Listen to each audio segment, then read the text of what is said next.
dancing to music in my head. Hello, hello, hello. We are here. We are finishing this Kickstarter. Look at how much money we raised. But there's still time.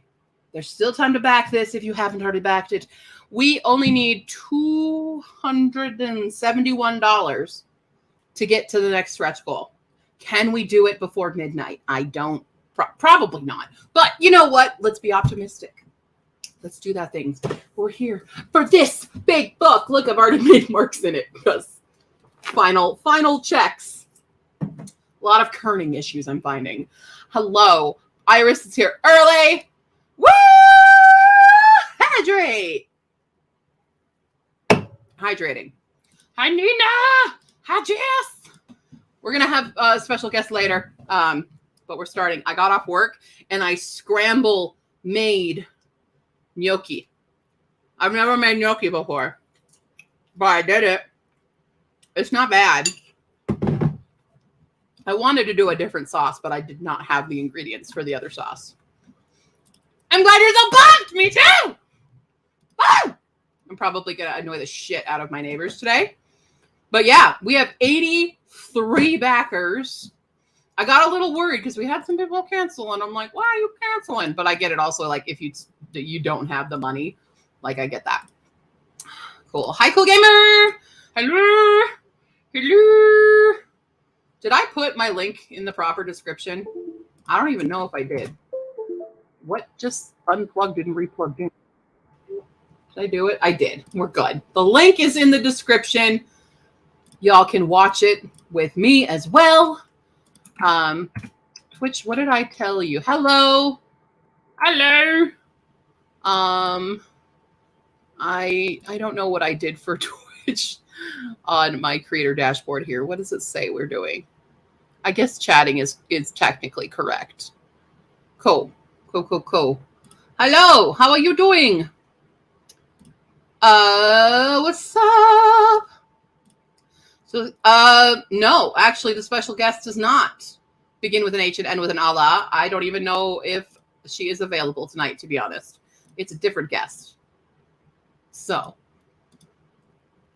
woo!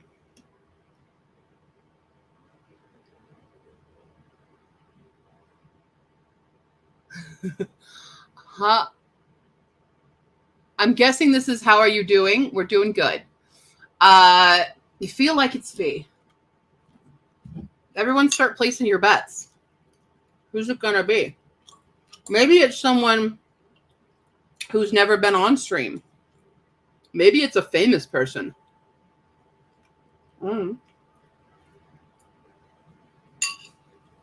I just send out the link to random people and hope they show up.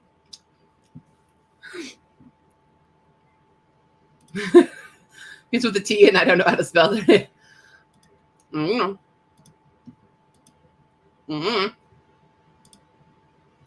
knows?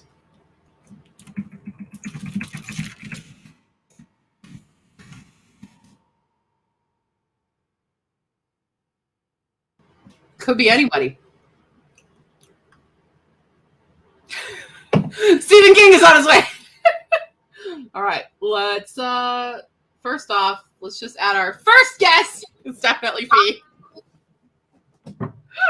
Hello. How are you? Even though we just talked on the phone. Yeah, you know. You can see my gnocchi now. Hell yeah. That looks delicious, actually. Okay, it's fine.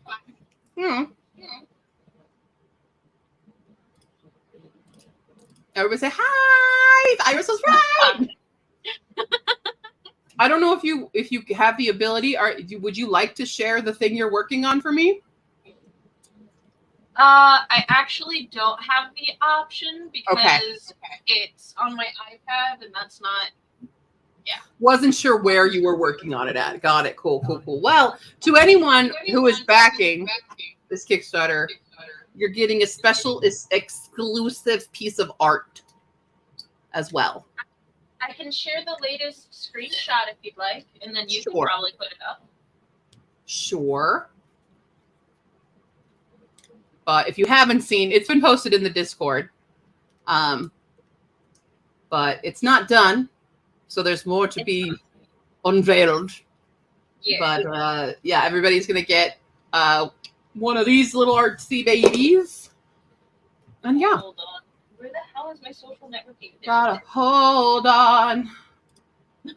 What? I don't know. I've been okay. Fee's been on the phone with me for the last hour, and I've been how you Nothing say batshit fucking crazy. Yep, absolutely. It's even more done than last time I saw. It is.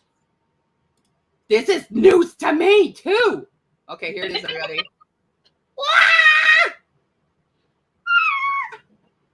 Look. I'm so glad you like it. Look at it though. Look. All right. I'm gonna go ahead and say that that's topaz. It looks really, really, really, really tiny. Does it? Oh, that's Yeah. right. There it is. There it is. So I'm gonna go ahead and say this saber wolf is officially topaz because Sapphire's preggy. So Yeah. I fixed it. I'm sorry. I didn't realize. Throw all the stuff in there. It's my daughter's birthday present. Oh, perfect. I will. Now that I know that, I'm going to throw all the shit in there. But yeah, so this is definitely topaz. Sapphire and topaz are the two mated pair of saber wolves. We've got Street up top. We have a little tiny hidden creature in the back. I don't know. The Reaper monkey. Yeah. And then you could obviously very clearly and well and easily photographed is Bigfoot. Yeah. Very clearly there. Very clearly you can see Bigfoot. This is practically she's practically the focus of the picture. Yeah. Incredibly focused of the picture.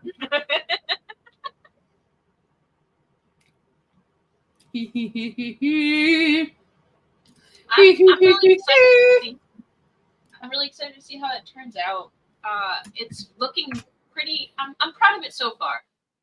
But the real testament. Thank you. The real testament is going to be after I add the glowy bits and stuff from the fireflies. Mm-hmm. Now I need to add magic fireflies. Yeah, so clear. Who couldn't see Bigfoot? Who can't? What? It's not a running gag. It's fine. Didn't even notice there was other stuff in the picture other than Bigfoot. Yeah, exactly. Like that's why I was like, maybe we need to take Bigfoot a bit down. Just obscure her a little bit, just because she is, it's such a big focus. Yeah, I mean, just to give the other animals. Yeah. The first rendition you showed me, I was like, oh, you can't see him at all. And who's ready for guest number 2? I certainly am. Hello. Oh no, we can't hear Taco. Uh-oh. Microphone. This is a problem. It is. We got the crew here. If Holla shows, we'll have the full Face the Cat crew. Okay, hold on. Is it working now? Yeah, there it is. Yes. It was like I'm trying to get a microphone through my speakers, and I was like, I don't know how that's gonna work for you, but we can try. Mine tries to do that all the time too. When I had a Blue Yeti, it wanted to still That's what I got. It's like, what is this? I'm like, look, we've done this before, okay? Like, don't act like you don't know. Iris, you got them all right. Everybody was guessing who my special guest stars of tonight would be. Yeah. Which is funny because usually it's Holla, but Holla is MIA at the moment. Holla is likely working or walking Atreyu. Yeah. Everybody says, hi, Taco. Hi. Come on, Stephen King, I need to win. Hi. If I could get Stephen King on here, I would poop my pants, probably. But I could go get some weird glasses and become extra crusty, and I could pretend to be Stephen King. Done. Sold. quick, grab Jace. Okay, so we'll do a Stephen King. We need a Neil Gaiman. We need. Yeah, my hair's not curly enough for that. Yeah, I think Jace could pull off a Gaiman. Yeah, that would be okay. Yeah. Mm-hmm. We need everybody. Yeah, if we get Hala, then we have the official like Hisfacat crew. Yeah. Because it's been writer, obviously. Tycho, cover artist and illustrator. Hala, first eyes on it, beta, alpha reader. Mm-hmm. And see supplementary beautiful art as well. And also, beta reader. And yeah, I was a beta reader too. You're part of the alpha crew, I would say. So. Yeah. If we get one more member, we can be the Power Rangers. Oh my god. Dibs on blue!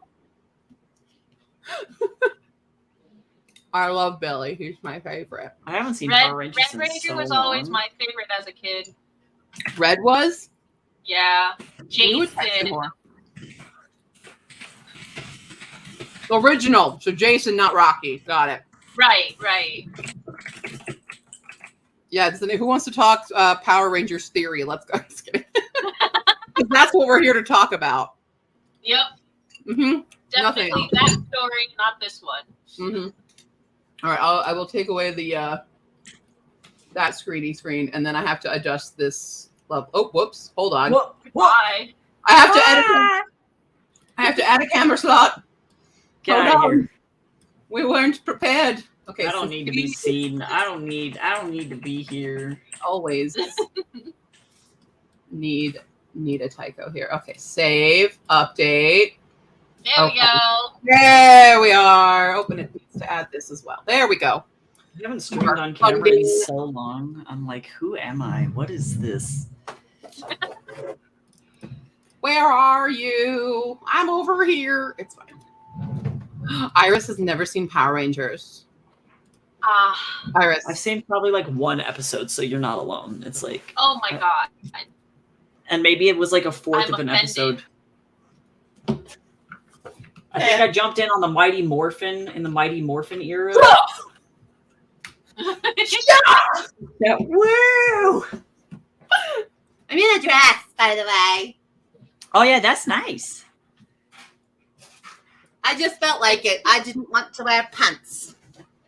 I feel it. I'm channeling the Calliope vibes. Yes. Hold on. I gotta make my hair all Calliope. Fluff it up. Yeah, fluff it up. No! I need you to sit in my hair. I'm hydrating. Don't worry, Iris. Oh yeah, You have not met Iris. I don't know. Iris is our hydrate queen. Always reminding us to hydrate. That's so good because honestly, I don't. I am a dry shrimp. Maggie! Sorry. I just saw Maggie's here. Yay! Maggie was also a beta reader for Hisfacat. That's awesome. But I had the book, I had the proof. I'm already making some notes to fix it before it gets into your hands, but it's so... Look at that flopability. Oh, yeah. I love that. Yeah. Headability. Hell yeah. This is a new ASMR. ASMR Heading the pages, the like outside of books. Is that it? Yeah. I literally, anytime I read a paperback, I will be reading it and I'll be petting it like in public, and it's what I do. It's just what I do. Yeah, I have a water altar just for Iris. Dry shrimp? What? Yeah, it's me. I'm a dry shrimp. I need curlier, wilder, and also black hair, but because she has all the Lambros sisters I have are black of hair. The Greek. Dry shrimp no more. Not often after Iris has entered the chat. That's true. As Nina says, oh baby. So Jelly, you got your proof. Had my launch for Ancient Ice Apocalypse. Woo! Oh, but they're not here yet. The proofs aren't here yet. That's stupid. I also got a box. I got 2 boxes. Oh, don't do this after you've eaten gnocchi. I got this box. No, it says heavy. Mm-mm. And Yeah. there should be a bunch of copies. You know, just in case anyone forgets that, like, this is not my debut novel. This is. Oh, yeah, you know. Ton of copies of those. Because you can order them as an add-on. You can order the whole set. But, got another box. All the boxes are, what did I just do with my scissors? There they are. We got another big old box filled with Tinker Witch. Hell yeah. She here. She queer. I mean, well, yeah, she's a god, so who cares? But yeah, you can now, I officially put her on as an add-on as well for $5 whole. Yay. Ta-da. Yay. I'm so excited. I'm gonna do my fucking best to be there during Mile High Con, and I'm just so excited. I missed stuff. Thank you, Maggie. Only 8 more books in the series to go.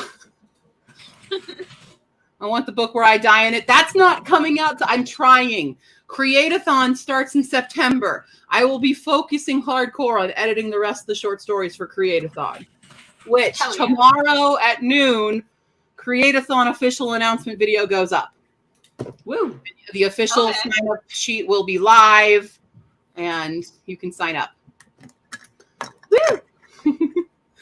Mile High Con, Fee and I were just talking about Mile High Con, is the 27th, 28th, and 29th of October. And Taka will be there too. Yeah. Mile High? Yeah, you're at Mile High, right? I have you on my table. Oh, no, that's Denver. Are we talking like this? What? No, we're... Oh, yeah. Yeah. Hold on. Let me get that in my calendar, because if I don't, I would literally Put it in there. Eject this out of my brain. You said October, right? Yes, October. like, what the fuck is going on? I'm like, I literally just looked up my registration and I have you on my badge. So guess who had it in my calendar, but I don't know what's going on. It's me. good. There we go. It's fine. I want the book. My brain is soup. And so yeah, guys, that book that you are all in is the last short story. So it's gonna be a hot second. Yeah. Yeah, Create-a-thon. Yeah, Tycho, I don't think do you know about Create-a-thon? No, I do NaNoWriMo every year. So this is Create-a-thon was made by me and Hala last year. Oh, good. Excellent. This is the second annual Create-a-thon, where it's just a month long of doing shit you already do on a daily basis. So you get all the points. Good. But we have 2 teams. Oh. Hala's team and my team. We're the captains of the teams. Hala's team is a lot of people in the chat right now. Who wants to sound off for Hala's team? Go in the chat. But their team is called I Can't Challenge Accepted, otherwise known as, there it is. Ika. Ika. Oh, that feels so weird to do it. Yeah. No. We're fat. Oh, fool! That's my team. We're team fuck around and find out. Oh, good. Love that. So if you're the more organized brain, you go to Ika, and if you're Chaos Gremlin, you go to Fafo. I Look at how many Ikas there are. organization. There's so many Ikas in the goddamn chat. You guys are overpowering me. Too bad y'all didn't win. Who won last year? Who won? Just saying. Just saying. Hell yeah. There's a certain team that did win, and it wasn't Ika. We were doing Ika. Ika was so odd. It felt wrong. It felt wrong. I have to go wash my mouth out. But yeah, those are the 2 teams. We have mascots. So Ika's mascot is this fun octopus character. Nice. And then Fafo, we have a conky, which is inspired by Mambo in both feathered monkey form. Yes. So that's ours. And his name is Ferdinand. So, yeah. But it's a month long of just making stuff. Yeah. I'm here for That's it. Create-a-thon. So the official video is live tomorrow at noon on my channel. When does Create-a-thon start, though? September 1st. We moved it a month back to make it an even 30. Now, I have school starting in August, so I'm not entirely sure if I'll have the time because I took more classes than I usually take. Oh, that's when you pledge teaching school. You pledge one goal. That's it. And the goal is make a sandwich because that counts. Literally, if you're creating anything, it counts. Consuming does not. So no reading, no watching of movies and TVs. The consumption of food doesn't, but the making of food does. I'm a fan of that. Yeah. So that, like last year we did, like that's how I made my book nook. I did a paint by numbers. But, you know, Spence went and made a baby. So that counted. That got her 50 points. So. Yeah, I mean, there's not anything that's quite as hard as making a baby.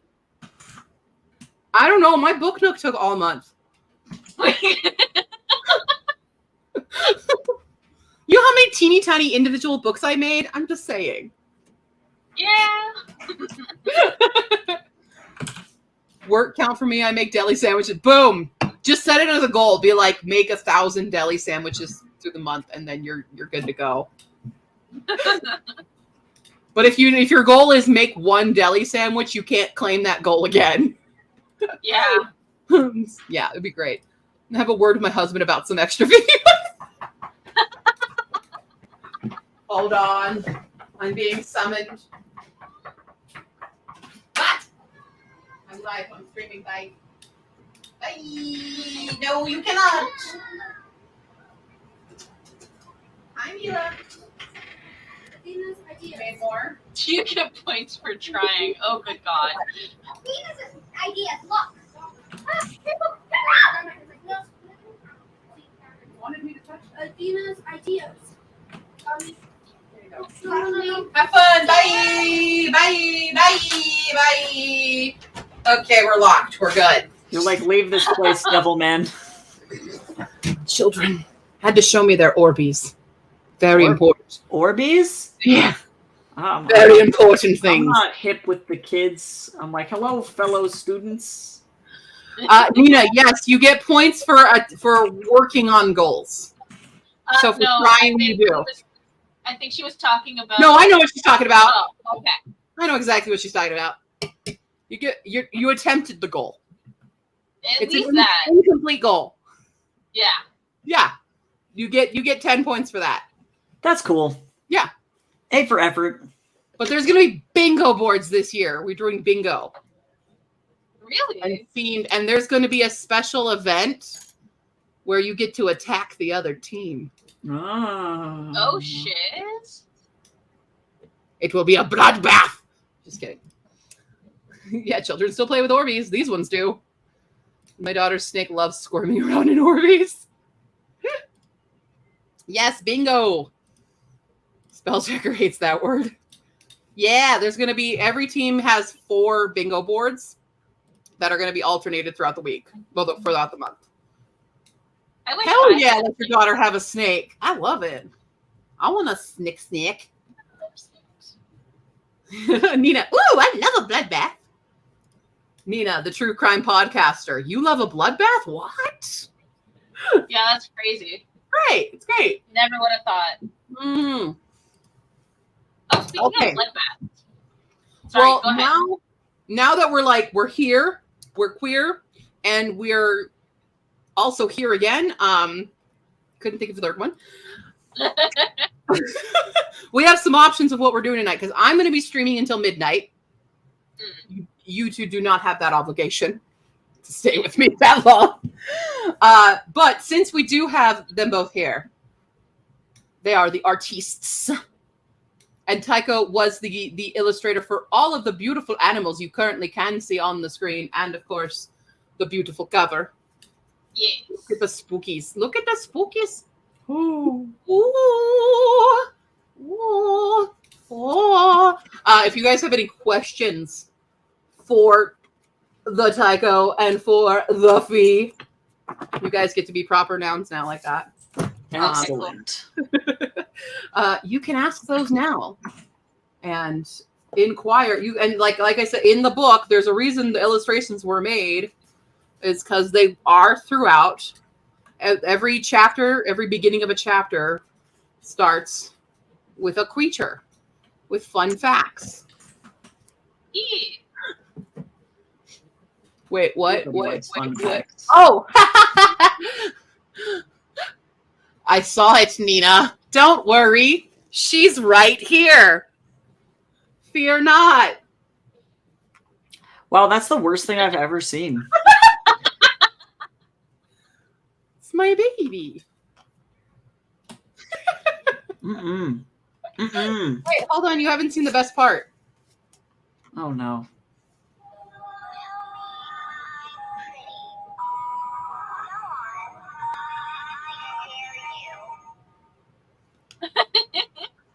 Nope. Creepy as fuck. Nope.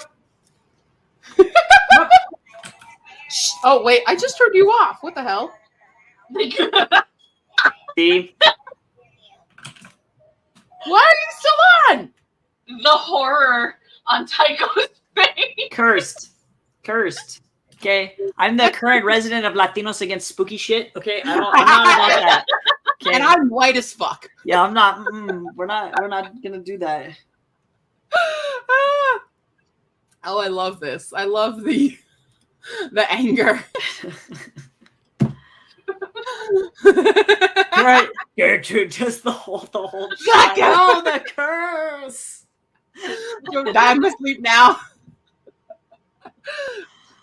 We've had her since. The snake we've had since she was 3 weeks old inside a mechanical pit. Baby. I love baby snakies. Maggie, send me pictures of baby snakies. Baby snakies. Tycho and Nina, you're now best friends. Yes, good, excellent. Nightmares tonight. Yeah, I'm not. And suddenly, my entire Kickstarter is unfunded. Yeah. Everyone's like, no, sorry. Like, We don't promote people who spread possession. I'm literally like scared. I'm like, wait, let me go check my Kickstarter real quick. Okay, we're good. No. That would have been crazy though. Like if suddenly everyone just canceled all their pledges. Well, my you greatest these fear. have $22. Woohoo! Ah! Nina, me and Tycho trauma bonded just now. Yep. Well, it doesn't help. I have an interview to go in and work at a college that I'm going to be doing next week. And the college itself is on a historic tuberculosis hospital campus, and it's been there since 1912. And I gotta come ghost hunt there. I don't know if they still do events for. I got my own seances and things like that. But I used to be friends with the security guards there, and legitimately there are tunnels that run underneath the campus, and they used to be like tunnels. Yeah, they used to be for like moving tuberculosis patients during the worst Colorado winter, during like, and they got wheelchair ramps and stuff down there, but it is horrifying down there. And there's been lots of deaths on that campus, so I'm like super excited to go and work in the morgue again, so that's great. Woo! Wow. Yeah, there's a drain in the floor and everything. It's wonderful. I have a spirit box. I don't know where I put it, but I have one. Oh, it's right here in front of my face. I'm ready. Let's go. Let's do Stephanie, I'll go with you. Okay. Woo! Oh, there are dead people in that school for sure. Yeah, it's a lot. And it's like, that's also not counting the like, there was like the influenza, Spanish influenza, 1918 US deaths as well. And that hit that hospital really, really hard as well. So it was like, and there was a murder. So I know a lot. I used to do ghost tours also for that. Oh, I freaking love that. So yeah, we're definitely going. It was fun. It's good times. I love that. I love ghost hunting. Okay. I just do. I'm a white girl. What else am I supposed to like? Yeah. Well, movies about serial killers. I do. Oh. Okay. Yeah, I got it. I check off all the basic white girl stereotypes. The only thing I don't check off is wanting pumpkin spice lattes, but that's just because I hate coffee. So I put the pumpkin spice in my hot chocolate instead.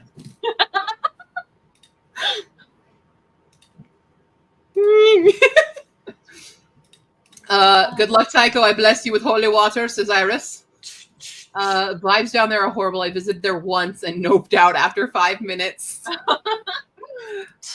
Bringing a weed. No, see, that's the one I don't do. Yes, okay, I'm so glad you agree on this because that is how you get Zozo, and we do not mess around with that. Okay, we don't play with Zozo. Who wants story time? Who wants story time? I'm always down. I'm always down for story time. Here's story time. Okay. Okay, great. Okay, so when I was like, I want to say like 10-ish, my middle sister, had a birthday party for her 13th birthday party, and they, of course, played with the Ouija board. Oh, no. That Ouija board sent something into my house that attached itself to me. We have a really bad, we cannot say the name. Flash forward to like 2 weeks ago. The children are in my apartment. They want to play with the spirit box. They play with the spirit box. What comes out of the spirit box but that name? No. Like, cool! Still here. Love that. I hate that. Yeah. That's my fun story time for you all. Good night. Sleep well. Oh! Do not like. What are you upping about? Nothing. Highly suspect. I don't have a Hold on! Stephanie! Hold on! I'm fixing it! Hold on! How much we got? Oh, hold on. Wrong button.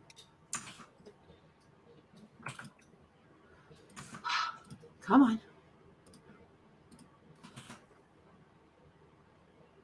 Processing. Boom! Hey, woo! Woo! That was my second act. The first act was something else. Oh, but there's that. Woo! Someone adjusted because now we're at 83 backers, so someone adjusted their pledge. Nice. Yes, someone just increased their pledge. It's because they know that it's the good shit and they want to be all up in that. They want all the goodies. Because we're gonna get pins, which also Fee also designed the pins, the Lambros House pins. So we get those. We're gonna get our zoo kits, people. We're getting all the stickers, as many as I can, really. Because with the extra fund that we have, if we don't make Stretch Goal 2, which we only need 246 to get to stretch goal number 2. But if we don't reach that, the extra money will go to more stickers, more variety. Or Stephanie, or if we don't get it fully funded, because I really freaking want those goddamn notebooks, I will give you the rest as soon as I get my FAFSA money. Yeah, you're like, I'm not even mad about that. You're like, the government can pay for that. Like, I'm just... I had a very carefree and easy upbringing, but the only thing I was not allowed to do was mess with Ouija. Yeah, don't mess with Ouija. Oh, Maggie used to work in a 40-year-old nursing home, and there were floating ghosts walking the floors every time the fog came. Nice. Oh, that's so spooky. Thank you, Nina. I don't think the beginning of that story was dramatic enough. Nothing I do is ever dramatic here, people. Okay, it's fine. Where's my glitter? Hold on. Nina's asking. I need the Orbeez. Oh, Zoo Kits. Well, let me just tell you, it's going to be a beautiful hand stained, because I'm the one staining them, kind of like a little jewelry box, kind of keepsake box, and it's going to be filled with 7 different things from the creatures themselves. Wow. Hell yeah. Wow. Yeah. So you'll get a few. They're like, I'll tell you. Like, I mean, I think we had it where Hala guessed right on to every single thing that was going to be in the thing. She had no idea what was in it, but I was like, go ahead and guess what you think is going to be in the zoo kit. And she went off and was like, I think it's going to be this. And I was like, you're 100% correct. Iris can do ghosts. There's no way I can do zombies. Yeah. I'm not into zombies. I just am kind of bored with them. Want the spider hair clips. I want spider hair clips. That'd be fun. And plushy cactus cat. That would hurt.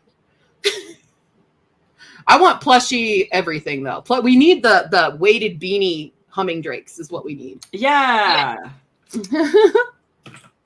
Hey, switch the upcoming soccer game with us. Hey.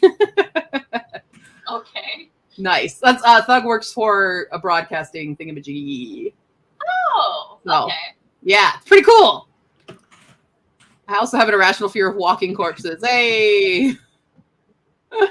Perfect. Love that. Yeah, I went to Ren Fair. I forgot to show you guys one more thing that I got at Ren Fair because I forgot I set her up on my moss ball. But I got an Ariadne. Oh, cool. D20 Ariadne. I love that. But I should wear her because I'm in Calliope mode. There we go. I can't hook it. I can't hook it. I need Lena. There we go. There. Now I have an Ariadne on me. I love it. I can pretend that my Ren Fair earrings are humming drakes. Do it. Pretend. Everyone pretend. These are humming drakes. Cool. Use your goddamn emoji. Oh, I'm so sorry, Nina. I forgot. I'm sorry, Nina. It's fake. It's beaded. It's made with a D20. My bad. I'm so sorry, Nina. I'm so sorry. Forgive me. Oh, no. It's fake. I'll cover it with hair. Okay, yeah, okay.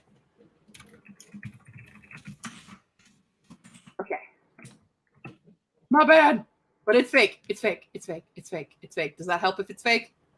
I hope that helps. Look at the dragons. Look at the dragons instead. Look at the dragons. Oh, they're so cute. Ooh. Definitely to not like illegitimize the fear of things, but that entire scenario reminded me of this time when my grandma, she is just very traumatized by snakes and does not like snakes at all, was just outside minding her own business, wearing a top that she probably picked up from like JCPenney or something, and my mom was like, why would you buy a snake skin print top if you're afraid of snakes? And when I say that my 70, 80-year-old grandma, with all Southern strength that she had left, yeeted that top from her body outside, just like in full view of all the neighbors, she was like, oh, hell no. And just like, fucking, it was gone.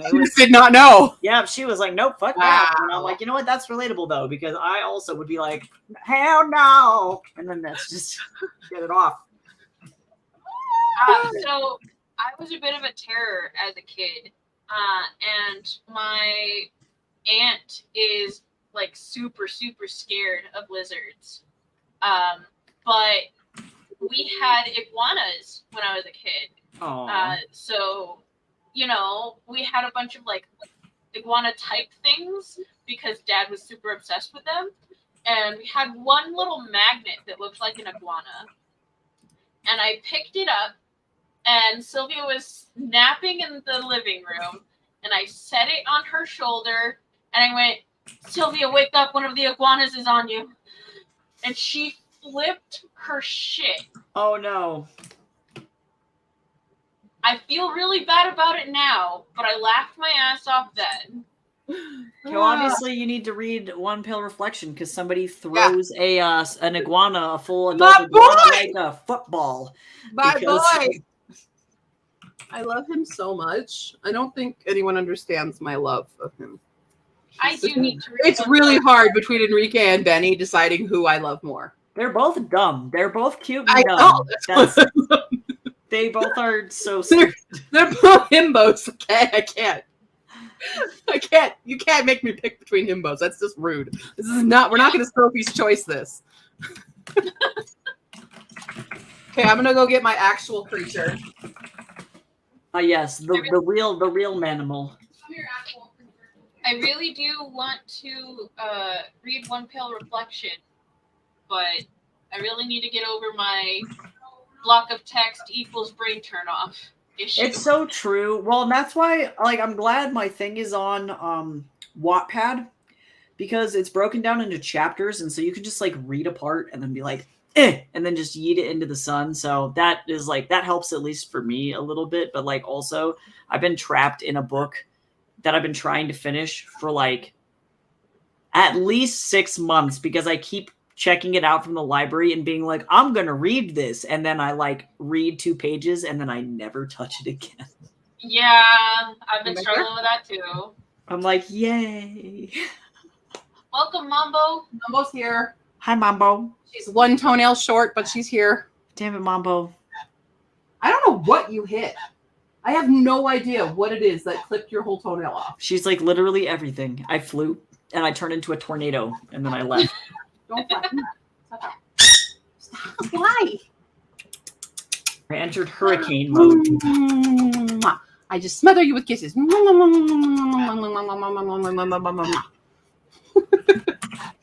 stop it. I really do need to visit again because I really miss Mambo. Yeah, we got to see if she remembers you.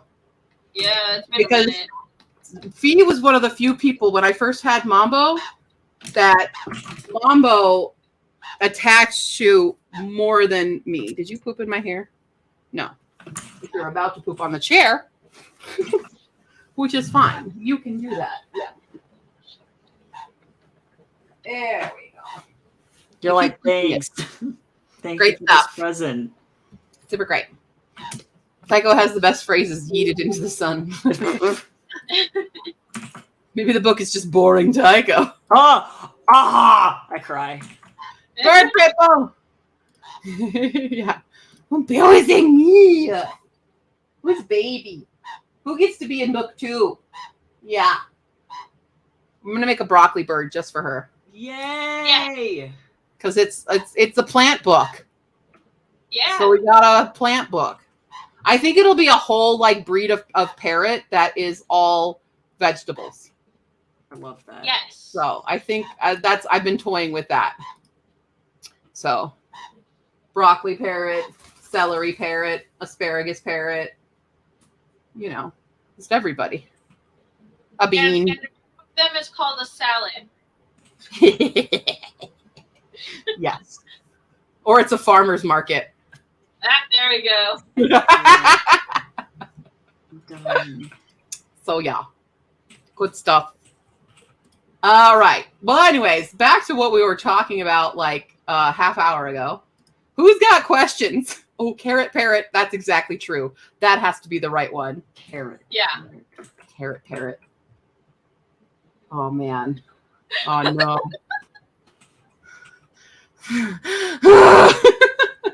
Tycho, I'm gonna pay you $80 right now. Hold on. I mean,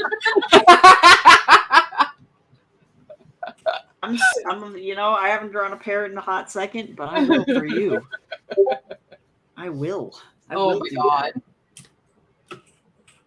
I mean, I can't get over Jace's sketch of Mambo surrounded by broccoli. Legit, that's the funniest sticker I've ever seen. It's so good. I'll take it off, Nina. I'm sorry. Nina just posted in my Discord a picture of the screen, but a Post-it is covering up where I have the spider. That's so funny. Oh no. Okay, Nina, I understand. I understand your play. You take it off now. And also, where did my bird go? Mambo. Mambo's like, I'm off flying into random shit. Don't mind me. I'm going on an adventure. I'm going on a journey. Probably ripping up some random shit too. Yeah, I'm going to eat the corners of the walls. Don't mind me. Yeah, see? There she was. Mambo's like, don't call me out on my craziness. I know what you're doing back there, Mambo. I know who you are. She was. I'm gonna go eat my last slice of key lime pie. I'll be right back. Sounds delicious. Mambo's on her new favorite toy. Oh, I thought you were going to be like, she's eating the wall. And I was going to be like, I knew it. But no. I love that. I love that for Mambo. I built her a whole jungle gym out of hangers on my window. That's so fun. And By the way, this is ours. Tap, tap, tap with our beak, beak, beak. Yeah. Are you going to do a thing on it? What are you going to do? Yeah. This is mine. I vibrate. Yeah. Vibrate our ownership of the, yep. She's so good. She's so stupid. She's so stupid. She best burb. She's my best favorite animal. Yeah. Is a bird. You are just so dumb. Man, for fucking up this key lime pie, it sure turned out tasty well. You know, at least it's tasty good. Mambo is an energy of chaos. Yeah, she went nuts. Yep. Mambo believes in having sanctified home where everything is holy. The Church of Mambo. Not holy, but holy. Yes. Charging it with electricity. Oh, electric parrot. That'd be fun. Are you just going to be on here? I think she also really likes it because these are the felted ones. Oh. So they feel extra good on the feet. And we just have to... This is ours. We have to do our regurgitation to show how much we love this hanger. If a bird ever regurgitates on you, you are now its mate. Just FYI. That's how that works. Oh. I had a hamster do that on me once. I don't know Yeah. what that means. Bird language regurgitation is undying love. And that's not me making shit up. That's a fact. That's both beautiful and horrifying. Yeah, it's really Right? gross. Hi. What are we doing? We're still chewing on it. Hi. Do you want to go up? Want to go up? Okay. I'll keep the hanger here for you just in case. In case Man, you I want hope it. I saved the recipe for this freaking graham cracker crust. Yeah. Likes her floors carpeted. She's obsessed with my carpet right now, actually. She keeps crawling under my couch to chew on the carpet. So yeah. Mambo, no. We are the disciples of Mambo. Screech randomly, demand snackies, chew on walls. There really is something of the trope of people barfing when they feel attraction. That's entirely valid. Entirely valid. Okay, I'm going to ask questions to get everybody going on here because we should probably get on the topic of the book, I guess, because that's what the stream is for. I don't know. Who cares? Yes. My question for Tycho. Oh, God. Of the creatures I made you draw, who was your favorite? That's a tough question. She was a baby. Favorite to draw or favorite just in general? Favorite to draw. Okay, let me Who's hold the on. I'm most gonna fun now one? go look. I'm going to gaze at all of my children, Uh-huh. and so that I can make a fair decision. Did I get everybody on this? Oh, no, I didn't get Abaya. No, is Abaya on the screen? Abaya's not on the screen. And Ursa's not on the screen. Those are the only two that aren't on the actual screen. I think I really think that I have to go with Stolas on this one. Mhm. If only because first he's got weird leggies. And that's important to me. That's like important factor number one. But also too, I feel like he's got so much like personality. And I made a YouTube video about this recently, but I like feel like I should pull up an excerpt of him speaking for you all. he's so weird. Like he's just really, really weird. And I appreciate that. I like myself a really weird, annoying side character. Whenever I look at the picture that you drew of him, I just keep imagining him for some reason with like one of those fancy vests with a pocket watch. Oh, absolutely. 100%. Like I just see it on him, even though I know it's not there.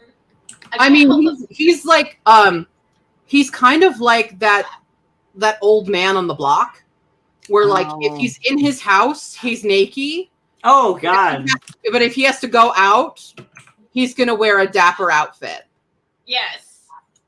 That's kind of what he is. Let me find a good quote for Mr. Strieg here. I realized I was straight mispronouncing that throughout all of the videos I made, Okay. but here we are. Well, I mean, I think there's Here. different names for the same thing that Yes. Stephanie based it off of. There are, yes, Stolas, I think, yeah. Yeah, Stolas is what his real identity is. Strieg is his new name. And there's actually a funny reason for why this happened. And it's kind of exposing myself as an idiot. But you already knew that, so it's fine.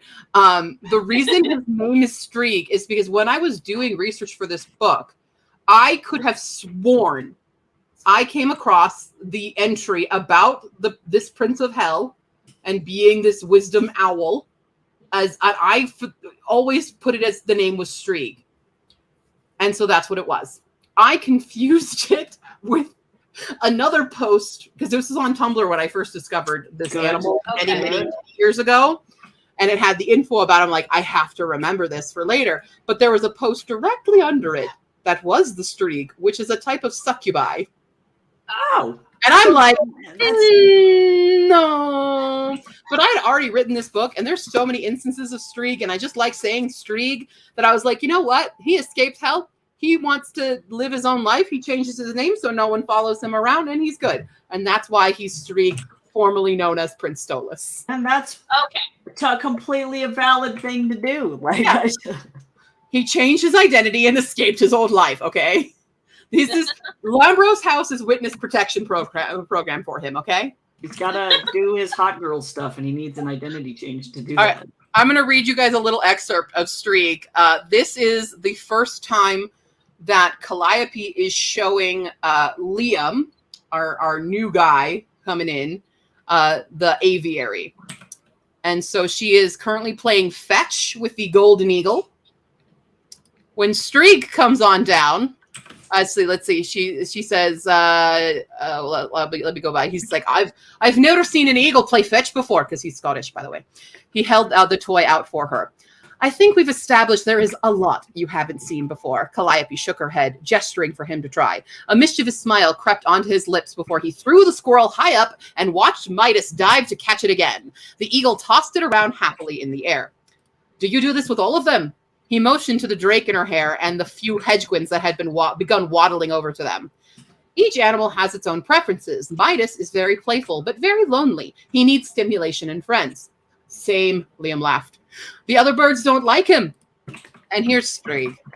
The golden eagle's mind is void of intelligent thought. He plays and flits with boundless rot. Do not compare the likes of he with someone as earnest and wise as me. Liam and Calliope both look up to see a massive owl sitting atop a branch, its red irises pinned on Liam, who gulped in surprise and fear. Strieg, that's not a very nice thing to say. Midas is intelligent, just in a different way. Calliope replied in rhyme, and Liam's attention fell back on her. She smirked and stepped forward, holding her arm out for the owl to land on. Is that a Stolas? Liam gulped again. An actual Stolas, a demon owl of wisdom and enlightenment. This fellow cannot believe his eyes, for what he sees is not some meaningless prize. Strieg flapped his wings in a show of intimidation, but it only made Calliope giggle. Come on now, Strieg, for he is but new. Let's show him just exactly what you can do. And then things go very wrong here. And I'll leave it good. You don't ever want to look in Strieg's eyes. I'll say that. Nope. He's like, whoa. Just, yeah, see, you know, right. If you don't have a demon owl at your house, are you even doing it right? Yeah. It's one of the first moments that Calliope is kind of opening up in this scene. And like, okay, I can show him that these animals are fucking awesome. Let's traumatize him. Yeah. That's Calliope's thought process. You know? She's doing her best. If he's able to traumatize him, I mean, that's kind of cool. Strieg is a very powerful creature who just prefers to be left alone with a croissant. Exactly. I love that like, for him. He's so powerful. Me too. Look at him. He Yeah. traumatized you.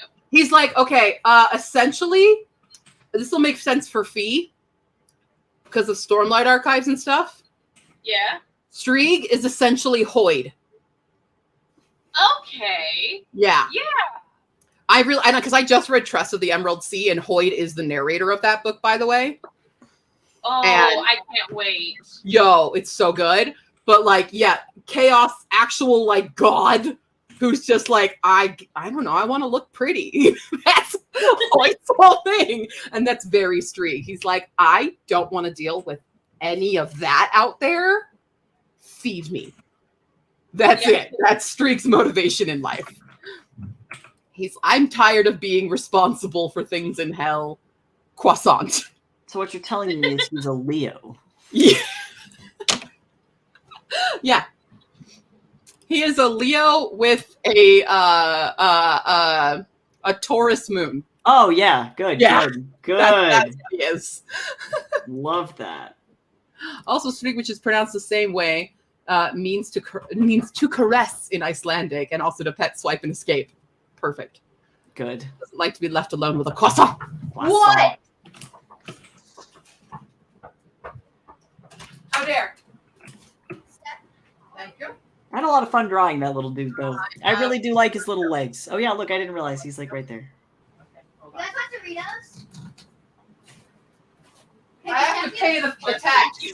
You have to pay the tax. I'm so sorry. I think there's a Dorito tax happening. Here's the child tax. Thank you. No, I don't want. That's yours. Have And fun. then you just go at it. Okay. That's the child tax. I have to feed them to leave me alone. It's like the troll toll. I literally bought a giant bag of Doritos just to sate them. Leos unite, Taurus moons unite. Okay, Nina asks, what was your least favorite to draw? That is also a super difficult question. Okay, I'm looking at the children again. Hold on. Because really, I think the main challenge with this was mostly that I am a, like, I would say, figure illustrator by trade. That's what I do. So drawing animals is really, it's not necessarily super difficult. It's just stuff that I don't do often. And so this resulted in a lot of like anatomy studies and making sure that I had good references for everything. So that way, when I was making stuff, it wasn't like, this is broken, because that can happen sometimes. I recognize that the thing that I probably had the most difficulty with was actually probably the bear. I'm going to throw Ursa Major in there, and it's not that I don't like the illustration. It's just that bears are super weird because they have freaky people skeletons, but then they're hidden underneath massive masses of like ambiguous shape. And so that can get really difficult when you're looking for like, they call them like anatomy landmarks, where it's like, where are the ears? Where's the nose? Where are the shoulders? And so you can kind of like track that. But like, that bear has a meat mitt and nobody can convince me otherwise. I'm like, that is a mall meaty club foot. Like, there's nothing there but that. So it's like, and also too, photographing bears is already difficult enough. So finding good photographs of bears also ends up proving difficult. Sure. I liked the drawing when I was done with it, but that definitely was like, oh God, am I drawing just like an amorphous shape of fur at this point? Like, what am I looking at? But it's funny that Streak was your favorite and Ursa's was your least favorite to draw, because they're very similar characters as well. Whereas, well, Streak talks, Ursa does not, but Ursa also is a "will fuck you up if you look her in the eyes" thing. That's one of the main plot points of, because Ursa is the newest creature that is arriving at Lambros' house. Liam is the character he comes first to set up the habitat, and then Owen and the sister's mom is supposed to come with the bird, but things are with the bird with the bear. But things go awry, and only Owen shows up for some odd reason. But the bear also escapes that containment, and Calliope has to help that. But the bear will lock eyes with you and will show you something. I don't want to give away the spoilers. That leads to all the things going wrong, because what Ursa shows you may not mean what you think it means. Oh, I love that. So both of those creatures have that ability. There's a couple creatures that have that ability to kind of lock you. Like Enfield does it, but not in a show you things. Enfield will just lock you into paralytic state, because that's how Enfield catches its prey. Huge fan. Yeah. And there's a baby Enfield at the end of this book, just FYI. Baby. Baby. His name is Spaghetti. Spaghetti. That's the name of it. You don't hear the name until book 2, but officially Spaghetti is in book 2 and is very attached to Asha by the end. So That's Do we so have an cute. Enfield picture?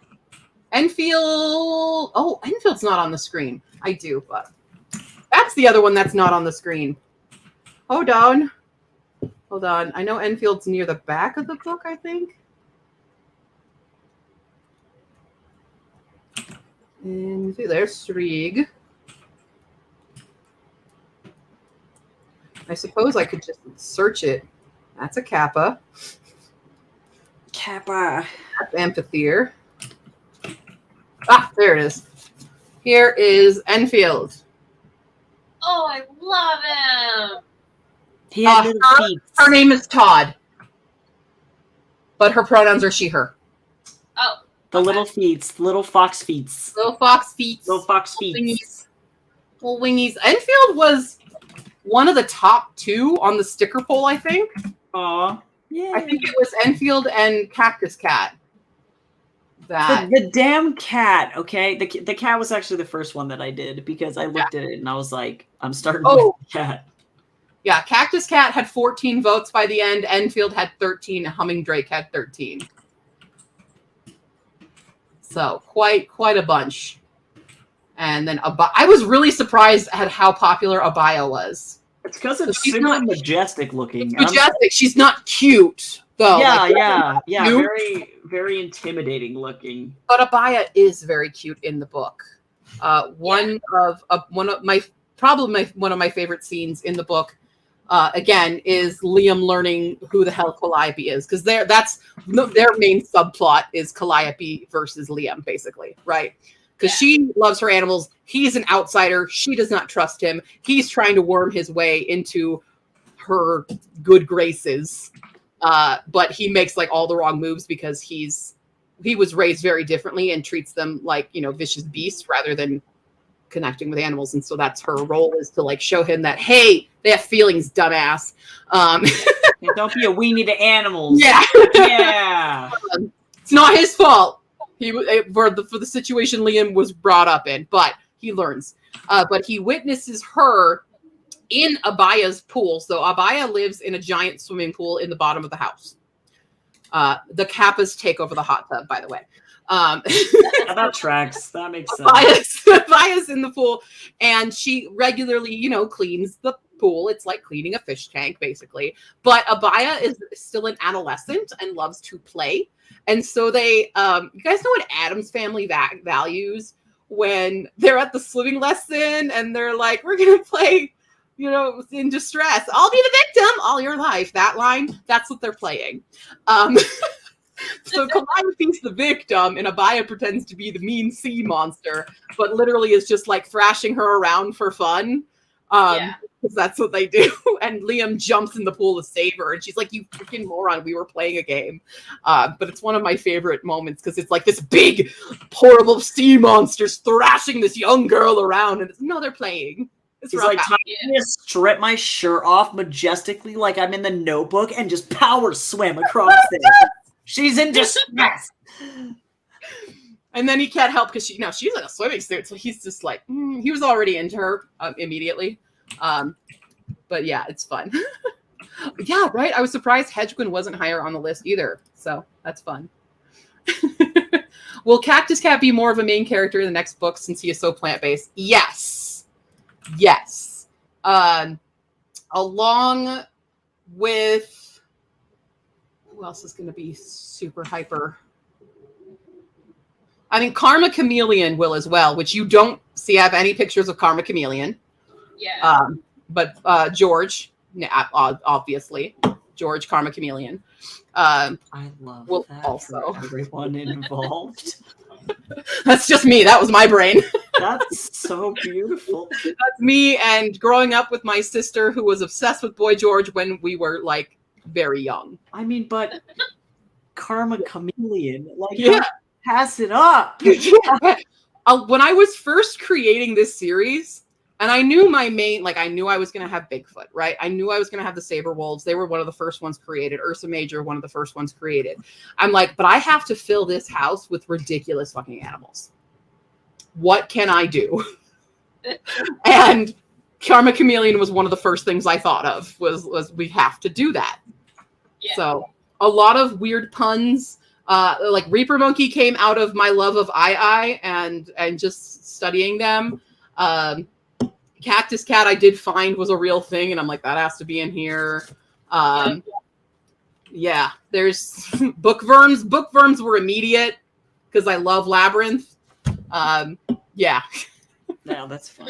But I did a lot of like, I need to just, and that's how the Hedge Twins, I posted years ago when I was creating things, was like, hey, you guys have any weird ass animals? Because limited searching on the internet leads you to a lot of just like Dungeons and Dragons and World of Warcraft creatures. And I'm like, I don't want to use those, but that's what happens when you search up a list of mythical creatures. So I crowdsourced a bit, was like, who has something? And my old college friend, Bo, was like, teleporting hedgehog penguins. And I went, yes. All right. And then they became a huge plot point and literally helped save the day. So. Yep. Rips off his shirt with a Scottish accent, no less. Yeah. He's like, I'll save you. He's like jumping into the pool. Don't worry. The more I think about Liam, like, let me share Liam's. Like, I had an artist many, many, many years ago do renditions of the characters, of the human characters, and also Harriet. And Liam was one of them that I had them do. Come here. So this is what he looks like from that. Sharing my screen, and I have to change it so you can see. Okay, right. He looks cute and stuff, but the more and more that I created Liam, the more he becomes David Tennant in Much Ado About Nothing. Good. So yes. The correct answer. Yeah. The more we develop Liam's absolute ridiculous character is, yes, if you've seen the Catherine Tate and David Tennant Much Ado About Nothing, it's available on YouTube. That's who Liam is. Okay? I love that. And then you get Owen, and Owen is basically, I have to actually close him out. No, I can do it like this. Okay, hold on. This was all inspo. There's Owen.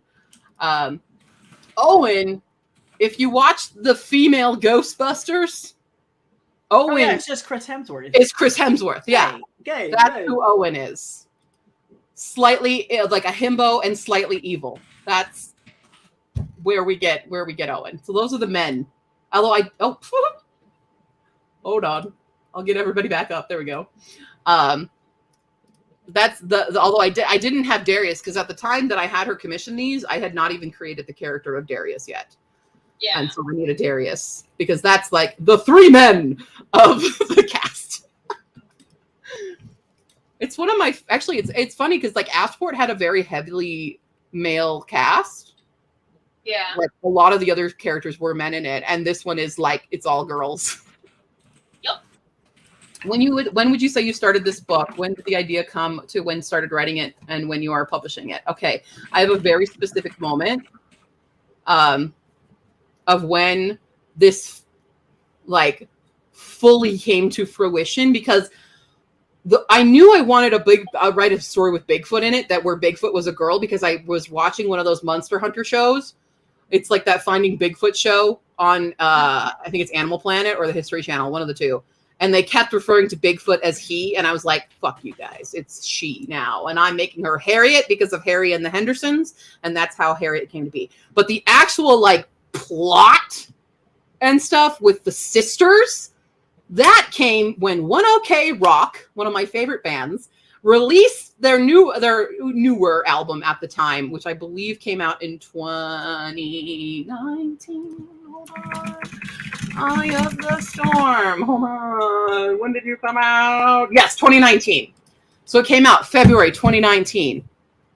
And on that album is a song called The Last Time. And it struck deep within me. And this is Calliope's theme song. And that's where Calliope was born. And then I had a dream that night. Yes. And developed more that way. My subconscious was like, we're not done with this. and developed the sisters and stuff. So then that NaNoWriMo of 2019, I was an insane person and said, I'm going to do double nano. And I took an entire week off from work when I was working at Whole Foods. And the first week of NaNoWriMo, I wrote 50,000 words and then worked on the rest of the 50,000, the rest of it, and wrote 100,000 words in that month. And I succeeded. So I was like deeply invested in this book. And it wasn't done. It was 100,000 words. I bet I could go to my Nano and tell you how many words it actually was by the end of that month. But it wasn't done yet because, as we now know, Hisphacac is 157-ish thousand words. So it was a triple nano book. Jesus. Hold on, I'm logging into my NaNoWriMo. Haven't been. Oh, look, Sweet Pea and Sniffly and Acing It was my last project. That's so funny. My Nano projects. Humane Society for Creatures and Cryptids. I ended that on 107,318 words for that Nano. Oh, it wasn't even, it was a camp Nano. Wow. I started way early. I did this in April. It was in April 20. Oh, wow. Wait, no, it wasn't. No, I lied. I was just another write of it. No, sorry. The November 2019 was 100,488 words. And then we did another editing. That's what that one is. April 2021 is editing of Hisphacac. So yeah, that's when that happened. Yeah, I have never done that ever again. Yeah, I wouldn't. See, it's hilarious because I started to write a pretty chunky science fiction, but instead of doing that, I was just like, you know what? This can wait until next nano. And then it took me 3 nanos. But I was like, I'm not doing this all at the same time. Like, this is no. So yeah, that's the beginning of Hisphacac. It started with me being angry about people gendering Bigfoot. Yep. And like, where do they think other Bigfoots come from? Yeah, like and obviously, biology. Okay. Obviously, if there is only one remaining Bigfoot, it's gonna be a girl. It's gonna be. She resourceful. She has more like fat on her because women do in general. So we have more reserves to survive. We're more resourceful, like brain-wise, like in the animal kingdom especially. Like the women are bigger than men usually. Yeah, animal kingdom wise. Like it just makes sense that Bigfoot would end up being a female Bigfoot. It's true. Yeah. Well, like biology, a lot of the times when you do see species go extinct, it is the females that are the last ones. They're the last ones. And or the males of the species will like sacrifice themselves often, or if like groups are under attack, they'll end up being the ones that go because animals recognize it's like we have to have females to be able to make babies, and so we're expendable, and that's just kind of the way that it goes. And then also too, the XX, you can have like people do X, or like creatures have XX, animals have XX, and not have XY, and they still function. So things are crazy. Let's think about the dinosaurs, people. Let's think about Jurassic Park. Yeah, life finds a way. They're all girls. Yeah. I love that, and this is likely a typo, but I'm forever saying that you meant to write holy fuckamole. Fuckamole. Free shavakadoo. Free shavakadoo. If I stop my cam, you can see free shavakadoo. There she is. Okay, so obviously we need to play some Dungeons and Dragons and get some free shavakadoo and do a campaign so that way you can actually play your game. Maybe she's like a phoenix. There's only one, but it's an endless one. Oh, true. But by the end of this book, Harriet does have a special someone in her life. Harriet. And I'm very excited to interbreed these characters. Get it. Do it. It's a queen. I don't think it'll be like, I think the actual creature that comes from this union will be in book 3. But the process, the create-a-thon, if you will happen. Oh, good God. It's not Streak. Don't worry. It's not Streak. He's just like, I think I see you over there. Would you like to perhaps become a pair? As he's just like staring. It's like, no. That's one of the opening things with Harriet's character is them being sad that Harriet doesn't have a mate because she's gigantic and she's the biggest creature on the block here. And there's nothing that can really handle her. Until we meet a plot point in book 2 or book 1, and then we have a teeny bit of an enemies to lovers moment. I love that this is going to be the crack ship, though. Yeah. Go off. yeah. This is where you get the bad fan fiction for your book. This is the first time people write actual fan fiction about your content. And it's string X Harriet fan fiction, and it's horrifying, and we're all scarred I don't care. by it. I'll still love it. Anyone writing, like, I lost my shit when I got fan art from Ashport. Things that's crazy, isn't it? It's like it's so fanfic for Hispcac would literally end me, probably. Don't challenge me, because I will do it. Here's your create-a-thon task. I mean, isn't pretty much any of our drawings for it fan art? No. No. 50 Shades of Spring. 50 Shades. He's like just the owl. I like because the owls do that weird thing with their legs. So I'd like to imagine that he like squats down and then stands up and then sticks one leg out like he's pulling up a skirt. It's like hello, and there's just like an owl leg exposed, and it's like please don't. I'm going to have a heart attack. Oh my god. I do make fan fiction with Hollis books, yeah, because Liam and Rome deserve a wedding. God damn it. They do. They deserve a goddamn wedding. I'm sorry. That's why I kept giving Holla notes, because she's like, here's the ending. And I'm like, no, it's not. Where's the wedding? Where's the goddamn wedding? You mean there's going to be a time jump and then they come back and they get where's the wedding? They're already married from book 1. I deemed it so. They need to renew their vows. Anyway, that's mine. I hope you guys all enjoy Green Brothers. Gazed into his eyes and knew it was true love with the long-legged bay of her heart and said, you can have half of my croissant! You can have half my croissant. I love that you can't hear her, but Mambo is literally like clicky laughing in the other side of the room right now. Oh, I love her. Yeah. I know, it's so funny. Do you want to come back out, or are you going to freak out if I bring you back? I'll see if a baby wants to come join us again. Good. Yeah. Oh, you're in the bathroom. What are you doing in there? Asking the right questions. Did you destroy I'm taking a poop. Leave me alone. Destroy the shower curtain, my dear. Were you chewing on the shower curtain or the rings? She loves to chew on the rings of the shower curtain. But like, yeah, look at her leggies. That's like, imagine her standing up and just being leggies. Yeah, just the leg. Yeah, the leggies come out. The sexy leggies. Okay, are you coming? Where are you going?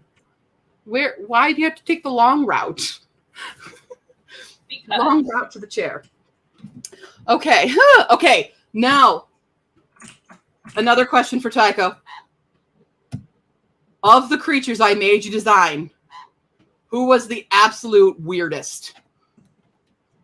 Okay. Besides Street, because we all know he's weird fuck. Yeah, that was weird. That would have been like top of my... You're like, I gave you the description and you're just like, the fuck is this? Yeah, why? Well, and it came with that old-timey ass drawing too, and I was like, look at this little weird man. Like, why is he like that? Let's see. I'm looking at all of them now. And I feel like the one with the most challenging anatomy was actually the Hedgewins, because that's two completely different types of animal. They don't really go together. And so making sure that it looked like cohesive and still cute and good was a little bit of a challenge there. And also too, I will say, I will actually throw Enfield into the ring for that one as well, because you have like feather parts and mammalian anatomy going in the same place. And it's not quite like a sphinx or a griffin where it's like, oh, a sphinx, you just take the human head and just like ball joint slap it onto the thing. It's like a Lego versus like, okay, well, how do we actually make this creature function? What does it look like? And if we put it out into the wild, would it instantaneously die? Like, I want to say also that like, of the creatures I made you draw, probably the most nightmare-inducing is probably a snotling. Good. Excellent. And it was going to be way worse, too. The first draft that I sent you is like nightmare fuel. Yeah. Hold on. I'll send you I still have the files for the first draft if you want to show the nightmare baby. Because yeah, you guys want to see a nightmare? I do so much. Give me. Okay, yeah, the first one I was like, you're like, this is too scary. It's too scary. Like, I'm thinking borrowers. Okay, where is he? Where is this horrifying little man? Okay, there you go. There's that horrifying little baby. Oh God, I forgot. I forgot. Okay, I'm pulling it up. Oh man, I don't think you guys are ready. Hold on. Give me. This one. He's not even ugly cute. He's just ugly. He's just scurry. Yeah, I was like, what if his mouth was like a cookie cutter leech thing, and then that's what happened to me. I hate that. Wait, why did it? I edited this, and it should have kept you in the. Why did it? Where did it go? No, that's for me. Bye. There we go. So anyway, there's that. Tycho, why? Just why? Because I was like, I don't know, he's supposed to be kind of scary. I was like, okay. I was like, if I had creepy things running around in my house, what would I not want to look at in the middle of the night? And I was like, that. I was like, this little guy. What's fun is like I didn't make up snotlings. Like I found lore about snotlings. Okay? Yeah. I've heard of them as well. Yeah. They're out there. And the French, they didn't have to do that. They were like, but what if it was gross though? It's like, no, I don't want that in my house. It's fantastic and it's super fun. And I'm not surprised that in that poll, the snotlings, actually, no, I am surprised. They got 4 votes. Good job. They're the underdog. The underdog. Reaper Monkey and Amphitheater. Reaper Monkey got 1 vote. No, 2 votes. Sorry, 2 votes. 2 votes for Reaper Monkey, which I thought was one of the cutest goddamn animals. They are pretty cute. I do like eyes, though. I recognize. I also have a soft spot for eyes in the science fiction that I have coming up. I have an entire race of aliens that are based off of eyes, except they're actually horrifying and they collect trash and live on a trash planet and condone slavery. So we don't like them. But yeah, they're horrifying. Yeah, they're bad. I love that they collect trash, but yeah, they're like this trash. They literally take one man's trash is another man's treasure kind of a deal. And they're like, I am a disco queen. Is they're like covered in 4,000. Oh, they're like the guy from Halloween Town 2. Yeah, great. Or like the creepy lady from the Labyrinth, who's like, I'm gonna put all this stuff on my body. She's like, I look so high fashion. This is haute couture, and you're like, no, this is not. You are literally covered in trash. So absolutely perfect.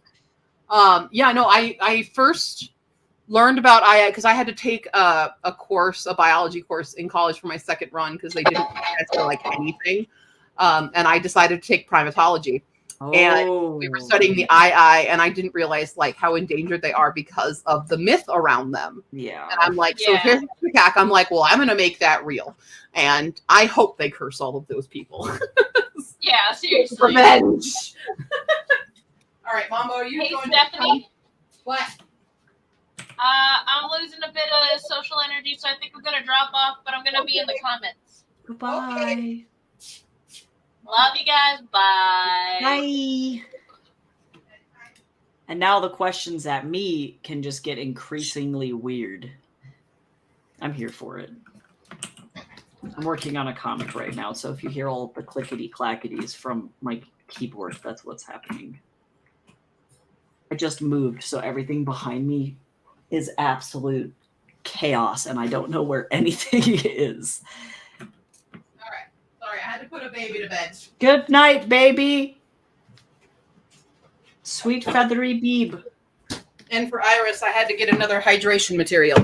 Oh yeah, I should probably hydrate. I'm hydrating. I'm doing it. Yes. Hydrate, don't hydrate. Hidden. Oh, whoops. Yeah, I gotta fix that now because I had to adjust it for. Well, we will have a third eventually. I gotta re-choreograph this for when our third other guest comes. This is where I live now. Whoa, what did I just click? I clicked things. There we go. Yay! Yeah, moving is in fact chaotic. Absolutely. It's true. It's been weird over here. But my computer's alive. But I like your place. It's really nice. Yeah, I'm glad. I'm definitely glad it's not like super, super janky because the last two, or actually really the last like 3 places that I've rented have been pretty awful. So moving back up here and finding a place that was relatively in the same price range as everything else. And it's like, okay. I heard a theory that the place next to me, which holds one of the children, that they might actually be moving. And I'm like, a 2-bedroom apartment. Guys, come over here. But also don't. Yeah, and it's like that's because that's the area where I was renting from before. And it's tough because it's like I don't know what it is about your like suburbs specifically, but like people feel like they can just not renovate stuff. Yeah. And I'm like, please, I don't want things to be broken. Yeah. It's super great. Super great. So bad. Super great. Yeah. Yeah. Oh, I just saw a bunch of things. Do you know Astrid Lindgren? She has a story, Ronia the Robber's Daughter, in it, a creature called ass elves. Snotlings are like demented versions. I just saw that. Ass elves. I love that. And I actually have heard of that one. I haven't read it, but I'm here for that. Not. And now it's going on the TBR. How would you describe your book in 10 words or less for someone who has not heard of it before? Oh, that's so hard. In 10 words or less. Okay, hold on. Woo. Mistaken witch sisters run animal rescue for monsters in woods. That was a good one. There you go. Hey, I tried. Or just a lot of screaming. I don't know. Yeah. Yeah. Cool. Okay. Hey, chat. I'm curious to know for you guys, of the creatures, who are you most excited to learn about? Oh. Who do you guys want to learn about? Hey, that works. I'd do better like if you made me make a jingle than just 10 words. Oh, and then for Tycho, was there a creature you ended up having to spend more time doing than you expected? Like you thought, it'll be an easy one, but then it wasn't? The Snotlings. I'm going to throw them under the bus again because that's more along the line of what I was trained to do because I went to school and I'm going to school again for concept art. And so designing like creatures and enemies, especially for video games, is something that I'm super familiar with. But sometimes, like, and this is just kind of the way that it is being a commissioned artist, like I haven't read the book. And so there has to be a really good dynamic between the like author or whoever is doing the commissioning and then myself. So that way I can make sure that the vision is ultimately what like comes through. Yeah. Cause some of the stuff is like pretty straightforward. It's like 3-legged crow. It's a crow and it's got 3 legs. Like that's pretty straightforward. But like with something like a snotling that has, you know, it's like its own personality, like to some extent they have their like own little culture, probably, you know, they've got their own habits and their own, you know, like maybe their own language and things like that. And like, you have to really communicate with the author on that one to make sure that everything is cohesive. Their whole currency is in buttons. So yeah. Right. See, so like, and that there's stuff like that it's like, I didn't know that, but I'm glad that I was able to, you know, like get that essence in there, but having to do that a couple of times and have a couple of iterations of it. One where it was just nightmare fuel and one where it's no longer nightmare fuel is important to get to that like final, you know, solid concept. I think you had to spend time on Humming Drake too, because we had a lot of iterations of Humming Drakes until we got our little chunky chili pepper eating baby. Yep, we needed. He needed Max plush, Max Squishmallow like aesthetics, and that was important. If I was gonna make plushies out of any of these creatures, the first one I would do is a Humming Drake for sure. It would be so cute. 100%, I would do that. It would be so full cute. Beanie Baby. Okay, so Iris, you're most interested in Ursa Major. That's great because Ursa is super important and has a lot. Nina's excited for Enfield and Abaya, which is the sea monster. So it's funny because Abaya is that's the name of the animal. That's not like it's like because like Enfield's name is Todd, right? Abaya is named Abaya because the girls were very young little toddlers who just were in mimic mode. So when Dad brings home this, sea monster, they're like, let's get an Abaya. What do you want to name it? Abaya. And that's how they came up with the name. Little 2-year-old Talia. Talia did a lot of the naming for them. That's why the Hedgewins are all video game characters. So I love that. the Hedgewins all have video game characters.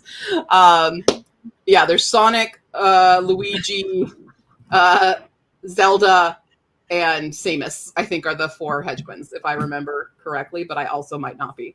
My favorite about that is just imagining, like, one of the sisters being like, come in, Sonic, and then all of a sudden you hear, pat, pat, pat, pat, pat, pat, pat, pat, pat, and it's just this fat Hedgewin trying as fast as it can to waddle at maximum speed, and he's just like, gotta go fast, and he's just like, he's going. I love, that's one of the fun things is the entrances of a lot of these, well, like the Hedgewins, because they're teleporting, right? So so actually they do gotta go real fast. But it's like with Mambo, like she has wings, but she chooses to waddle up my arm. It's the wires aren't connected. So they would likely do that as well. Sometimes the bird brain takes over. And literally the vet just texted me going, hey, she's due for her checkup. Yeah. But yeah, the bird brain happens. So with the Hedgewins, a lot of it is like that suddenly they pop up. Like the first introduction of one of the Hedgewins is that it pops up and scares the crap out of Melpomene. Just to show you that they just show up whenever because they get scared. They're very skittish. That's the hedgehog side of them where they roll up into a ball and stuff. And so any loud noise, it just makes them pop out of nowhere. That's so good. Also, don't hold on to one when they're doing it. God. Fun stuff happens when you hold a Hedgewin when it's going to teleport. Guaranteed vomit. I'll just say that. Yeah. But I was talking about Abaya before. So Abaya is an actual mythical creature from South America. It's like a cousin of Loch Ness Monster. Because I didn't want to just put in Loch Ness Monster. I was like, let's go a little bit extra. Yeah, and I like using animals and stuff from different cultures from around the world. That's like even when I was writing Ashport, why the Pontianak is in it. Because I'm like, I want to use something that's not commonly used. Because I have vampires and werewolves and they're everywhere. But let's use some other stuff that people don't. Slide Rock Bolter. That's a Colorado cryptid. Will it appear in Hisphacat? Who knows? Okay, I'm like, wait a second. How have I literally never heard this? And I've lived here my entire life. I'm like, who is that? Slide Rock Bolter? Yeah, like who is that man? Giant whale that lives on mountains, and it hooks its tail on the top of a mountain, slides and extends down and eats hikers, and then reels itself back up. It's in the book 1. I love that. Have you ever climbed Chautauqua? Actually, I have not climbed. It's over by CU Boulder. It's a super popular place. Like literally all the CU Boulder running and like track and field kids. You watch them just go up and down it like 4 to 5 times a day. They better be careful not to get swallowed up by a whale creature. No, legitimately, there's actually this entire part of the trail that is a scramble, and it honest to God looks like something huge slid down the side of it. So I can definitely see where that came from. Yeah, that's really cool. That's our I learned something new today. Hey. Yep. So I just like throwing in random things like, Cactus Cat is from Arizona. Like everybody has their own little mythology, which you can read about when you get the book because their character sheets are in here. Look at that. Shameless plug again. Hey, but for real though, definitely up your pledges. Yeah. Get it up that $200. Thog has a very soft spot for bats. The crystal bats. Yes.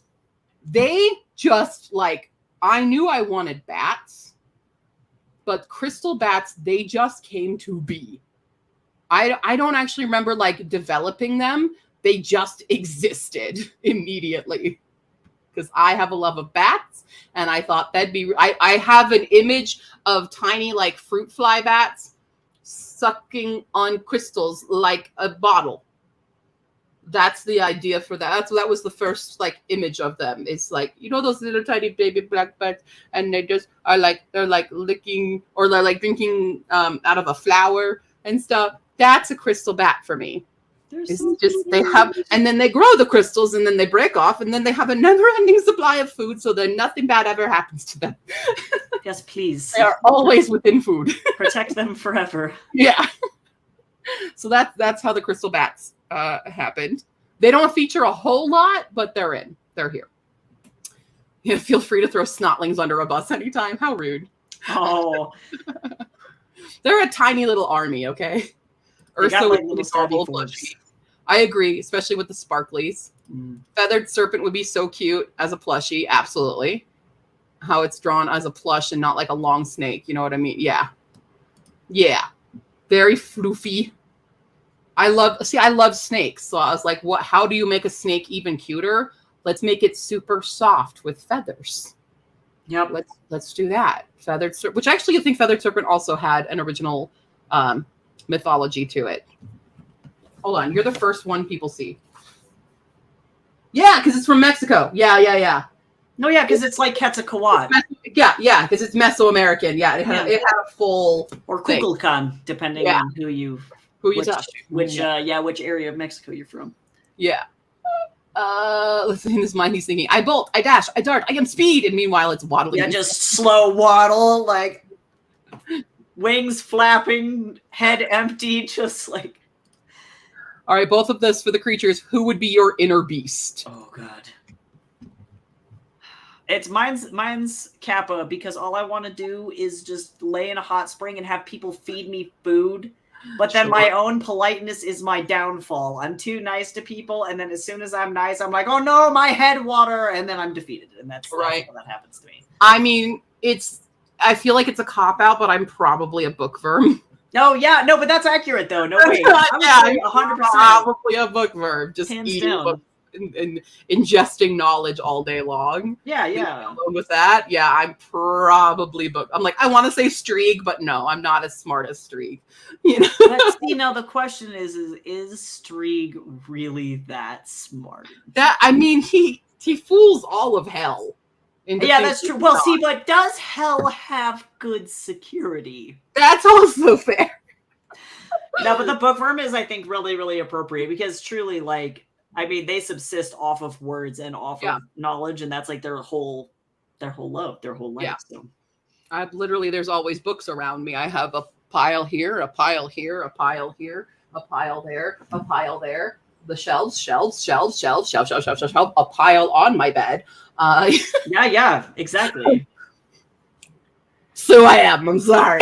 I'll also go with Kappa too, because raw fish is my favorite food, and those little dudes. I would give you a combo of Kappa and Humming Drake because of the spicy food side of you as well. Ah, yes, I do enjoy the spicy. You're right. Right. And you are small and easily compact, and I could just put you in my pocket and run. You are correct. But I'm also massive, so I would give myself a bit of Harriet on that side. Yes. Which also, getting frustrated with gardening is also my thing. Yeah, wait. Yeah. She gets frustrated with all the gardening because it gets stuck in her hair all the time. Yeah, no, we don't do that. Love that. So yeah, and I do. Harriet is always like holding one of the sisters, especially Calliope, and I love to pick up my friends. Good. I love to do it. If given the opportunity, I will. I don't care how big you are. I will pick you up. Pick up and carry and leave. I will. 100%. I don't care. I just like to grab people and spin them around and throw you over my shoulder. People can verify. Like I can't. Like I think I've done it to Hala. I've definitely picked up Fee, Sammy all the time. I am picking up Sammy.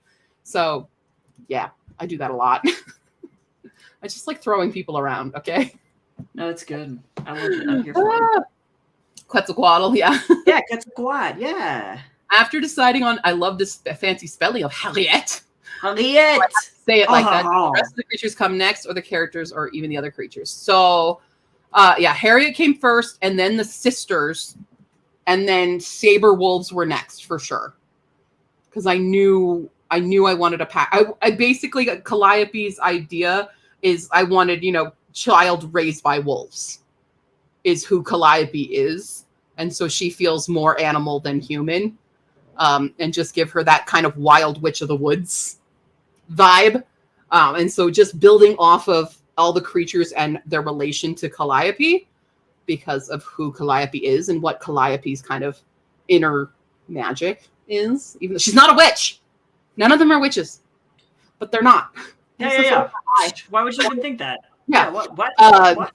But like just this character that's constantly covered in animals is that. So this, I'm thinking, and I think Humming Drakes probably came next because I love the idea of little dragons in your hair. So yeah, it is good. She's hairy. Her name is Harriet. It's true. With the two T's and at the end of it, like this makes it more French. It's extra fancy. Yeah. It's her little apron. It adds the fancy. And I knew I wanted, because I knew the climax of this story. I knew like the end goal pretty early on as well, which was really actually hard to connect because we don't reach this point into Greek mythology for a long time in this book because I had to build all these character relations and this drama between them and the town, that adding this other kind of orbiting entity that's like the real bad guy, but you don't really see them because you're so hyper focused on the smaller bad guys that they kind of swoop in. And I was really worried about doing it because I was like, this is so big. Do I need to split this book into smaller things? But then I'm like, that would feel too far-fetched if I made it so small and contained.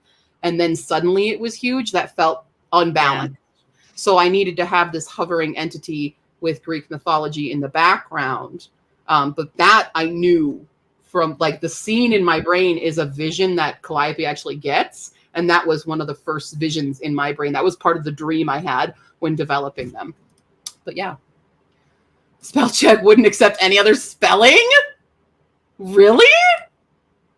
I mean, it's weird. YouTube said, but sorry, you're also in Iceland, so I'm assuming it's your weird Icelandic YouTube. So, hey, leave Icelandic YouTube alone. I'm saying it's weird. It's weird Icelandic YouTube, but it's your Icelandic YouTube, and it's fine.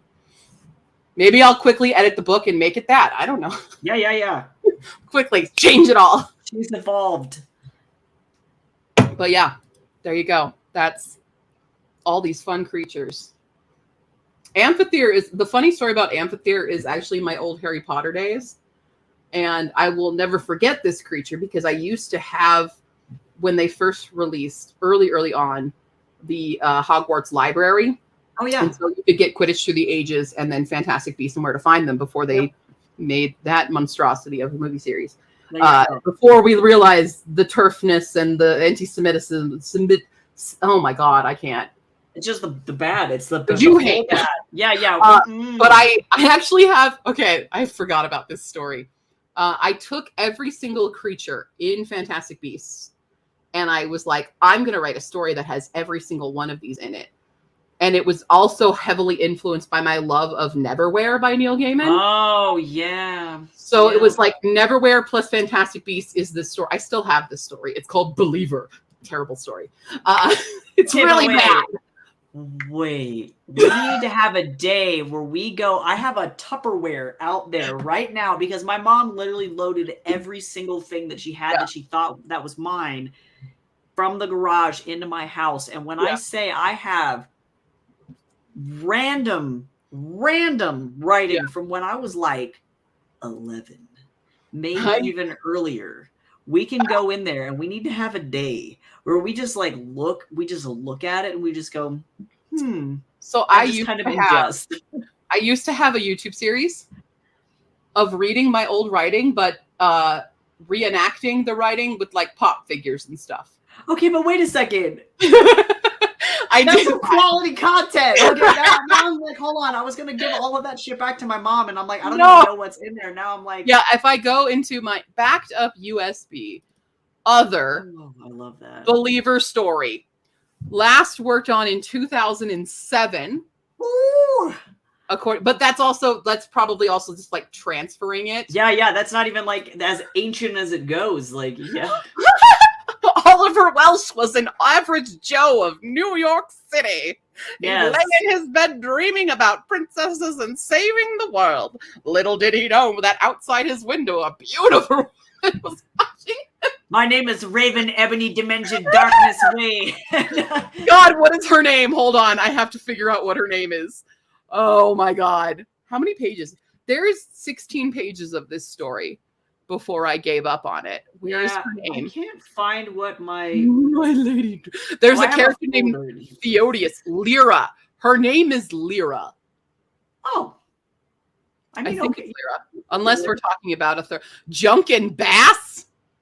Who's Junkin Bass? Oh, I was like Drunken Bass? Like, no, is he like Junk and Bass are two characters in this. I'm just skimming this. Yeah, I Lyra, love it. Lyra is the girl. But yeah, it's basically Oliver gets thrown into this other universe where they just come across a ton of weird creatures that I blatantly stole from Fantastic Beasts and Where to Find Them in the original, like, thin little red paperback. Or no, it was green. Was Quidditch Through the Ages red? I think. Anyway. Yeah, I think Quidditch was red. I think you were right. Oh no! I lie. Her name is not Lyra. Her name is Rent. Oh. The main girl's character is Rent, and they have to go find Rent. We're going on a journey. Lyra is the dream giver. Okay, the oldest thing that I have on my computer is from 2008, and it's Jack and Daxter fan fiction. It's quality shit. Yeah, so I don't even know. So I feel like we really do. What's my oldest thing on here? 2004. Oh, nice. Oh, it was when I was obsessed with Pirates of the Caribbean because good. The 5 Myths of Pirates is what it's called. Good. Yeah, I know I have older stuff in notebooks, but I think the oldest thing I can find on here is 2008. Mienko's probably older. Mienko is I'm obsessed with Prince of Tennis. Oh. And I decided to do Prince of Tennis, but with kendo. Okay, but that's great though. I'm here for that. Wait. I have maybe make money. My God, there's so many worse. Oh no, it's not even the oldest stuff. Oh, we're going on a journey now. I wrote a musical with a friend, and the musical is called Joe, because I was obsessed with Little Women. Just Joe? Joe. Yep. Joe. I wrote this other one called Claritine. It's a plot, and the plot is 3 pages long of one giant ass paragraph. Oh, that's my favorite. When you open it up and you're like, why does it look like that? Like, what did I do? What are we doing? We're supposed to be talking about his vocabulary. Well, I'm gonna bust out the old stuff, and we're gonna have to have a conversation. Okay. I'm like, do I need to make this another quick stretch goal? Like, do this, and I'll show you guys my shitty writing. Like the worst. I'm just gonna make videos now. That's what I remember. The very first story I ever wrote was like in 7th grade. Though, like I actually wrote in 7th. That's when I started, and that was because I was obsessed with Sailor Moon, obviously. And I wrote very, very unique title of The Elementals. That's and like okay. Everyone did that. That's a milestone for any writer. You're right. Okay, let me tell you about the first thing that I don't know where it is. I'm hoping it's in that Tupperware out there somewhere. But the first completed book that I wrote as a child was probably when I was like, I would have to guess like 8 or 9. But the thing was called 4 Heroes, starring Randy. In case that wasn't clear, but it also had an elemental theme because for whatever reason we had to do that, and I don't know why that was important. Oh my God. I love. Why is that not a thing anymore? So remember, well, my pencil story. That was an assignment. Was that Mr. Fujita's class, or was that an extra credit? I used to write stories for extra credit in my science classes because I was bad at science, so my teacher would give me a bonus point. But that was the Mr. Happy Egg family. I think the pencil thing was a Mr. Fujita thing that my mom found. printed off. But yeah, bring those My Immortal quotes. Yes, look, don't. Okay. See, here's the thing. I've never read Golden Compass. I've never read it. It's on my TBR. Oh yeah, I have that on my TBR too. L-I-R-A is what it was in the book. Oh, like I'm assuming this is because I was still obsessed with Sailor Moon, and the Americanized version of Sailor Jupiter's name was Lita. And so I just adjusted Lita to be Lyra. I'm assuming that's what I did. Okay, Iris, I hope you feel better. Everybody stay hydrated. Oh, okay. Collaboration in the works here. Oh my God. Hydration. Mm-hmm. All right, question for both of you. How much research did you need to do for this book project? I had to do a shit ton. 0. No. Yeah, because effectively, like on my end, it's like there's not really a lot of research to be done. Fortunately, like Stephanie had already done so much research, done that I was given this very concise document that was like, this is what we're doing. This is what these look like. This is how you need to execute it. And I was like, all right, on it. It was very organized, and it was the best references ever. And I would just, yes, that's how you're supposed to be a commission client. Please don't make your artist guess, because I don't have any idea what's going on. Like, I literally, when developing it, went on a road trip because the town that this is set in is called Pandora. It is a real place in Colorado. However, it is not a real resort town that I make it. It is an unincorporated community right next to Telluride. Okay, so it's like a ghost town? It's a real place. It's just very scattered amount of people living there. Gotcha. But it's like in Telluride, and you walk down the street, and now you're in Pandora. Oh, and there's like a few like private property houses, but they're an unincorporated community. And I went there with 2 of my friends. Literally, we decided to take a road trip just so I could research the surroundings. This is a postcard from it. This waterfall actually exists in the story. How very majestic. The waterfall, it's called Bridal Falls. Oh, Bridal Falls is over there. Bridal Falls. Oh. And this house is part of the inspo for the house in Hispakac. But the problem with Pandora is the rock structures there are extremely steep. And I'm like, I need this to be more grounded so that you can actually because getting to these falls, you can only walk. The people who live here literally have to helicopter food in. And I'm not kidding. We asked. You cannot get up these mountains in cars. So I had to kind of flatten it out a little bit. And then, so they did have these big reservoirs in Telluride. I had to make it a lot bigger so that there could be boating and water skiing and shit that happens there. But I went for the purpose of researching surrounding for the area. So essentially I made Pandora Telluride, but Telluride is mentioned in the book, and it's said that Telluride's 30 minutes away from Pandora when it's not. But I adjusted that because it's my story and I can do what I want. And then I did a lot of research, obviously, for the creatures, most of all. And then I did a little bit of, I did not say a little bit, but a lot of what the sisters face has to deal with kind of some trauma responses, especially Calliope. A small spoiler for you guys, Calliope was sexually assaulted as a teenager. Calliope now has agoraphobia, but a very specific kind of agoraphobia where it's not that she can't leave the house. She does not leave the grounds. So she goes outside, but there's a barrier of the land that they own, and she won't cross that line, or else she suffers like panic attacks and stuff.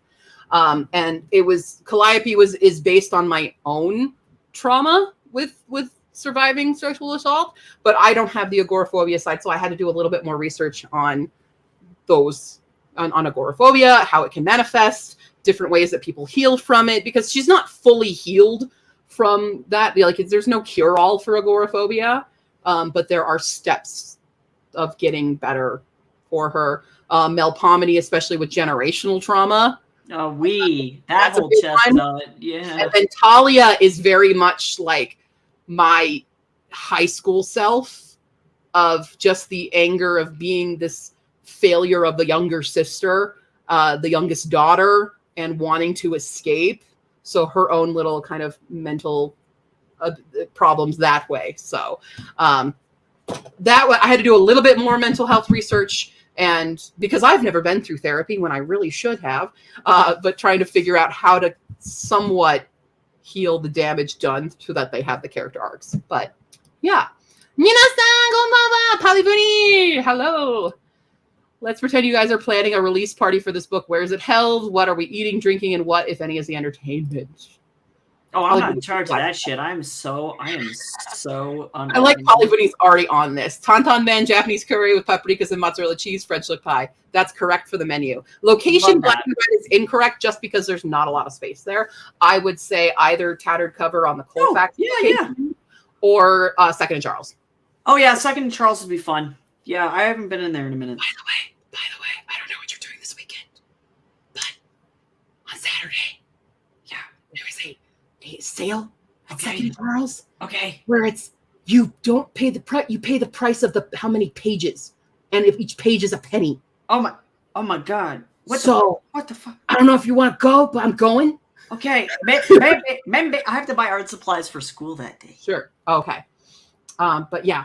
But then maybe we could go and we could stop by the Tattered Cover and see if they put the books up on the shelves. I can give them. Oh, yeah, and so we can go and run an errand over there and go do that. Because it has the price on it now. Yeah. Cool. And then you can sign your contracto. Yeah, guys, my books are going to be in a store. Yeah, woo! And not like somebody went and sold the book because they didn't want it anymore. Because that's what happened. Somebody sold book 2 of Ashport to Black and Red. And it was there. Found it? We're like, who?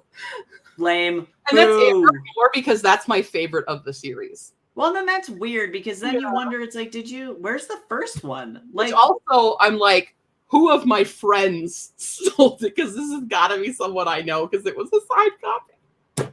Lame. Okay, I'm going to find them. I'm going to poop in their shoes. I have half a mind that it was the person who told me it was there in the first place. So that's fine. But yeah, I would definitely host it there. And the food, for sure. We would do Japanese cuisine, for sure. Oh, yeah. Tantan Men sounds great.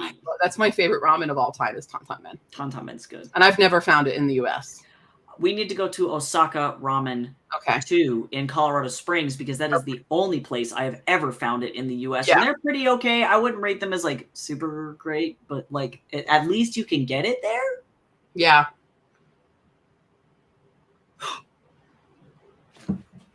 Is this good?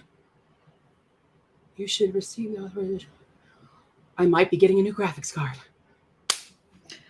Because I have Karen'd the fuck out on this whole thing. Okay, but you know what, though? As like someone who has been objectively on the sidelines of this entire thing, they should have just sent you a new one in the first place. It's been issued for our advanced replacement program. Oh, yeah, they're sending you a new one. Their reservation team is currently allocating a possible replacement. You should receive the authorization hold amount form once a replacement unit has allocated. Okay.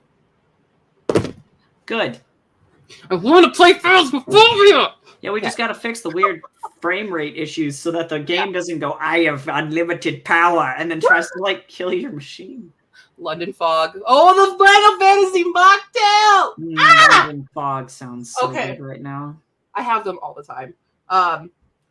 When I was in Japan, Taiko, I went to the Square Enix Cafe. Oh, fun! And my friend Misha and I had their mocktails, and we drank like 50 of them.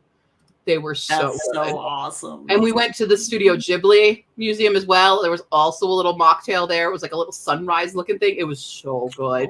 I'm obsessed with those things, and I nothing will ever beat them. Entertainment Taiko with Taiko. I just bust out drums, and I'm like, let's go! Yeah. I love it. We have ramen joints with Tantan Men in Boston. Well, I guess I'll have to come to Boston, Polywinnie. Yeah, that sounds fun. Taiko, I don't know if you know Polywinnie. Polywinnie is the resident Q historian. Oh, yes. Polywinnie knows everything because Polywinnie has been here since my early first time in Japan days. That's how long Polywinnie is the ultimate subscriber. Yay. Yeah. So if Polywinnie just randomly says random facts about me, it's a normal occurrence here. It's truth. You can take it as truth. You can take it as truth. Didn't see a lot of ramen joints when I lived in Honolulu, although Simon was on the menu like everywhere, even McD's. I loved that McDonald's was even holding it up. It's like, good job, guys. Yeah, I lived across the street from a Hachiban ramen when I was in Fukui. Oh, that's so that was lucky. Easy. Just whenever anybody of us were hungry, like, want to go Hachiban? Or like, yeah. Yeah, let's go. Tantan man, get some gyoza. Yeah. Yeah. And then when I lived in Mie, I lived down, like on my walk home was Kokoichi's Curry House. So. Oh man, yeah. There's a reason I never lost weight in Japan, guys. Yeah, but like, why would you want to at that point? Like, they always say that when you go to Japan, you're gonna lose so much weight because they eat so much. Like, they're all so healthy there, and it's like, you don't know anything about Japanese cuisine. The You carbs. think it's all sushi. Yeah, you like, don't know shit. Yeah, the deep fried Yeah, stuff in Japan, like, yeah. The first thing I thought of, and I know I recognize this is not like Japanese, but the first thing that popped into my mind was just musubi. And I'm like, give me that spam. Give me the spam. And I need it to be covered in teriyaki sauce, and I'm going to eat like 90 of them. Yeah, done. The final form of a Q subscriber. Yeah, like Polyphony knows all my old names. Kokuichiban Curry House was my joy. It's the best. Yeah, literally walking back from the train station, I go to Curry's house, pick up my order. They would already know my order. I got the same thing every time. It was chicken katsu curry, spice nichi, rice 200 gram to yasai to cheese topping. And they, I just say that. And they would be like, or I almost have it ready for me because they knew I was coming. And then that's so awesome. And I would go watch my J dramas and eat my curry. Done. I'm so hungry. All right, question for us both. Do you believe in art block? Either drawing or writing or even reading block. Do you mean like a writer's block? Okay, yeah. I think that's what Nina's getting at. I'll let you go first because I have a really shitty answer to this one and people hate me for it. So you get to go first. I mean, I have a controversial hot take. I think writer's block and stuff like that is depression. Oh, that's a huge part of it. I would agree with that one. Part of it, but also there's burnout, which is what I feel like it more so is. It's just being burnt out, and so if you're only producing and not consuming, that it's really easy to do that. And like I always have the idea of a creative well inside of you that you need to constantly refill. You can't just be drawing out of it. You have to put intake. So it depends on just best self-care. If you're getting those things, I think you need more self-care. Okay, what's your hot take? So in terms of like, I'll come out with a reading block. So people, first of all, they come at me a lot because they're like, oh my God, do you keep up on these new releases? I guess some context for me, I have a master's in publishing and I do work for a publishing marketing company. So a lot of our company's job is staying on top of what's going on in the industry, if there are mergers happening, what's popular on Book Talk, on TikTok right now, those kinds of things, just to know what the trends are, what's going on, what we can do better to market books. And so with that, people kind of expect that you are, as like somebody who works in that kind of a field, somebody who's reading a lot, because it's like, you got to know what the trends are, know what the content is. I don't read at all. As a writer, I don't read anything. I spend a lot of my time watching true crime YouTube and watching Overwatch cheaters get called out when playing matches. So I know that I get a lot of flack from, I think, like other writers for not consuming writing. I consume art a lot more. And that's just because art is easy to, like, for me to look at, observe what they did super, super well very quickly, because I'm like tracing over the entire thing in my brain going, oh, here's the color theory. Here's how it was put together. Sure. Here's what the composition looks like. Here's how I can replicate it. Mm-hmm. But with writing, because it's kind of a longer process, it's a larger piece of content to ingest. I have trouble sitting down and doing that. But in regards to like writer's block and art block, I feel so bad because when people ask me if I have it, my answer is always no. And I suffer from chronic depression and chronic anxiety really bad. And also I just got recently diagnosed with ADHD. And so what I believe is the only thing that fuels me is that because I have so much stuff going on, like right now I'm working on a sequel to a young adult fantasy dystopian. I'm also compiling a bunch of anthology short stories for Western short stories that I was working on into an actual book because I decided I wanted to change the format. I'm also doing weekly writing contests for Readsy, just kind of as like on a whim, as like fun writing, short writing exercises that aren't too serious. I'm also working on a webcomic. Also, I do art streams every like 2 times a week, and I recognize this is an insane amount of work for any like average human to try and tackle. But I think that for me, rather than consuming the content, it's the constant flipping in between micro projects that kind of rocket propels me forward, because I effectively complete one little tiny micro task where it's like, okay, I finished like 1 page of my comic this week, but then I get to put it down. And I'm like, I don't have to crank out 4 pages of Heaven's Equal this week. I can just do the one, put it down, and then, all right, let's go and work on a chapter of Court of Snakes instead. And so that way it's something that's like fresh and new that I'm looking at. So I'm not getting trapped in like, oh God, I've been looking at just my novel alone every day. Like, and that's maybe why I get burnout really bad during NaNoWriMo, actually, is because it's like, oh my God, this is the same thing over and over and over. That's fair. All in a row. And there's very little reprieve in the middle of that. So I'd say that's I just have to do a quick funding update. We got $1 more. Yeah. Wow. Hooray. Okay. Wow. That person's a champion. Yeah. Champion. I will say one caveat to this, because I do think, in my personal opinion, that writers do need to read. You don't have to read extensively, like insane people do. But I can tell usually if a writer is not a reader, and absolutely, or it's like doesn't like. I've met people who, and they're not my friends anymore, but they made me read their like erotica series, and it's some of the worst written garbage. And even like I can read it.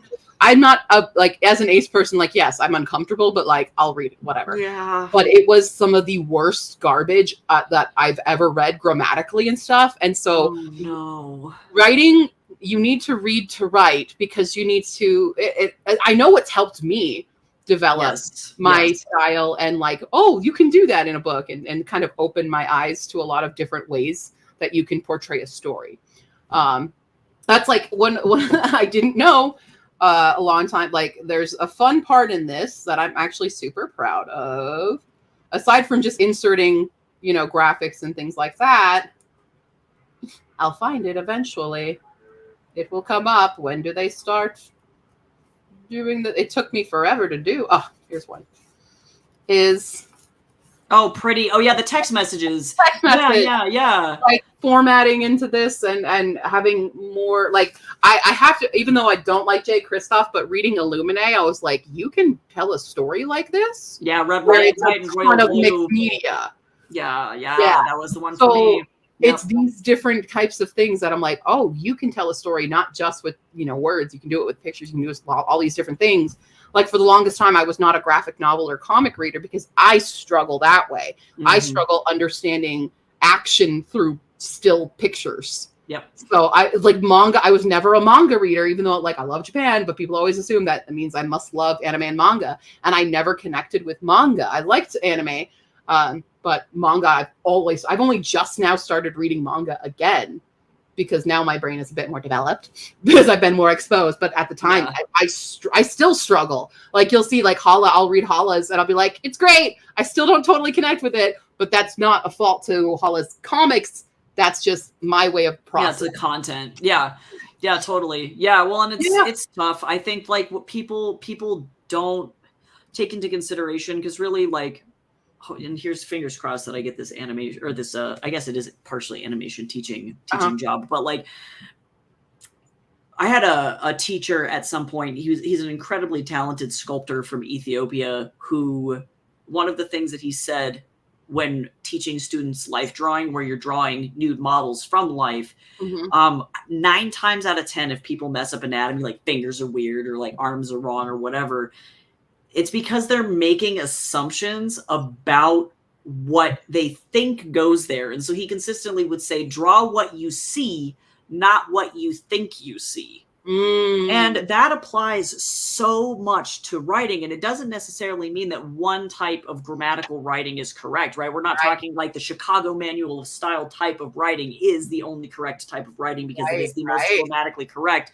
But if you see something stylistically that you like in somebody else's writing, it's like Frankenstein it together. Yeah. Like, you deserve to be able to do that, to develop that style. But if you don't expose yourself to as many broad different types of like writing or art as humanly possible, you end up getting in that weird funk where all of your stuff starts sounding like an episode of Dragon Ball Z. And you can tell that happens to people. And it's like, I understand that certain people in certain genres have a specific style, or like I think about the Hallmark Christmas romances, and it's like, if you can write them, good for you, because you're probably making like $1 bazillion right now. And I'm definitely not knocking on those people for sure, but like they have a specific way that they write, and it's very fast. They can kick it out super quick, and then it all kinds of reads the same. Each of those authors kind of sounds the same, and you can't really tell the difference between them. And it is what it is, you know. Doug, I didn't realize that you were the backer. No, you're the MVP. No, seriously, I love those dollar pledges so much because I'm like, hype train, and I get like so excited. Yeah.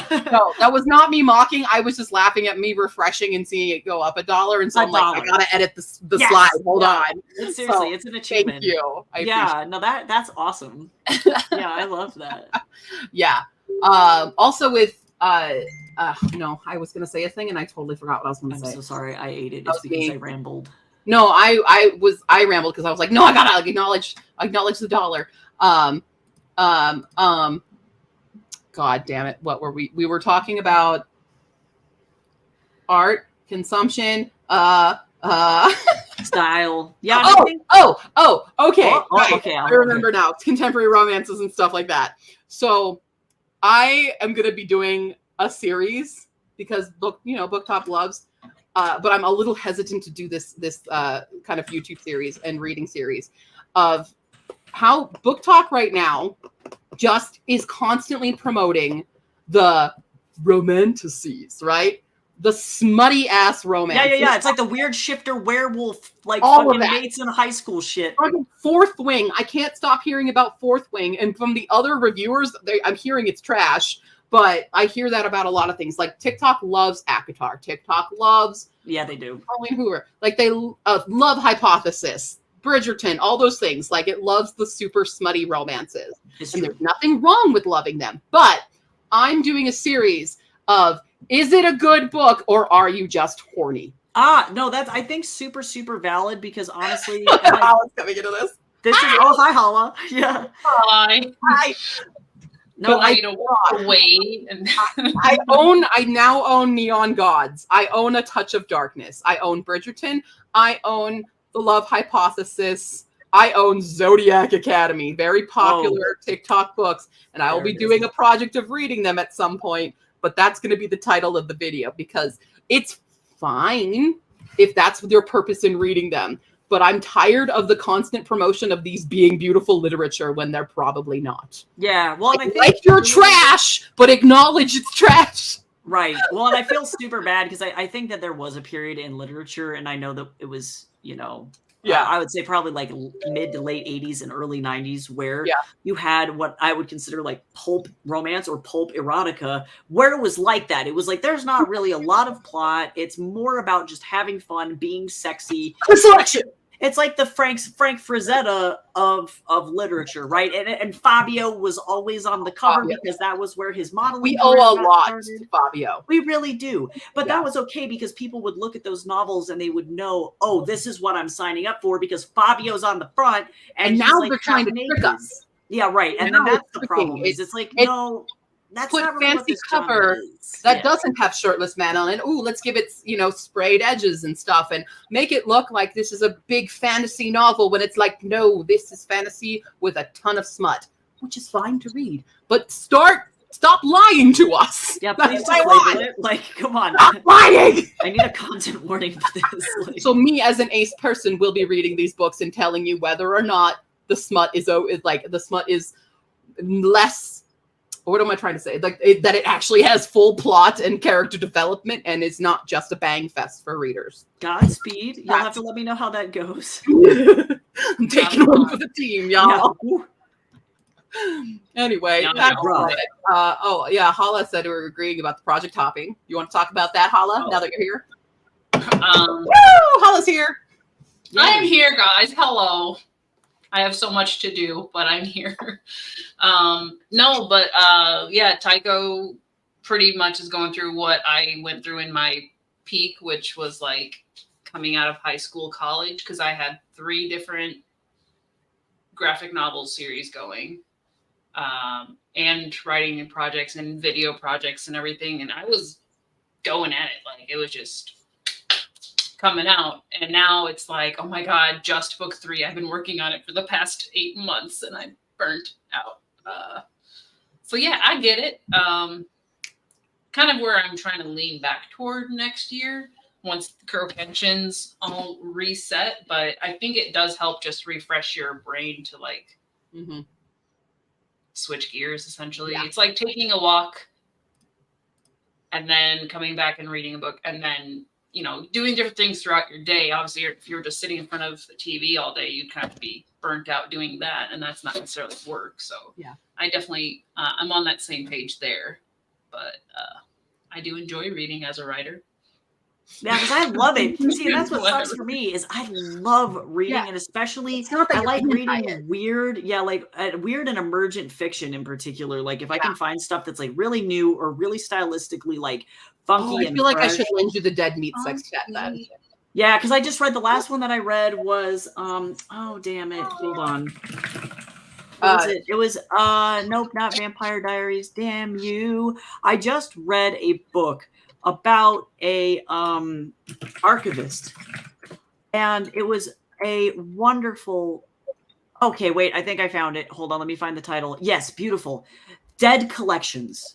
And I don't know if anybody has read Dead Collections. It is a phenomenally good short novella about a trans vampire who unfortunately became a vampire before his transition. And so he got stuck effectively. Like HRT kind of works, but then also too, the vampirism is more like an STD. Like it's treated more like AIDS is. And so he is not only ostracized because he's a trans man, but he's also ostracized because he has this like sexually transmitted disease that only the gays get. You know, it's like, but he works as an archivist in the basement of a I think he's in Washington DC, and so it's a very interesting book, and it does have some romance aspects to it because there are a lot of moments where he's trying to touch on like I wasn't able to transition, but I'm still trying to like fall in love, and he also looks like he's a baby, and he's like, no, but I'm an adult, like, and it's just a very interesting blend of stuff, and that's the quality.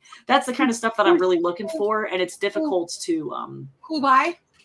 Dead Collections. Let's see. It's by a trans writer named Isaac Fellman. Okay, I was just like making sure because there's a few that pop up on Goodreads, so I'm just Isaac Fellman, and it's a nice little short and sweet novel, and I was really impressed with it. And I wish that I could read more content like that because I know I'm trying to like really get back into picking things up and just like going for it. And actually I lie because I didn't read Dead Collections last. I read Red, White, and Royal Blue last. That was the last thing I read because I was also trying to figure out, is this a good book or is it just gay horny? And actually it was a good book.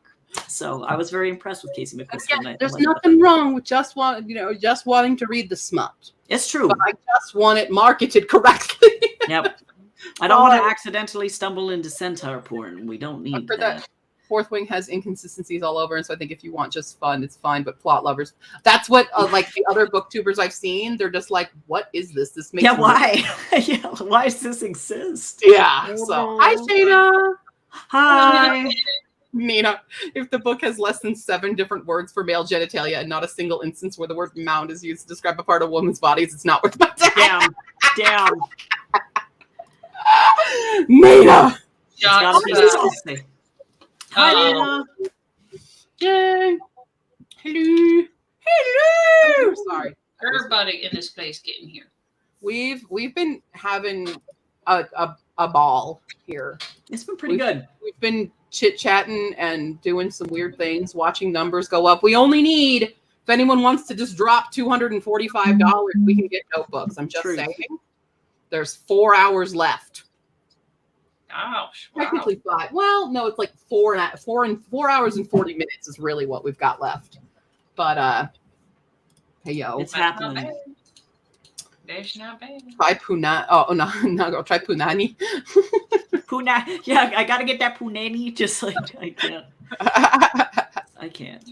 Just dying. Okay, but yeah, that's fun. Good times. I'm really nervous to read these books, I will say, but I've collected them. We're gonna find out.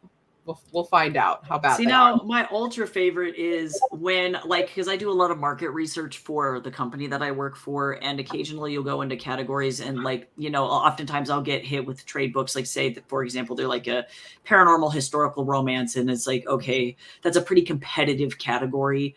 Already historical romance is super competitive, and then you throw the paranormal stuff in there and it's like that's trending right now. But then I'm always super surprised when I see what's on the #1 Amazon bestseller lists, and they make me want to like pick them up, because I know to some extent it's like kind of a gimmicky game to get your title to #1 bestseller on Amazon if you can manipulate it in that way. But also sometimes the titles are like, I was dumped by my #1 black Lamborghini driving baby daddy, and you're like, what the fuck did I just read? And it's like, it turns out it's like one book in an entire series about like black female millionaires getting screwed over by shitty men, and I'm like, who wrote this? What is this? And it's the most chaotic looking stuff I've ever seen. And sometimes I'm just like, you know, I could buy this right now, and I could have an answer.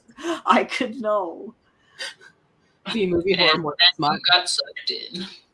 Nina, you can ask questions all the time. That's what we're here I'm for. going until midnight here, and I have to work in the morning, so I'm sacrificing sleep to watch this Kickstarter end. Eventually, I need tacos, but for now, get tacos. If you'd be getting a tattoo of one of the creatures, which one would you choose, and where would you put it? Besides the obvious snotling on the forehead, of course, obviously. Not on the forehead. Yeah, I know. I'm like, I mean, I feel like because we talked about like what animal we are, I would have to get a bookworm. And I would put the bookworm. I don't know. I'm always about like the back shoulder tattoo. That's where I feel like if I were to ever get a tattoo, it would be back shoulder. So probably bookworm, but also like Streeg would be really fun to have a tattoo. People would be like, "What is that?" And you'd be like, "Look at my scangly-legged man. Like, look at his little body. This is my son. Not my child. You will not slander him." Carla, who would you get a tattoo of? Of your creatures? Yes. Not Ariadne. I know. Knowing me, I'd be like, "Oh, spider again." Let's see. Oh, the hedgehog. Oh yeah. You are a hedgehog stan. Yeah. Probably a hedgehog. Oh, but where would I put it? Oh, I could put it like on my ankle, so then I have a little hedgehog walking with me. A little waddling ankle, a little waddling with you. Oh my god, yes. Yeah. Yeah. Well, and the best part about that tattoo is people are like, "Oh my god, I love your penguin tattoo," and you're like, "Actually, it's a hedgehog," and then they look closer and they're just like, "Why does it look like that?" I'm gonna require every Kickstarter backer. I'm gonna require every Kickstarter backer now. You all have to get a tattoo of the creature in one, like any creature in a spot. Just for further marketing and promotion. Thank you. Is this going to be like the Subway thing where it's like if you legally get a tattoo or legally change your name to one of the creature names, you win free like Subway sandwiches for life? But in this case, totally. It's like you win like maybe free your early access to books for life if you prove your dedication to the prove tribe. Your loyalty. Did not take a lot of convincing there. What are we at here? Shayna would like to know, what do you do for a living, Tycho? Heard something about research. Oh, so, okay, I'm a man of many hats. So I went to school and I was first trained as an illustrator. So I got a BFA in illustration and as a game artist because I originally wanted to be a concept artist. And then while I was looking for work there, shit kind of hit the fan, and then I like hard lefted into a publishing degree. So because I was interested in publishing my own titles, and I really wanted to understand the differences between like trad publishing and self-publishing, because I had self-published some of my books at that point. They were not good. They were very, very, very bad. At that point, I needed to really understand more about what was going on. So I learned all about both like academic and trad publishing as well. And then I published a bunch of my own books. I like just finished publishing my 8th title actually in July. And then at that point I got a job doing marketing. So I currently work for a book marketing company called Pubvendo, and they predominantly focus on trad publishing right now, but we're trying to get into academic marketing, and I don't know how that is going to look. Oh yes, there's one pale reflect. Yeah, there's one of them. That's one of them. It's good possibility. But yeah, so I would say on the day-to-day, for the most part, what I do in general is art commissions, book design, freelance publishing services, and then really just like writing and creating my own content. Killing it. So I got a lot. I'm going to be getting a job as an art instructor here at a college, hopefully, fingers crossed. I have an interview next week. I don't think that they're going to tell me no, because they're very desperate and I know secrets. So I know they need me really bad, but I'd probably be teaching like script writing for animation, or potentially like concept art or digital painting classes. Cool. So it's kind of what I do. It's a lot. It's too many things. I love that. Iris came back because Hala's here. Oh no, I hope your headache goes away soon. Yeah. That's the I love that Iris has a habit of being like, "Okay guys, bye." And then 10 minutes later we'll come in and tell everyone to hydrate. Hydrate. Yep. Yep. Oh, computer's been overheating and the speakers have been making a noise. Oh, I'm so sorry, Shayna. Yeah, oh no. The words of thought, rut-row. Hey, Snazzy! Love to get tattoos on my fur base. My parents would forbid it. I agree with Hala. No Ariadne, but I do love Cactus Cat, Harriet, Hedgewin, and the Half Owl. You mean Streak? He's not half owl. He's full owl. He's just long-legged owl. He a long boy. Oh, you missed so much, Snazzy. A lot of chaos has happened. It's been good. Good One thing party now. Woo! Nina would get a baya. Oh yeah, nice. Nice. Yeah, Sheena hopes you get the position. Yeah, I hope so too. It would be very nice to just have some kind of like side cushion, because right now with the publishing degree, it's like legitimately the worst because it functions seasonally, right? We have our fall season and our spring season, and so like I just came out of the summer season, publishing season. No one is publishing any books, so I got like a $60 paycheck, and I was like, "Oh, I love this so much!" So yeah, I'm excited for the fall publishing season. Yeah, faux show. Yeah, you know where the school buried its body. Literally, it's probably in the brochure. Oh, so funny story, Nina. Okay, it's a funny story about how actually I would like, because I'm particularly interested in history. I really love the campus a lot because there are some really cool things about like living here in the U.S. and especially in Colorado. Like the majority of our medical scene was spearheaded by Jewish people, and particularly like Eastern European Jewish people, and mostly I think Russian Jewish people, if I remember correctly. So the campus has like a historic synagogue on it from like 1915, and it's absolutely gorgeous.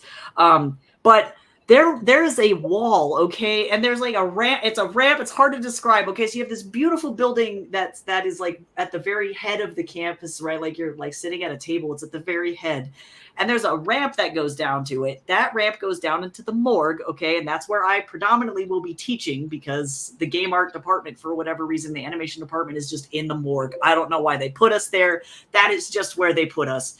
And what they would do is that ramp was actually an old school ambulance ramp.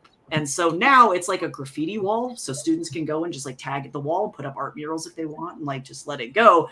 But like when I say that like people walk by there and they're like, "What's this ramp for?" I had to be like, "It's our art wall." And like I was not allowed to tell incoming students that like this is where they stacked the bodies in the winter of 1918 because they physically could not get the bodies off of the campus, and there were hundreds of them because some students have been like, this place gives me the willies, and then they don't want to come to the school because they're so superstitious that legitimately they're like, I can't come here because the ghosties are gonna get me. And it's like, yeah, that's valid because it's got some weird vibes over there, but most of the ghosties are nice.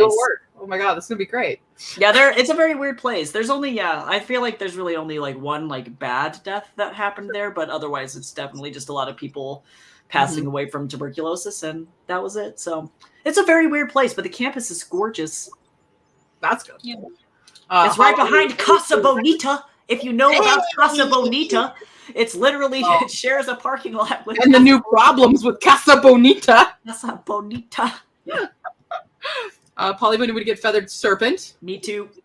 $60 what we had overtime last week, and then they took it all away. Oh, boo, Shayna, no. Yeah, I'm working effectively as like a freelance contractor, and so I'm only get like paid for like how much time I clock in. So I literally clocked in for a meeting, and I was like, yay, and then I like left, and that was all I got paid for the whole month. And I'm like, this is the worst, but it's just because there's no work because nobody's publishing books at this time. And like, you know, you have like the big five, or I guess they're like it's like the big three now. I don't know what's going on in publishing right now. Those big publishing houses are still publishing books, but for the most part, like most other publishers, mid-size and smaller, are following those seasons. So the summer's like really dead. Yep. Okay. We've been streaming for 2.5 hours. I feel like I have to take an actual Hispcac break here and show stuff.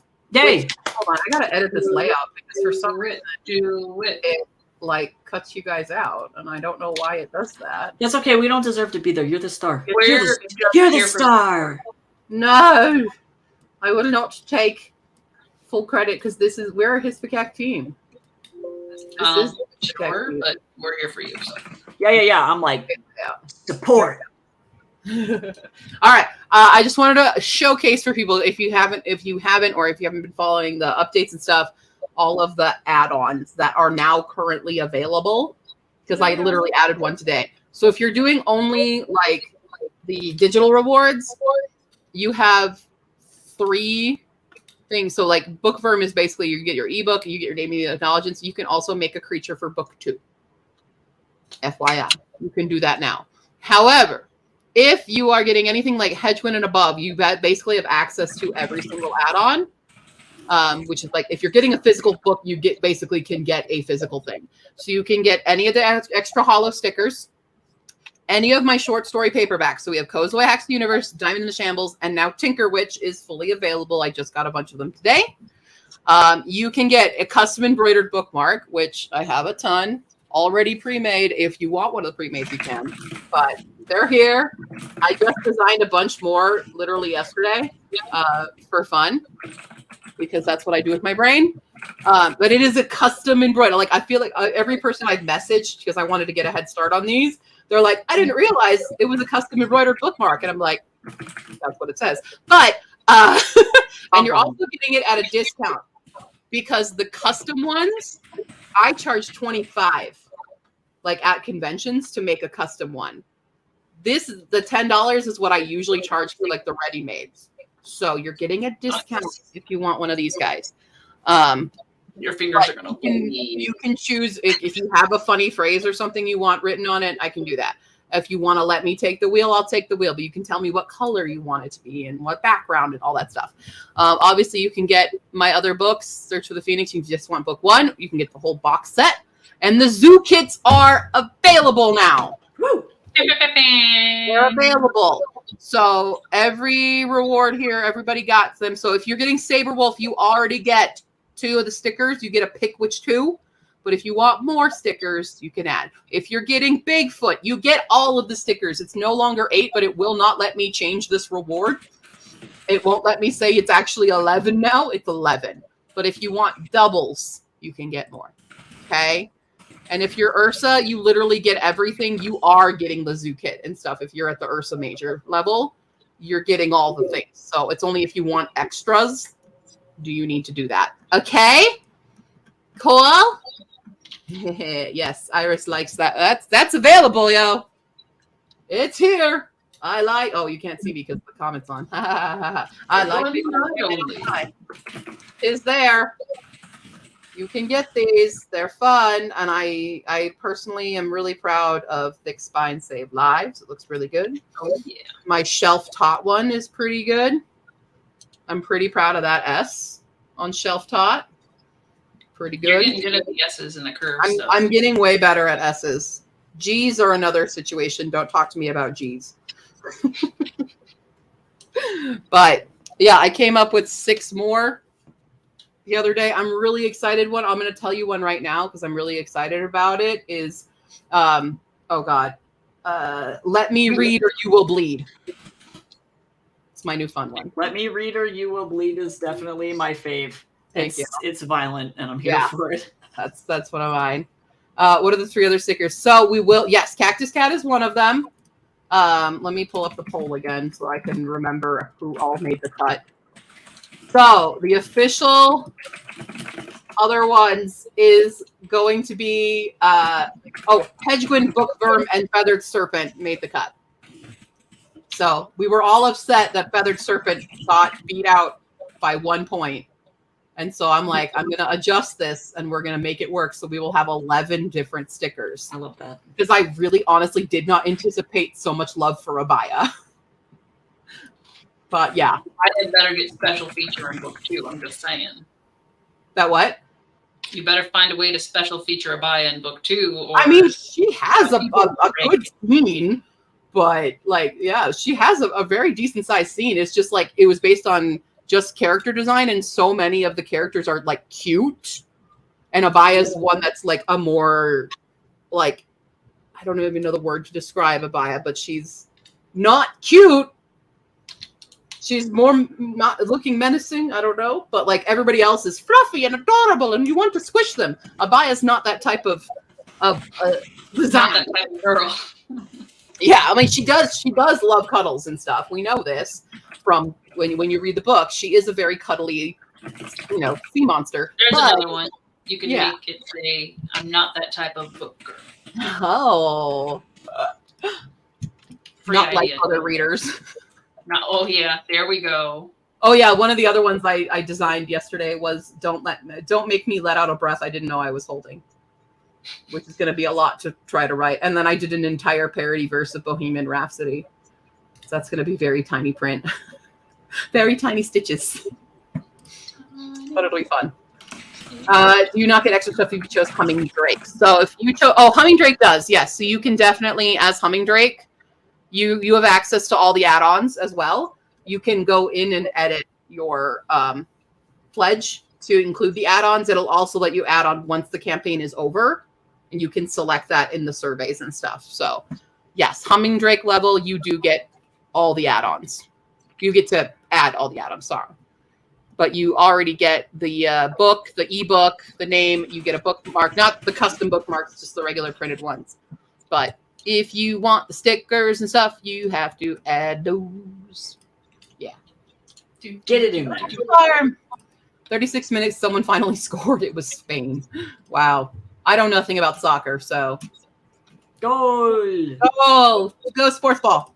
Nina is off to sleep. Bye, Nina. Good night, Nina. Need to not be awake when the G words come for me in the night. Don't worry.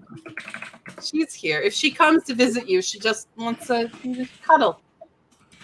Mm-hmm. Cuddling. Cuddle and burp. Cool. All right. Hopefully that made more sense for everybody. We are officially 166% funded. That's so incredible. That's amazing. Yeah. I'm very happy. This is my most successful Kickstarter I've ever had. And I've had 3 others, I think. Did you do it for each of them except the first dashboard? I think. Oh, maybe I didn't do it for Hoop Away. I only did it for Karuta and Astronom, it looks like. Wait, is it? Hold on. Let me. Oh. No, I did. I did do one for Hoop Away. So Hoop Away is next. So Hoop Away was 150% funded. But the goal was much smaller. All these goals were much smaller. Karuta was 124% funded. Astronom was only 108% funded. That was like at down the to the wire. But like backer wise, Ashport or the first book had 30 backers. Karuta had 28 backers. Astronom had 29 backers. We have 84 backers. Yeah, that's round. insane. That's Completely insane. different to my previous work here. So, yeah. So thank you all. It's pretty freaking dope. Are you gonna cry? Probably. You should feel good. Good, happy tears. I'm also dead inside, so you know. Yeah. Ugh. Oh yeah, for Fox Station. Yeah. I can put my necklace on again because Neon's sleeping. Oh, how to edit your pledge? Oh God, I haven't had to do this in a bit. So when you go to the Kickstarter, you can see your pledge, I believe. Mm-hmm. Yeah. You should be able to click it and adjust. I don't know because I can't see a pledge on my side.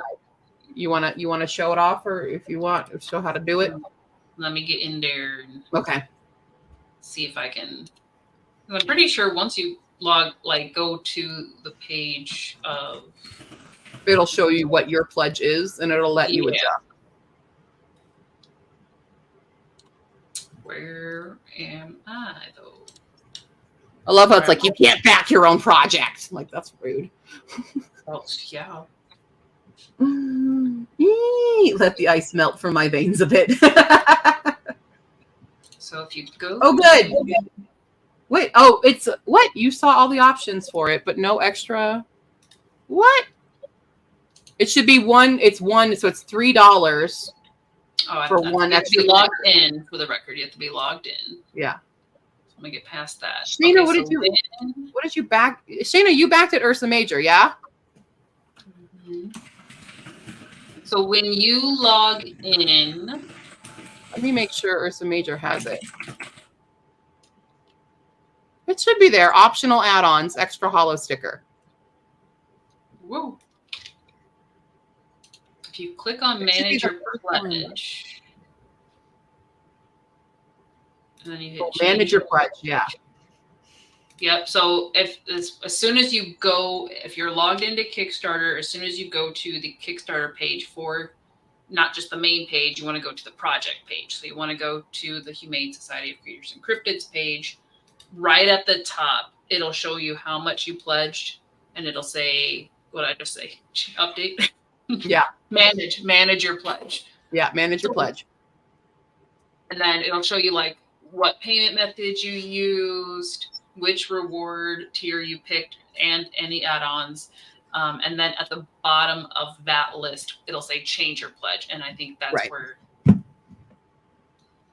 guess I'll click it and follow through. Change. Yeah. So you go to change your pledge, gives you all the tiers. If every single backer minus 3 people add a hollow sticker, we'll make the next stretch goal. I'm just saying.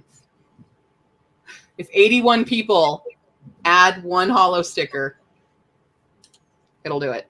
Just saying.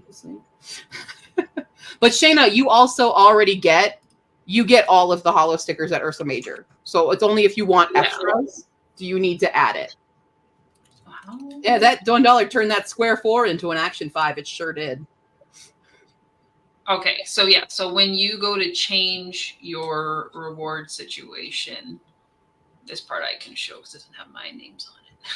Yeah. But I don't know how that's going to affect your screen. I'll make it so that it'll work. So got that, and then boom. Okay, so when you manage your pledge, it'll first put you through the rewards, so you'll select the main tier. So like the ones that aren't available won't show up, but all the regular tiers should. And then you'll go into the add-ons.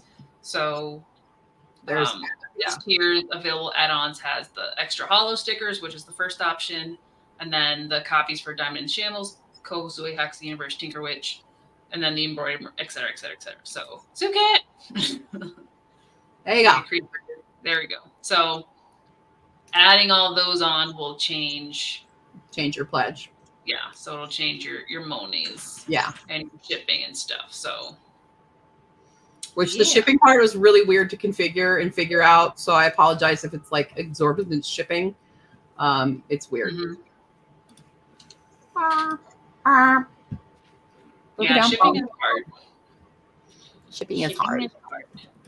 It's hard to figure out when you don't have all the items to weigh how much they're gonna be, and especially like the zoo kits. Like, it's a wooden box. I don't know. You know. Yeah, they're like, good luck guessing.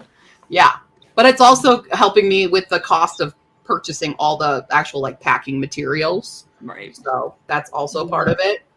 So Yes. Uline. Uline. Yeah, God, I have to deal with Uline for work so much. I wonder if I can just order through work and they give me that. I think Can you just order through Uline straight? I think you can. Yeah. So that's cool, but I don't know if you get the extra business discounts, which is like, yeah, can I less get sad. I don't know. I have to pay their invoices all the time now, so Right. So, just because I know somebody will ask if it's not me. okay. For anybody getting an extra hollow sticker, you're not picking it right now. There's a survey that comes after the Kickstarter is fulfilled, and then it'll be like pick it. Yep. Make English out of that, please. Pick which stickers you want. Yeah. Stickies. Yeah, the survey will ask you to select which stickers you want. Cool. Yeah. Well, I think I've got to go. I'm going to go and get some tacos from this very questionable looking place just called Taco River. And I have a lot of questions about what that means, but apparently they get great Uber Eats reviews, and they, and more importantly, there's this type of it's called a quesabirria taco, where effectively it's a crunchy taco, but it's made with the intention of dipping it into cheese sauce. And it's an incredibly cool Mexican street food, and I've never seen anybody sell it here. So I was like, oh, dippy crunchy taco.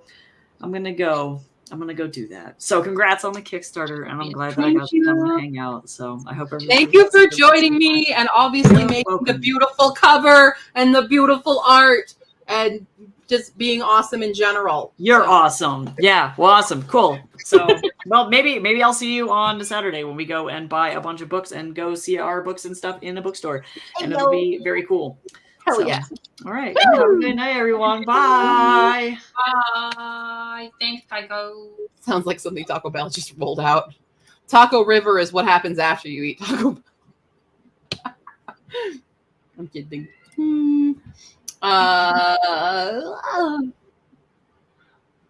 All I had was frozen macaroni and beef dinner. I made gnocchi today. No. Okay. Cool. Oh, I see an adjustment was made. Yes. Yes, indeed. Yeah. Go to my dashboard and let me fix things. Remove that. We went up a percentage, everyone. Huzzah. Let me do that. I need to remove this. Undo this. Boop. Oh, whoops, not that. That's not what I do. We go to slides. I hate that it doesn't just refresh the slide that I'm using. It makes me reset it every single time. Okay. Boom, there we are. Hey. We are now 167% funded. Cool. I'm going to grab another beverage real quick. 5/3 funded. Wait, you left me. I'm here. I'm here. Hi. Hello. I'm still reading, rereading, editing, all that good stuff. But I'm only this far. I'm only a fifth through the book, and I need to try to finish reading it in a week or less, so I can edit it and then get it to my editor. So probably, oh yes, tomorrow, definitely doing the morning stream starting at 8 a.m. again, Eastern, going to 10 We do have a contractor coming out between 9:30, so there might be like an impulsive sprint where I go deal with that. And then depending on how long it takes, I'll either extend the stream or just go as per usual, since we're streaming it in the evening as well. Then Monday's Creative Commons, but tomorrow we are streaming in the morning because I need to read. Reading sprints for me. Reading and highlights. Degreased Snazzy can join tomorrow morning stream. Woo! Yes. So moving forward, I know there are some Friday mornings that I work, but I think I work at like 10:30.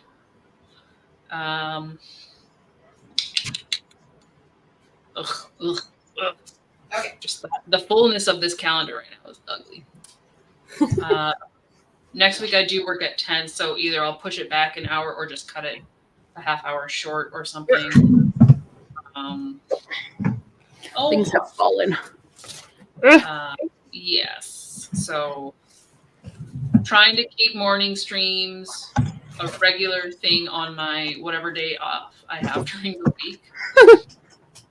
That's pretty much the plan right now because it's not constant, and I wish it was, but I don't got that kind of pull on my schedule. Not yet. Yes, Iris. Unless something happens, but there will definitely be a morning, and then morning on my channel, evening on Q's channel. I don't think if we do anything in the afternoon, I don't know if I'll be able to be here because I have to go check on cats again. I'm working. I have my work day, so never mind. Nothing till the evening following the morning stream. Yep. Oh, right, you're in between. That's cool. Mm-hmm. That's cool. We're just trying to create habits as much as we don't enjoy waking up early. It has been good for us, you know. Treyu had his first training session today. Training? Well, because we signed him up for additional training to work toward him becoming more neutral when we're on walks, like in reacting to other dogs and the skateboards. Sure. And it's the basic for obedience stuff, which he knows the basic commands, so we're able to move through it quicker. But it's like reinforcing, like a little bit targeted. Till I say you don't sit. And does use e-collar, which we were kind of like, what is this at first? But we both felt it. It's just kind of like a stem, like a little pokey poke. So it's not like in my head, I'm like, no, don't shock my baby.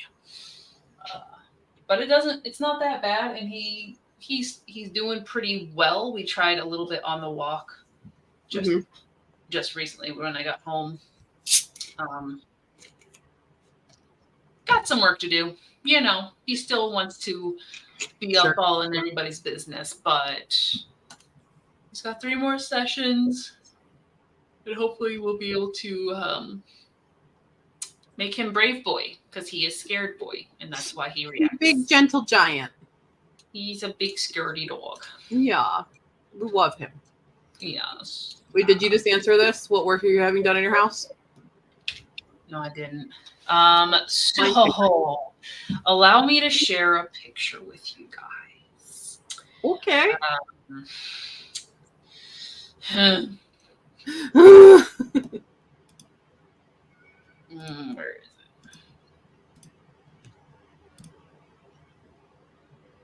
Hopefully this comes in pretty.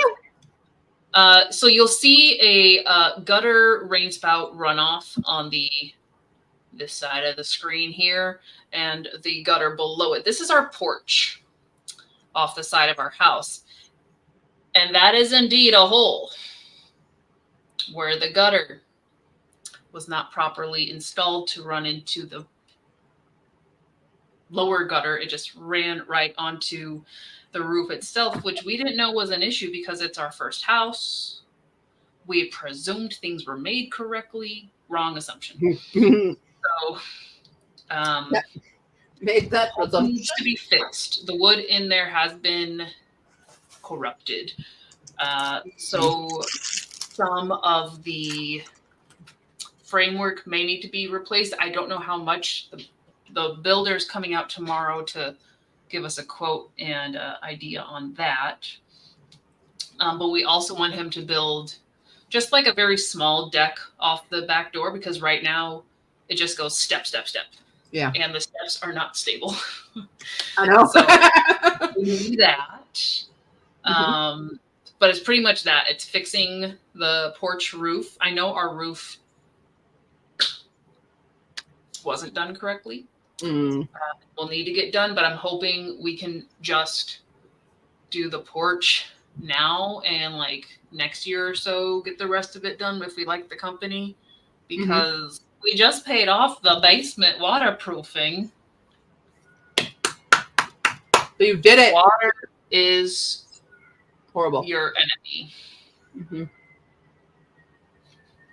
So that's what we're looking at getting quoted. So one guy's coming up tomorrow for that. Gotcha.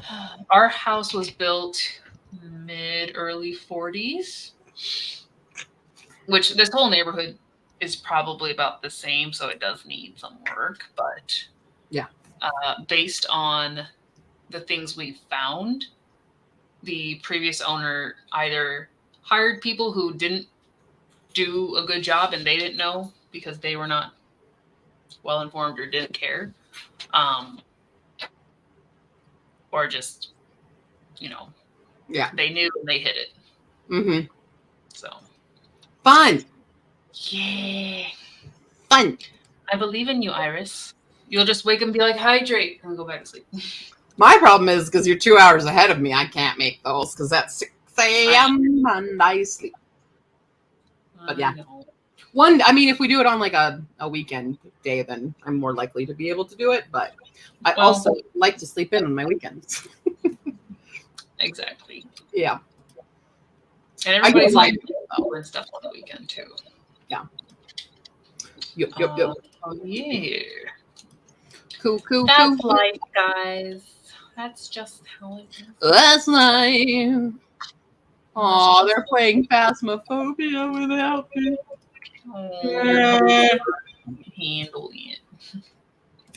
My cabinet under the kitchen sink is all rotted out. My landlord is having it fixed, but she's had some health issues, hasn't been able to get someone out here. Oh. Also have a waiting to find out.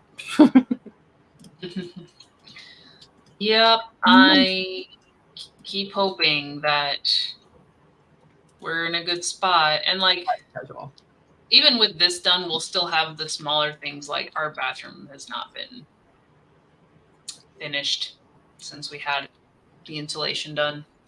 Yeah. 2 years ago. Yeah. So, but it's, we're the only ones going in there really. So yeah. In sight, not out of mind at all, but we need a professional. So we've been saving. Guys, updating the layout so that it looks better. I'm so excited to email these people and tell them to start producing my shit. Sorry. Do it. Got the money, do it. Well, I don't technically have the money, so I'm like, I'll wait, but I want to email them and be like, we were successful! Ah! Oh. You guys are young, you've got time. Am I though? One of my cars broke down for the 20th time and found out it'd be $8,000. I got a new car. It's not new, it's a used car, but I got it. So I don't have, and I'm going over this weekend to clean out my old one so that we can sell it for parts. But yep, no more Nissan Q. I need to name my new one. But I now have a 2000 Toyota Camry. It's actually it's on like the fancy side of Camrys because it's 2000, right? Now who remembers the year 2000? And what kind of cars you were able to get then? Multi CD player. Shit. See, this is fancy because I have a CD player and a cassette tape player Same. with the power windows, Same. with the power seats. I think.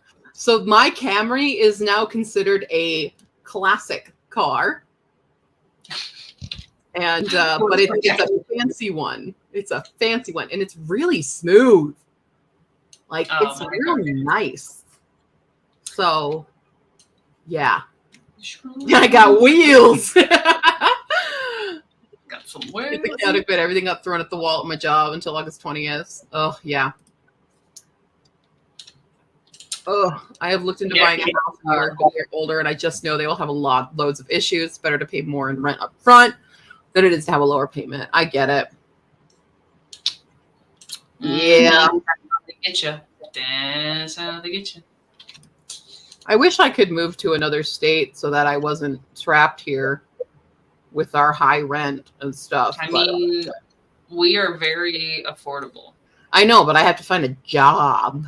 Or if I could convince my current job to let me be fully remote and I could move out of state, that'd be really awesome. At least until you found a job. Yeah. Yeah. But again, I like what I get paid at my job. I'm frustrated with my job all the time, sure. Especially as I'm playing catch up with being gone for a week, trying to unmess up my life. Well, that apartment area Alabama still has availability. I would die slowly inside every day. Well, I'm already dead, so we're good. I'm already there. What more harm could be done? I went to H Mart and I bought snacks, and now this is a problem. Uh-oh, what'd you get? You didn't tell me your snacks. I got some oh yeses. Oh, yes. I got Meiji chocolate. I already ate all that though. What's an oh yes? Just a little. Like a moon pie? Kind of, yeah. Mm. I think these are Chinese. Hai Thai. Low calories. So they say. It's not. I mean, maybe compared to American loads of sugar. That's fair. Oh, Shana had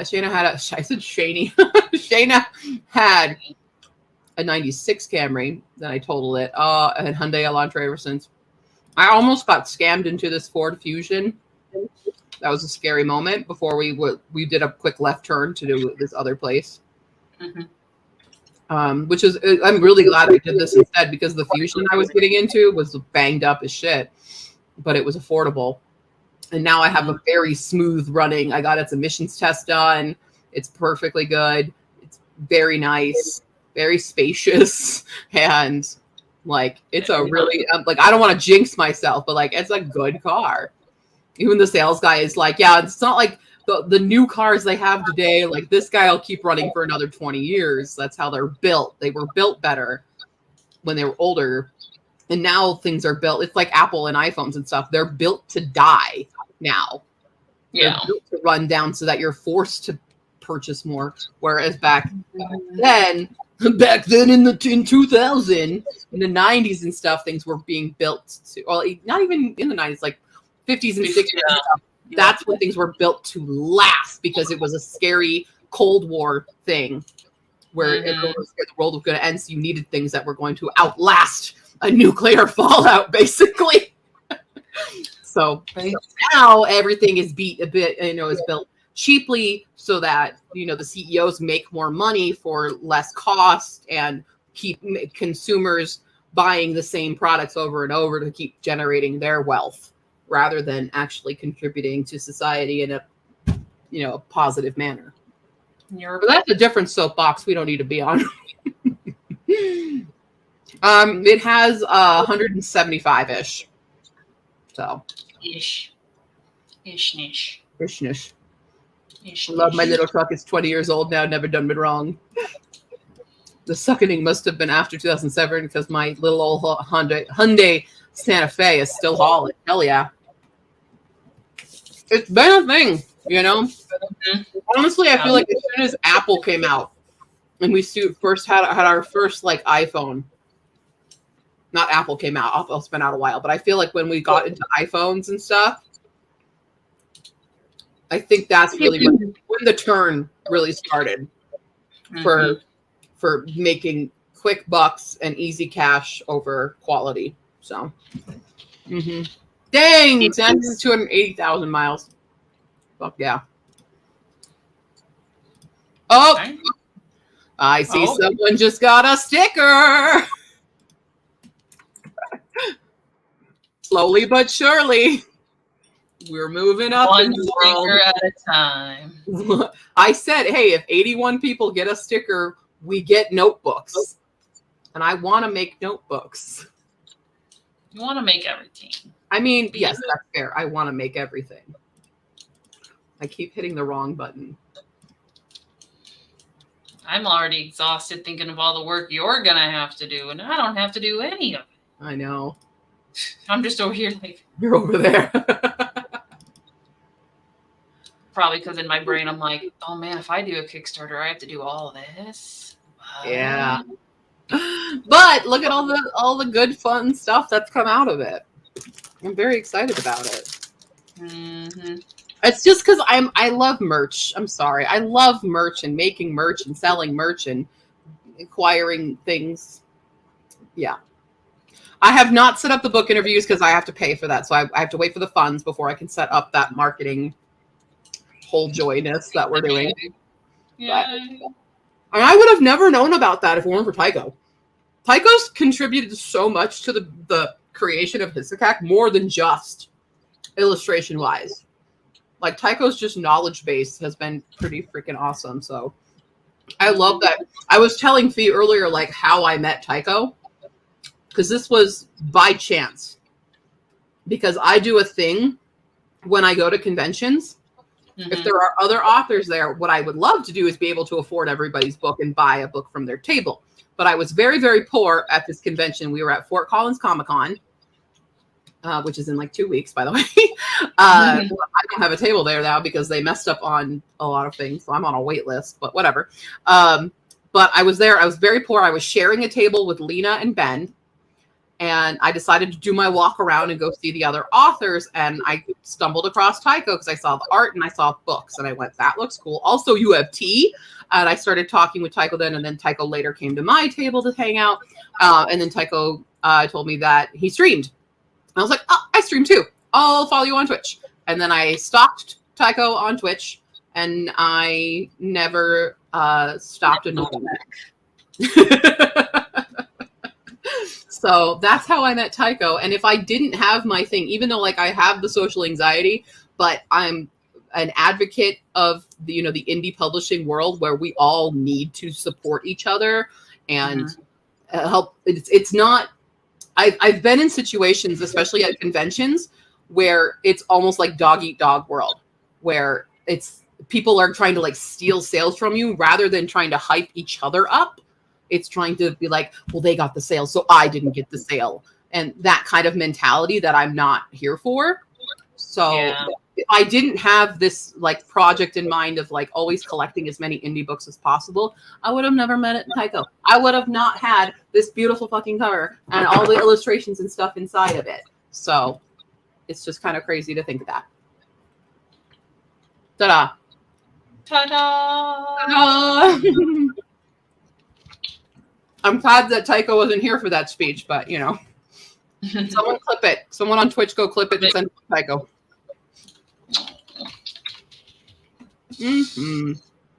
So, yeah. Anyway, that's a fun, long-winded story. I like that most of my best friends have been through an internet stalking situation in a fun way. I know I was about to say through a stalking.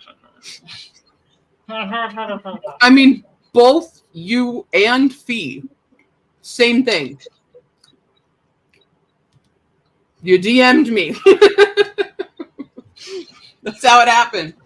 Fee DM'd me for research on the book they're writing about like samurai and relationships between samurai and their lords and stuff, and like wanted to learn history. And that's how Fee and I have a friendship, is that. I saw you were back in Japan and I said, hey, yeah. I'm cooking. Let's go to a castle. Hell yeah. That's what it was. You're close to me. I still remember how awkward I was and told you that you looked like Diana Barry from the Anna Green Gables web series, modernized web series. And I just kind of took it and I was like, cool. I don't know what this means. Oh, Shayna, you did. You missed Fee. Fee was on earlier, but Fee's doing good. Fee was showing off the art that they did because there's going to be a special piece of art for everybody in your packages. Oh. And digital as well. You got a digital award. Oh yeah. Do you wanna see it? I mean, if you already showed it off. I mean, I can show it again because people weren't here. Exactly. Before. So it's not done yet. It's still in progress. But this is the current. Let me remove this. Get it up.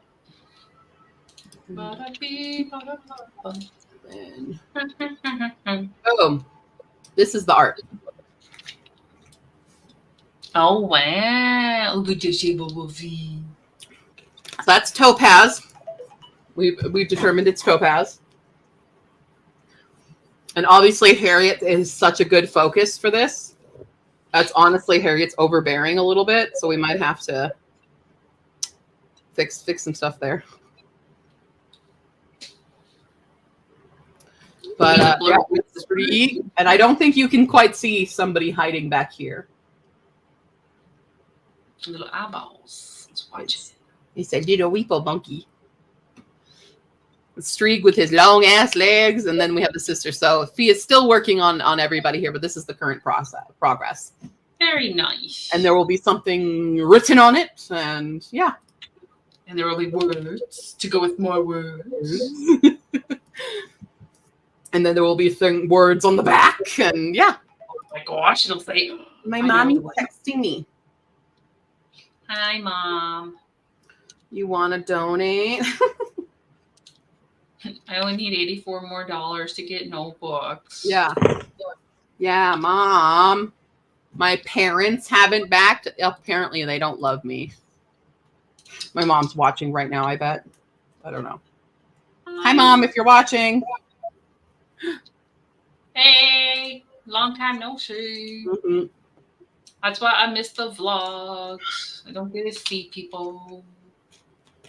Yes, I will tell Fee they did a good job since you don't see them often. But yeah, very, very. Guarantee neither of you is as awkward as I am to forget my talking skills in face-to-face situations. I talk too much. That's my problem. I just have to tell. I trauma dump, you know.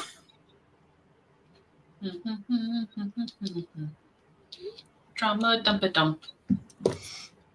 Yeah, I only have one family member actually that has pledged my Kickstarter. Just saying. Was it your aunt or something? My aunt. Well, your sisters better get on it. Clearly, they don't love me. All right. Fine with listening, yeah. Okay, well, back to like this stream has a purpose, and that is promoting his back and stuff. Yes. So do the. I thought we could do a fun reading, random reading. Random page reading again? Random page reading, or if there's like, you guys want a specific like creature moment, I can find that and read that for you. Okay. Yeah, my aunt's backed every single Kickstarter I have. She's pretty cool like that. She's a reader too. Snazzy says page 82. It has the golden ticket. Almost there. 82. Where are we? Let's see. We are in Talia's POV.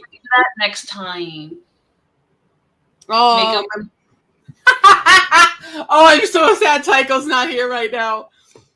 My mom was watching earlier and is trying to say that Tycho is really amazing, but it keeps auto-correcting Tycho's name to Thyroid.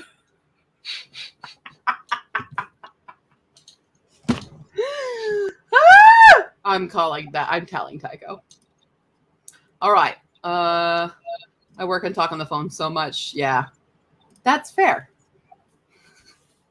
Okay.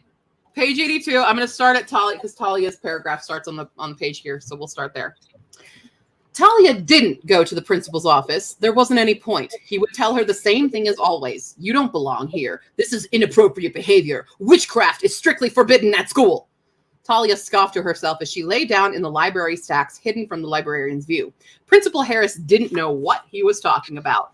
Talia wasn't a witch, but she wasn't about to let a good time pass her by, especially when it was so easy to piss off Elise Lewis and Nicole Harris. The two of them ran around the school like queen bees, but they weren't. Just because they were descendants of the so-called founders didn't mean that they ran the town. Talia wasn't about to let them forget that.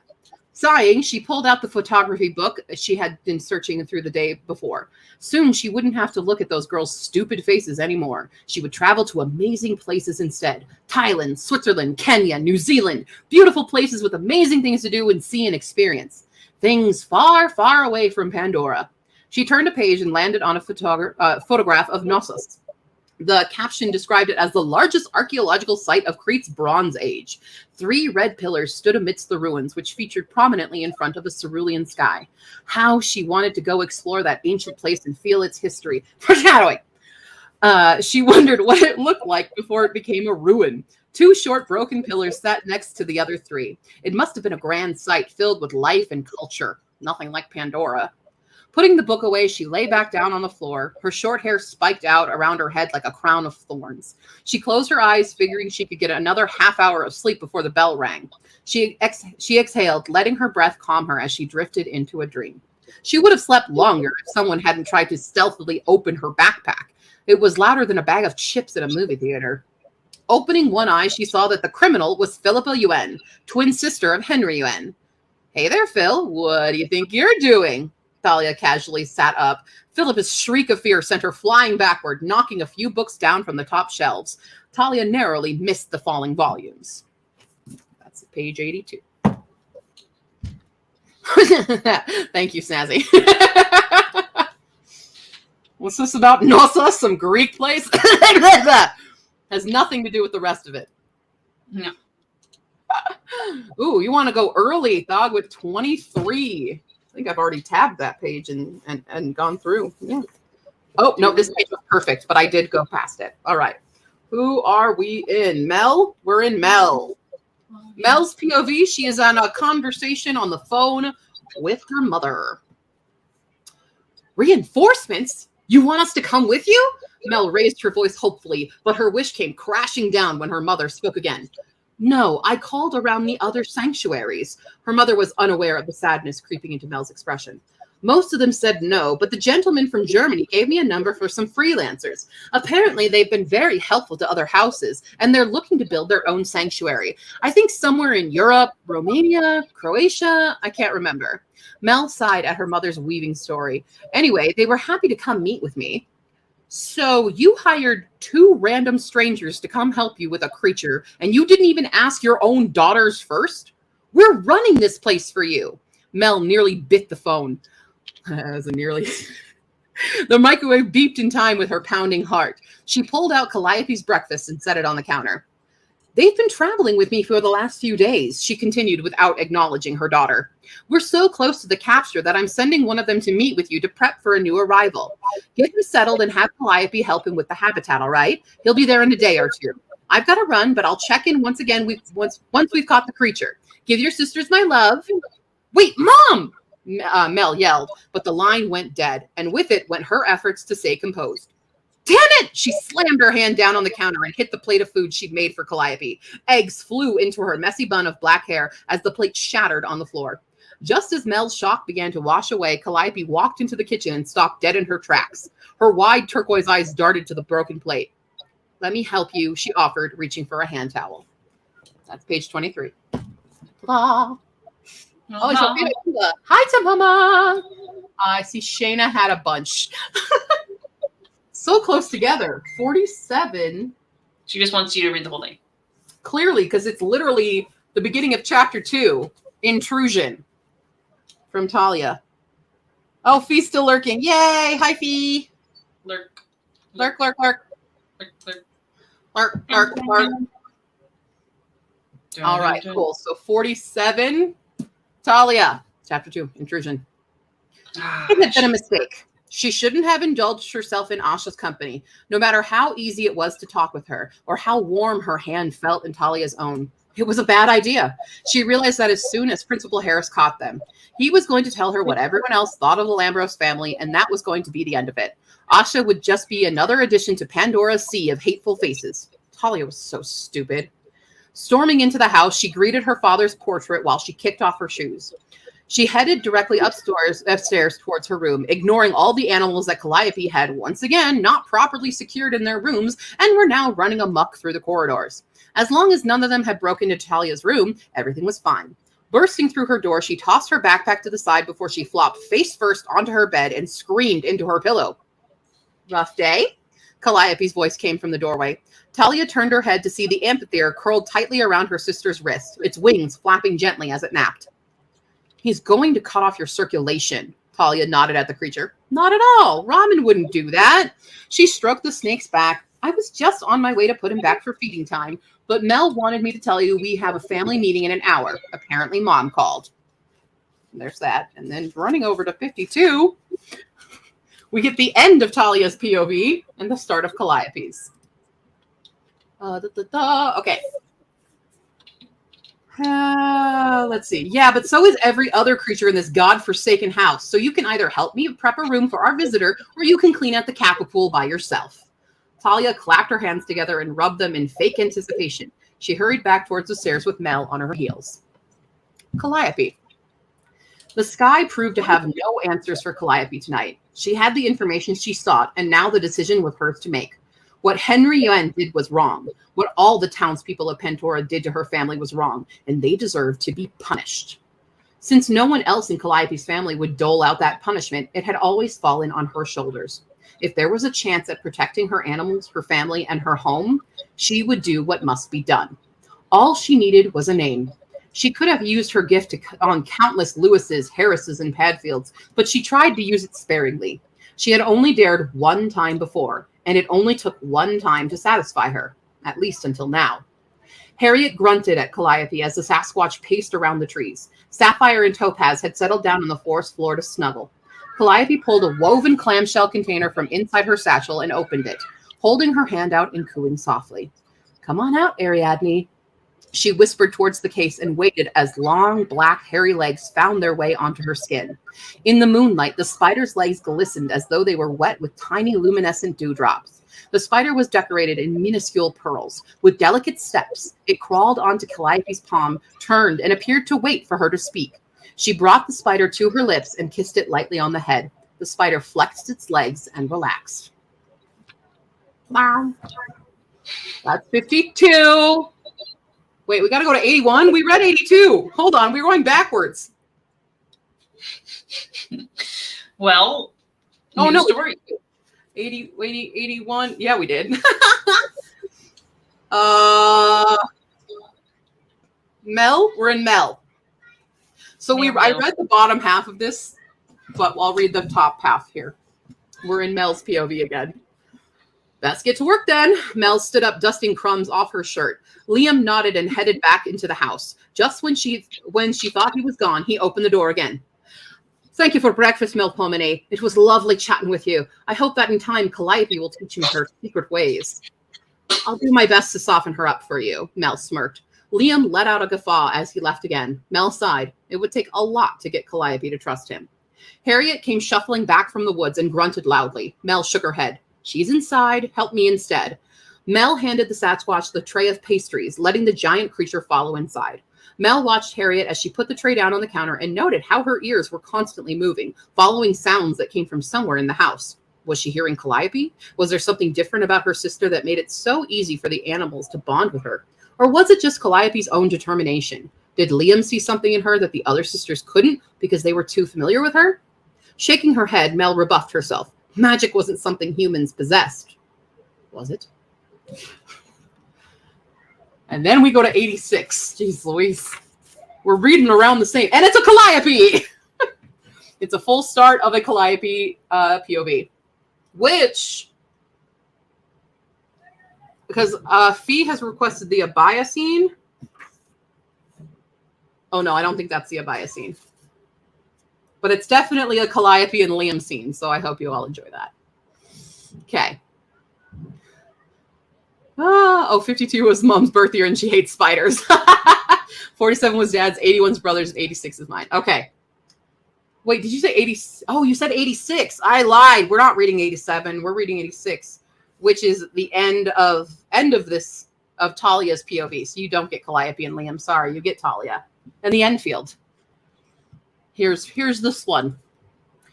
The Enfield, a fox creature with eagle wings and talons, landed just a few feet away from her, digging around in the snow for something it wanted to eat. Talia paused and crouched down, waiting to see if the creature would notice her. She hadn't spent much time with this creature and found herself a little more desperate for attention than usual. As an act of rebellion, the Enfield probably wouldn't want to hang out with her. That was the nice thing about creatures in the house. They were honest. If they didn't like someone, they didn't stick around. The Enfield let out a strange noise, like a screeching howl, and backed away a few steps. What in the world? Talia had never heard that sound before. The Enfield waited patiently and was staring at the place it had been digging when a large rabbit pushed its way up through a hole in the ground. It laid down directly in front of the Enfield, allowing the creature to gobble it up in front of Talia. Ew. Talia covered her mouth in an attempt to keep her breakfast down. The Enfield turned its attention to Talia and licked its muzzle clean of blood. It let out another howl. This time, Talia felt herself stuck to her spot. Her knees fell to the ground, and the Enfield trotted up to her. Talia couldn't move. She was paralyzed by the creature. Is that what Enfields could do? Force their prey to do whatever they wished? One more howl, and Talia finally... I can't talk. One more howl, and Talia found her hand stroking the creature's ear, giving it a good scratch. That was exactly what it could do. Once the creature had enough of Talia's affection, it howled again, released her from its thrall, and took off into the sky. Hold on, the children were incessantly knocking on my door during that.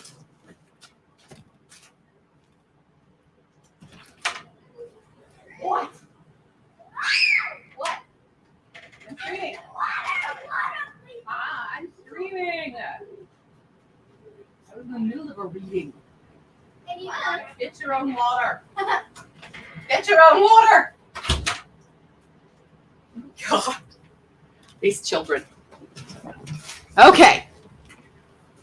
Okay. Hello. Poor rabbit. Rabbits, all rabbits die in my books. Okay, let me get to the abaya scene. Abaya. I don't know what page it's on, so I gotta look it up. Let's see. Aha. Here it is. So it is page. Oh, it's chapter 4. It is literally the beginning of chapter 4. So let me get there. And I literally just flipped to it. Okay. For Fee, here's the abaya scene. I think we're going to read. Yep. Read a couple pages for this one.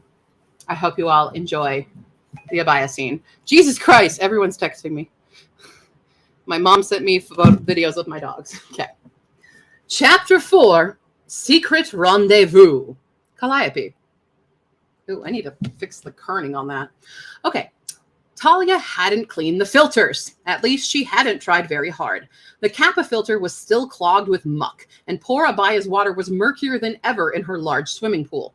Calliope's feet had tangled more than once with some of the seaweed growing at the bottom. Luckily, Abaya circled around her, carrying her from one side of the pool to the next to help her clean. Occasionally, they would stop working and just swim laps around the pool, the warm water caressing Calliope's skin. Her childlike daydreams of being a mermaid floated along with her. Abaya was a playful adolescent lake monster who was determined to train Calliope to jump through the hoops she could make with her body. It was a silly game, but Calliope always indulged the giant water serpent. When Abaya got bored of making shapes, she enjoyed a game Calliope called Monster in the Deep. Abaya would swim to the far edge of the water, and Calliope would have to swim out to the ladder out of the pool before Abaya could reach her. Calliope always lost because she wasn't that great of a swimmer in the first place. Abaya would wrap her body around Calliope and drag her around the pool for a minute, pretending to have caught her prey. Calliope's sides would hurt from laughing so much. Water would splash all over the floor, forcing Calliope to refill the pool with a large hose that Abaya loved to snake around. It took care of some of her itchier spots. Just as Abaya finished another game of thrashing around about with Calliope entangled in her tail, Liam's voice called out in horror, "Calliope, hold on!" He dove into the water and swam after her. Calliope tapped on Abaya's tail, cueing the serpent to uncoil her body. Liam reached her, grabbed her around the waist, and attempted to pull her out. "What are you doing?" Calliope struggled to escape from his grip. She kicked off of his hips, freeing herself. "What are you doing? We need to get out of this pool. That monster almost killed you." Liam looked around the water nervously, afraid that Abaya would attack again. "We were playing a game," Calliope snapped, swimming a few feet away and letting Abaya wrap her up again. This time, she sat on the coil above the water's surface. "What?" Liam's dumbstruck face watched as Abaya and Calliope swam around and performed a few tricks. "She's harmless, a little energetic sometimes, but she's just a big softie." Calliope patted the creature. Abaya nuzzled her head onto Calliope's shoulder. Liam could not wipe the shock off his face. "Look," Calliope said. She guided Abaya towards Liam and had the snake monster wrap herself around his legs and propel him up like a prized trophy. Liam's cry of surprise turned into one of laughter and joy. "I've never been hoisted out of the water like this before," he giggled as Abaya slowly brought him back into the water. Abaya swam away to rest after so much excitement. Liam stared at Calliope in awe. "Do you do this every day? Get thrashed around for fun?" "Just on filter cleaning days. Abaya can't resist a little mischief once my toes are in the water." There you go. That's the Abaya scene. Hope you all enjoyed that. Hope I had that comment up the whole time. I like how everyone's choosing very early pages. Like no one's trying to like get spoiled, which is actually very nice of y'all. Da da da da. Do do do do do do. Didn't want to interrupt. Okay. Oh, I love it. I hope my Scottish accent's doing well for everybody here. I'm just trying to channel David Tennant as much as possible. David Tennant. That's fine because my accents will change mid-sentence. I just want to watch The Much Ado About Nothing again with him. He's a really great Benedict. It's so fun.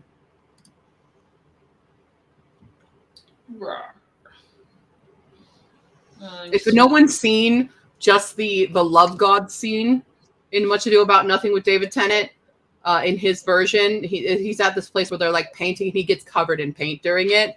And when he sees Beatrice again, he's like got paint all over his face and he's just like, just completely enamored with her. It's so funny.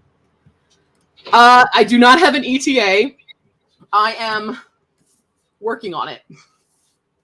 We're working on it. I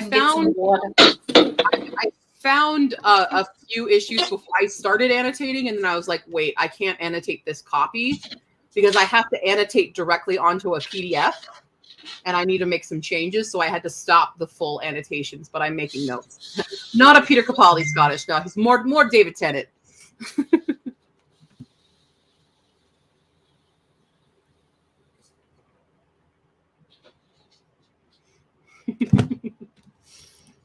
Yeah.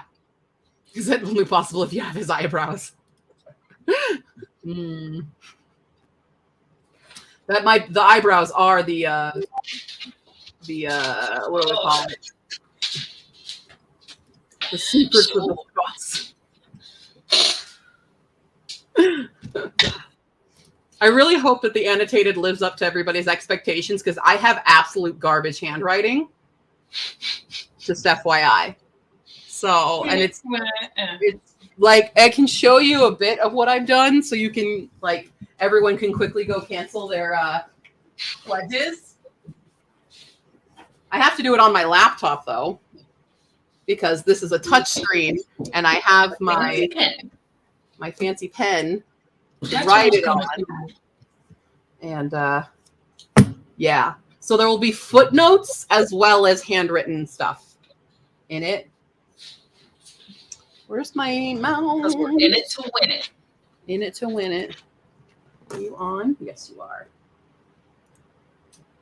Let me open up the file.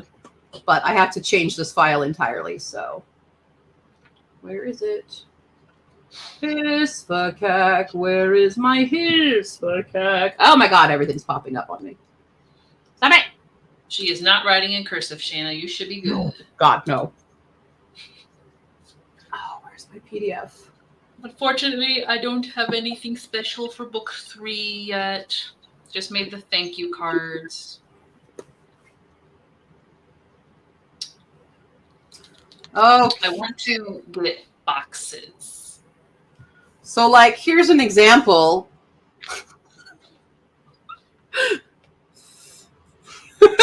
That's my annotation.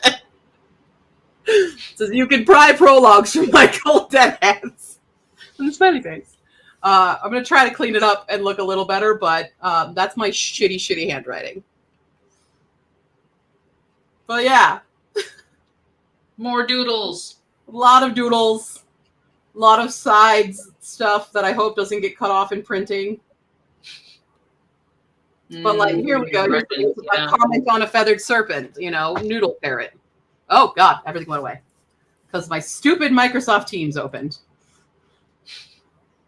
But some of them will be like a little bit smaller annotations like that, That's good. But my handwriting's awful. So if everybody wants to quickly just cancel, I understand. But then there will be little footnotes at the bottom of the pages, you could say. So I am working on it, but I had to stop because I realized I have to fix some things before I actually draw all over that. So shut down. Good to catch those. Yeah. Literally while I was annotating, I was like, oh shoot. Yeah. So yeah, there you go. Your comment got flagged? Printed. Wait. Aren't you a mod? Box. I'm going. I want to make the box set He look is like not a mod. What the hell? You're a mod now. I'm going to make you a full mod fee. Oh, request a quote. No, give me number now. That's so weird. I can't even see where it flagged because it only just loaded the stuff. What comment got flagged? Oh, I'll keep up that in case something like that happens again. I don't know if I want the little circle tab in it, but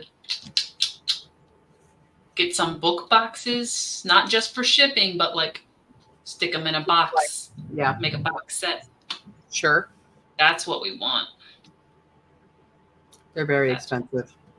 I know. Yeah. That's why it would be a Kickstarter thing. Yeah. Custom book boxes They're like and packaging, wholesale prices. Ooh.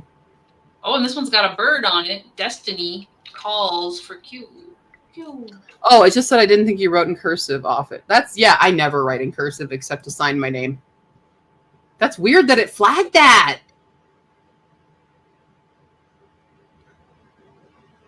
Oh, mouses are everywhere? What? Mouses, nieces. Mouse, moose, meesh, mash, woof. Oh, and they even have different side options. Ooh. Book in a box. Flawed custom box. It's my book in a box. 100 to 500. Oh, snap. All right, I have a new game to play. You guys ready for a game? What's going on? The game is shout a random word, and I will find it in my manuscript.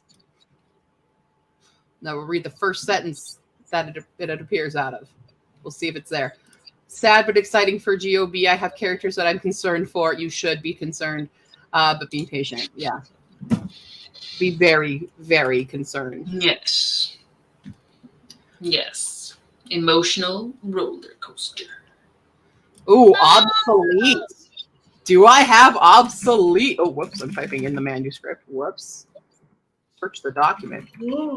Obsolete does not appear. New word. Go for a new word. So we're trying to guess a word that does appear, or what? It's just saying a random word, and I'm going to see if it's in my manuscript, and I will read the sentence that it is in. So you can think of a really weird word and see if it's there. Pineapple. Pineapple. No pineapple. Ooh, We got fragrant. fragrant.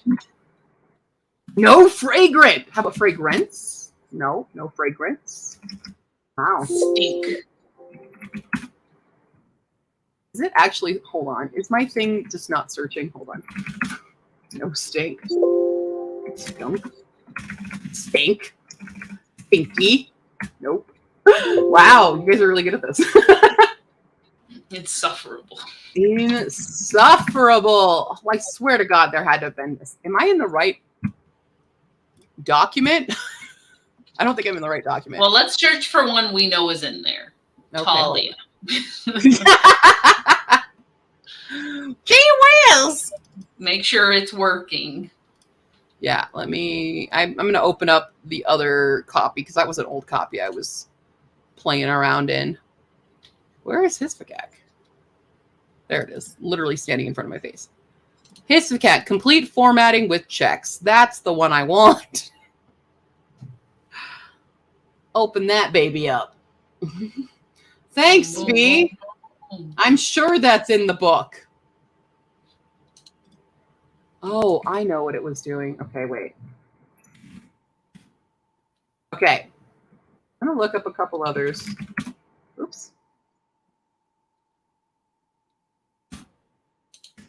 Okay. Here we go. Oh my God, I can't type. But there's still no insufferable. All right.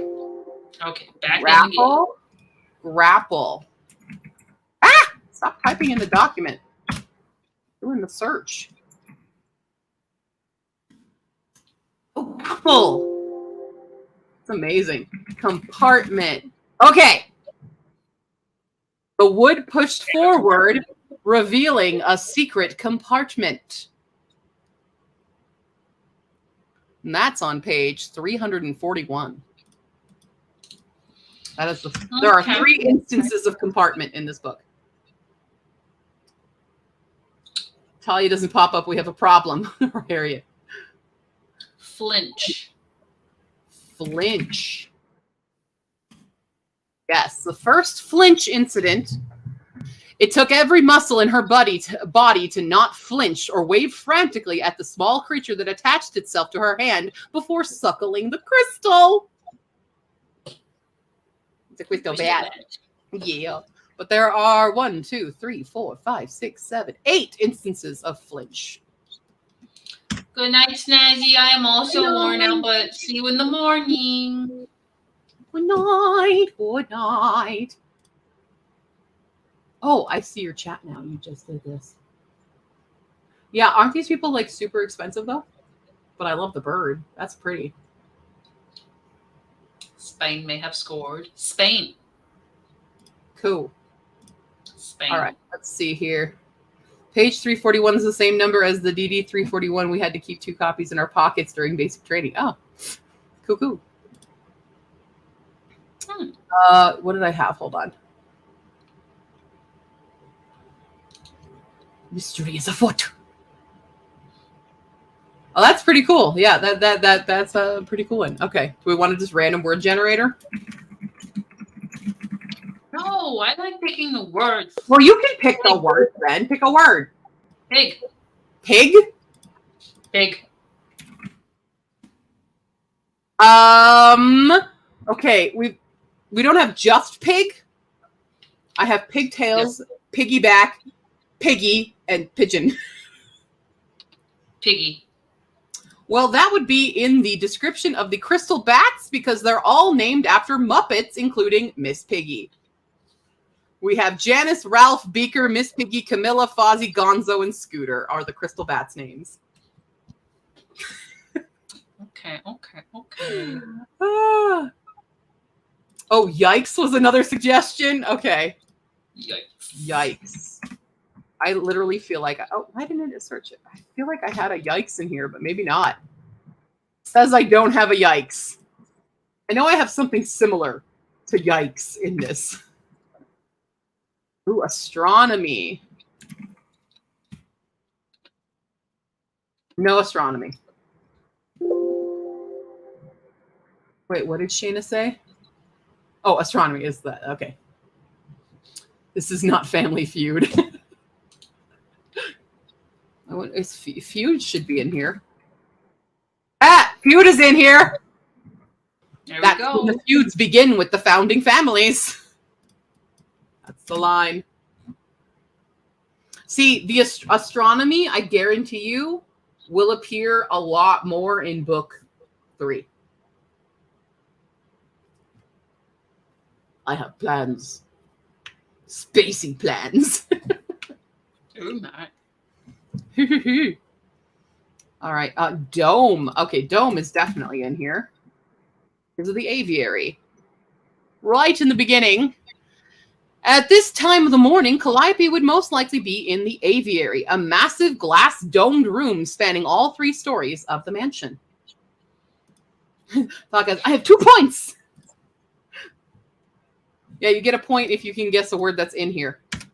But not, the, lunar? I don't think lunar is going to be in here. Nope.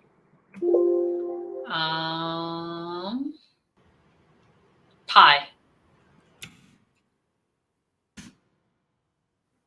Oh. It finds a lot of. Can I search it where it's just the word pie?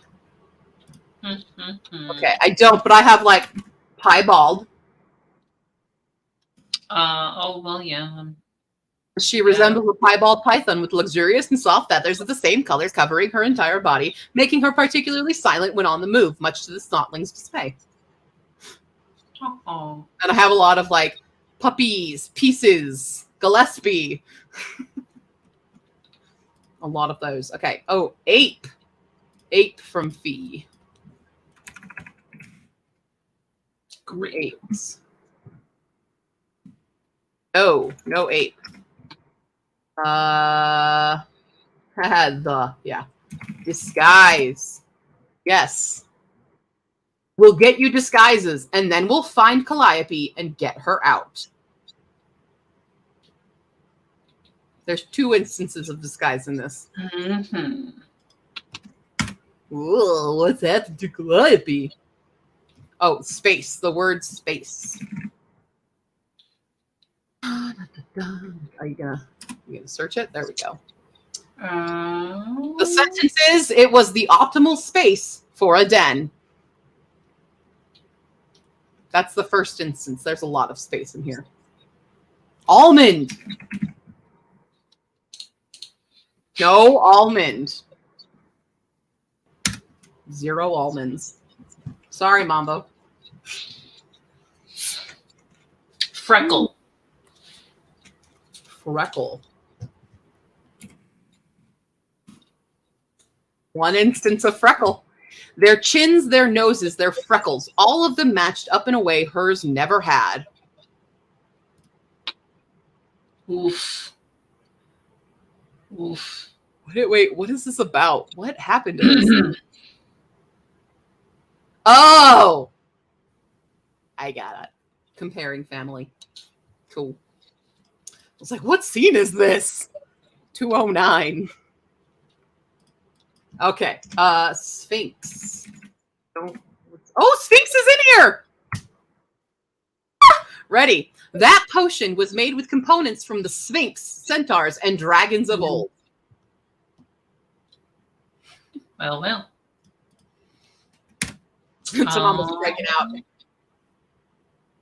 That's where you end up going to the random word generator. The word I got was cable. Oops. Cable in here?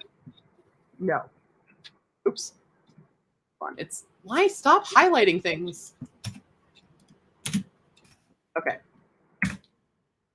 Generate random word. Cook. That's definitely in here. Okay, just kidding. There's only one instance of cook, but it's from cookies. There was too much adrenaline pumping through Talia's veins for her to fall asleep. Instead, she and Asha holed up in her room with the bags of chips and cookies lying around on her floor. Oh, miracle. All right. Wonder of wonder, miracle of miracles. Sorry. Miracles. Oh, no miracle. Ukulele. I highly doubt I put ukulele in here. But no, it's not. Now I want chips. Crap. Fury. Fury's definitely in here. She whirled towards Talia, who jumped back, never having seen her eyes so wide with fury. What did that potion do to them?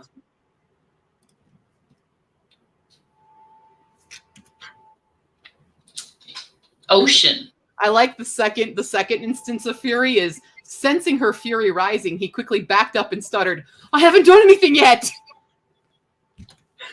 Ocean? Ocean. Ocean. Ocean. The first instance is, have you seen some of the deep ocean creatures? Those are real monsters, if you ask me.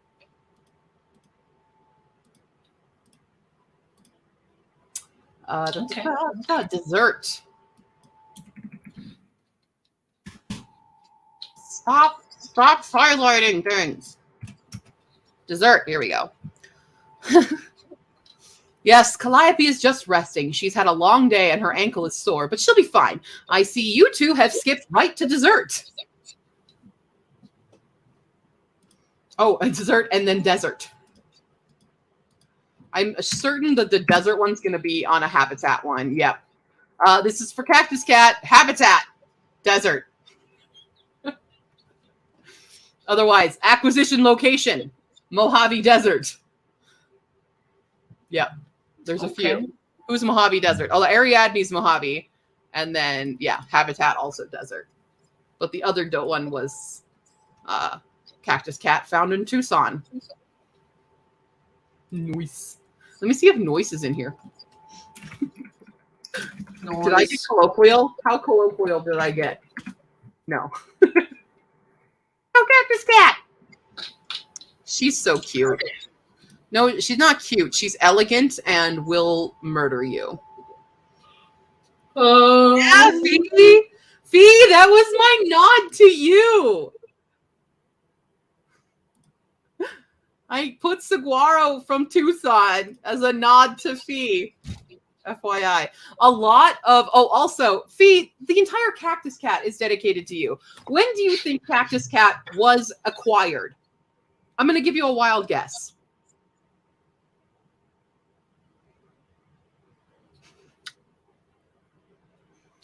Sip, sip. Sip, sip. Sip, sip, sip, sip, sip. When do you think Cactus Cat was acquired? A lot of the dates and locations and stuff, there are little hints to like my friends and family throughout these little things.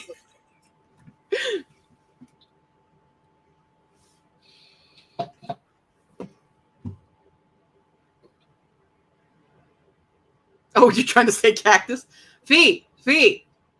Guess what date of acquisition the Cactus Cat has? Guess what date? Month and day. Sip, sip. Cat kiss.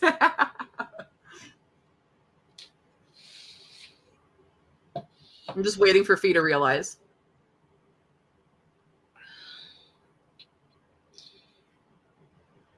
No. But it is June. But it might be someone's favorite number. Okay.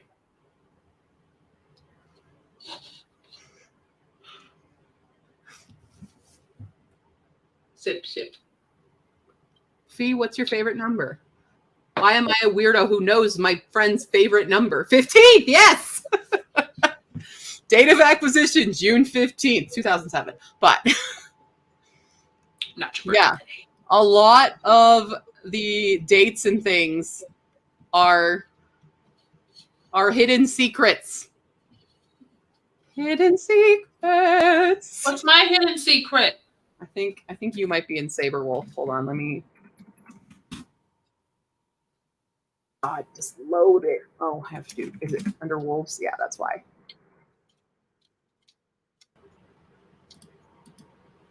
Did I have you? Oh, I probably put you on something else then.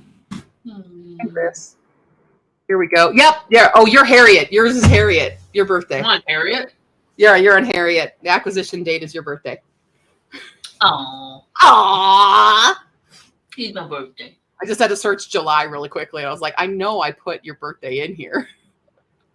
Yeah. So yours is on Harriet. I know. I say it a lot. So yeah, you guys can look into the details of if you don't. Okay, I'm gonna probably put those notes in the annotated versions. So that's another incentive for y'all to get an annotated version. But if you don't get an annotated version, you can start speculating on why certain dates are what and locations are what. And stuff, so. There you go. Yeah. So pretty much everyone I meet, one, my favorite number is 15, and two, I have a phobia of spider webs, but think spiders are cute.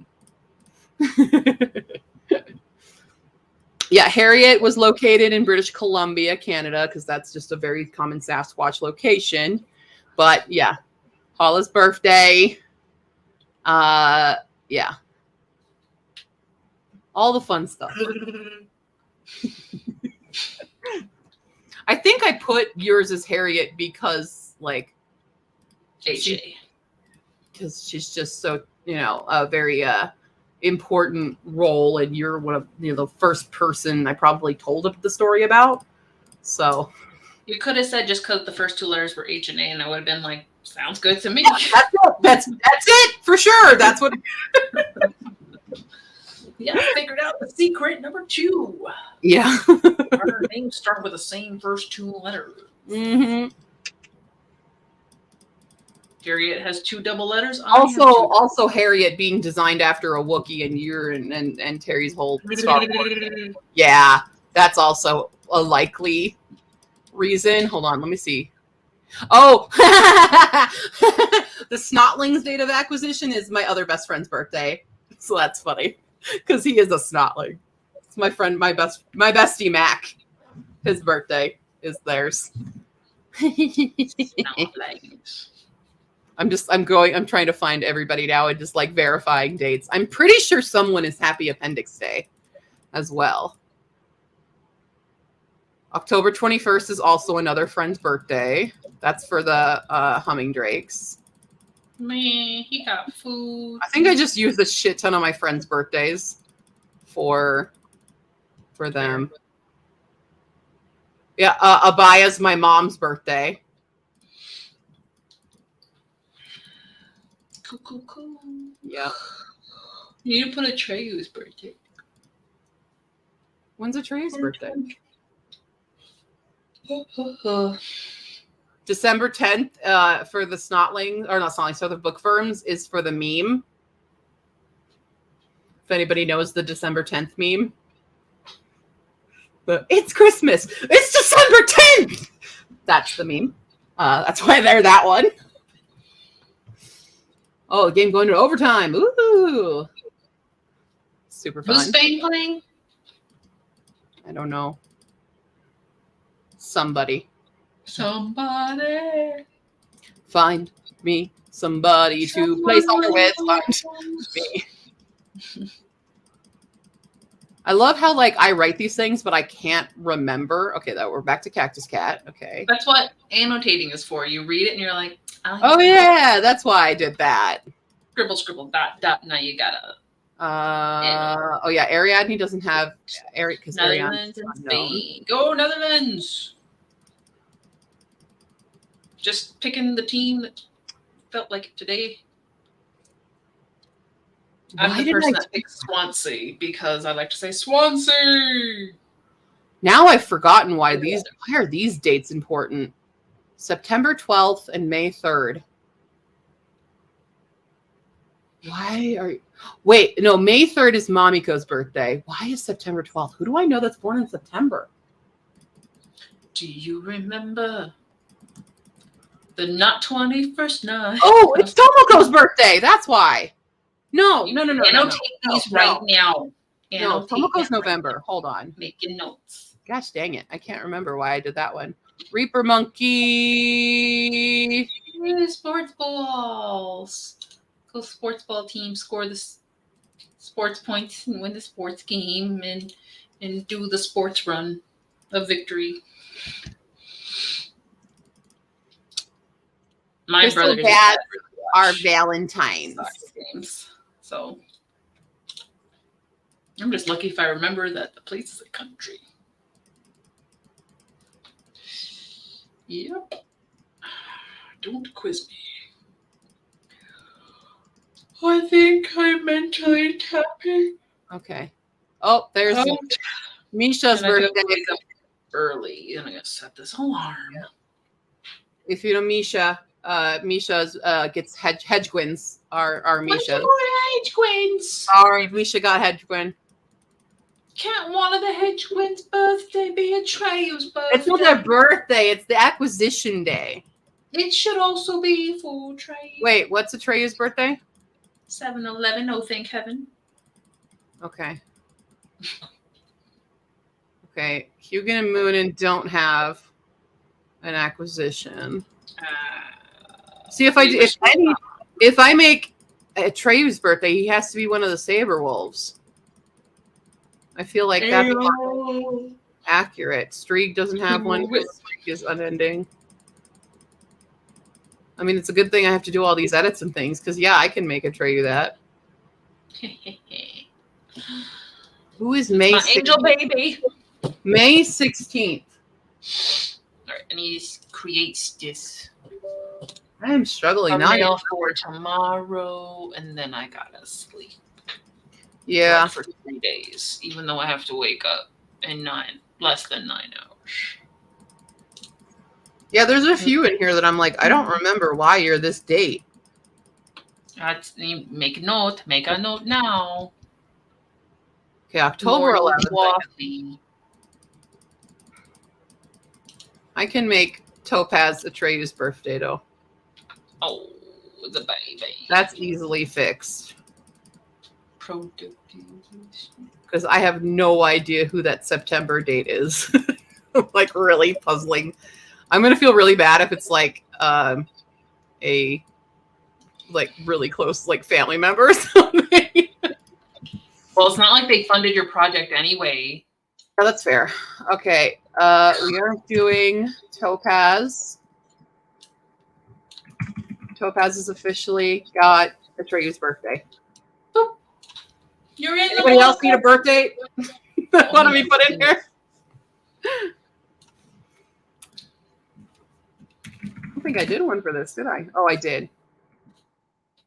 I gotta can fix just that. use the same thumbnail I used last. Yeah, Feathered Serpent is Happy Appendix Day. Is that the only November date? Okay. Oh, that's your channel. That is why it I is think wrong. Moniko's birthday. I have it in my phone. When did I know she's June.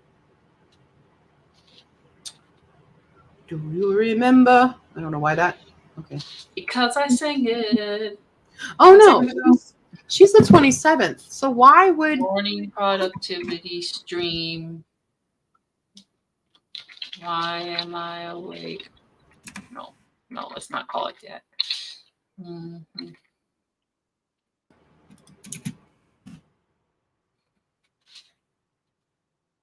Okay, this has to be Momiko's birthday. So I gotta fix that. There it is. Now we fixed that. Much better. May I get some stuff Ooh, got a big liter of water. Very nice. for tomorrow. I'm just gonna use the same thumbnail as last week because I sketched that in 5 minutes, so it's got to be worth something. Oh, but I didn't make the right size. That was wrong. Yeah, now I remember why I said I had to do a new one. Iris is back. I'm heading out soon, Fee. I can't do the staying up late, waking up early stuff. Like, who does that?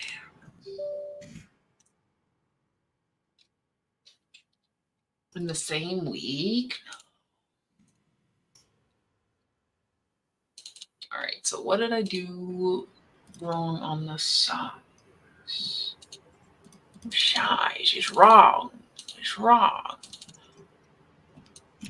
You remember, I screwed myself and made it in my head too.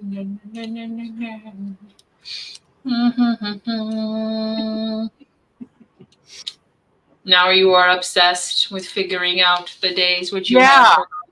I am. I'm like, hold on. Who's freaking... I'm going onto Facebook and like trying to figure out whose birthday is what.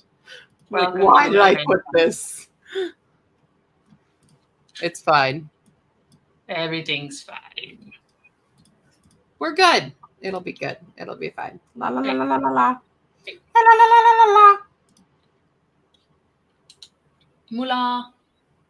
The 20. What's So do I what's just that need one? to make my canvas? Wait, I did.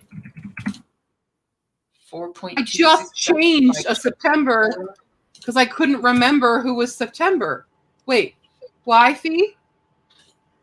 Fee? Who's September 21st? Oh, is that it? I'm stupid.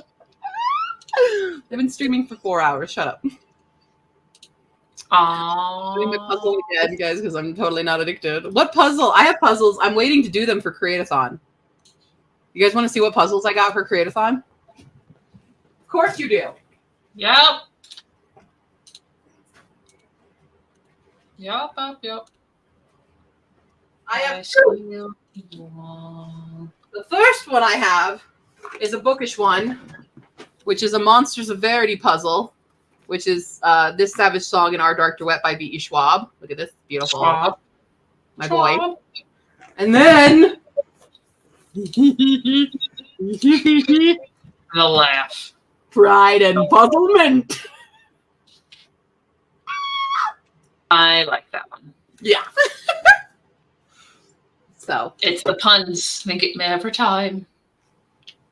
Saving that for Create-a-thon.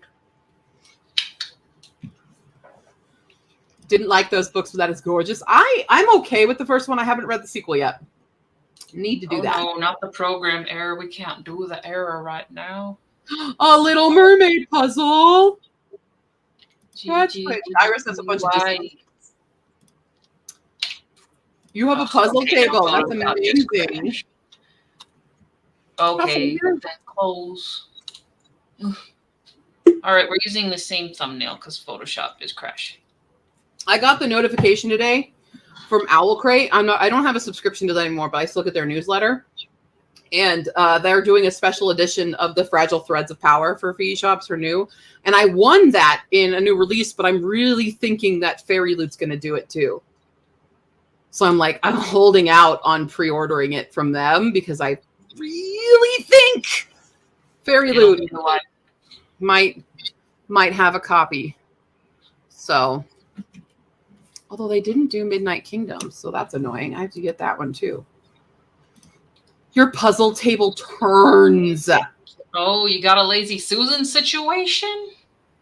Oh my God, I need that. Does it turn you right round, baby, right round, like a record baby? Right round, round, round. Just let me know. I love doing the Owl Crate puzzles have been very fun because I have my Ember in the Ashes one, I have a Caraval one, I have a Night Circus one.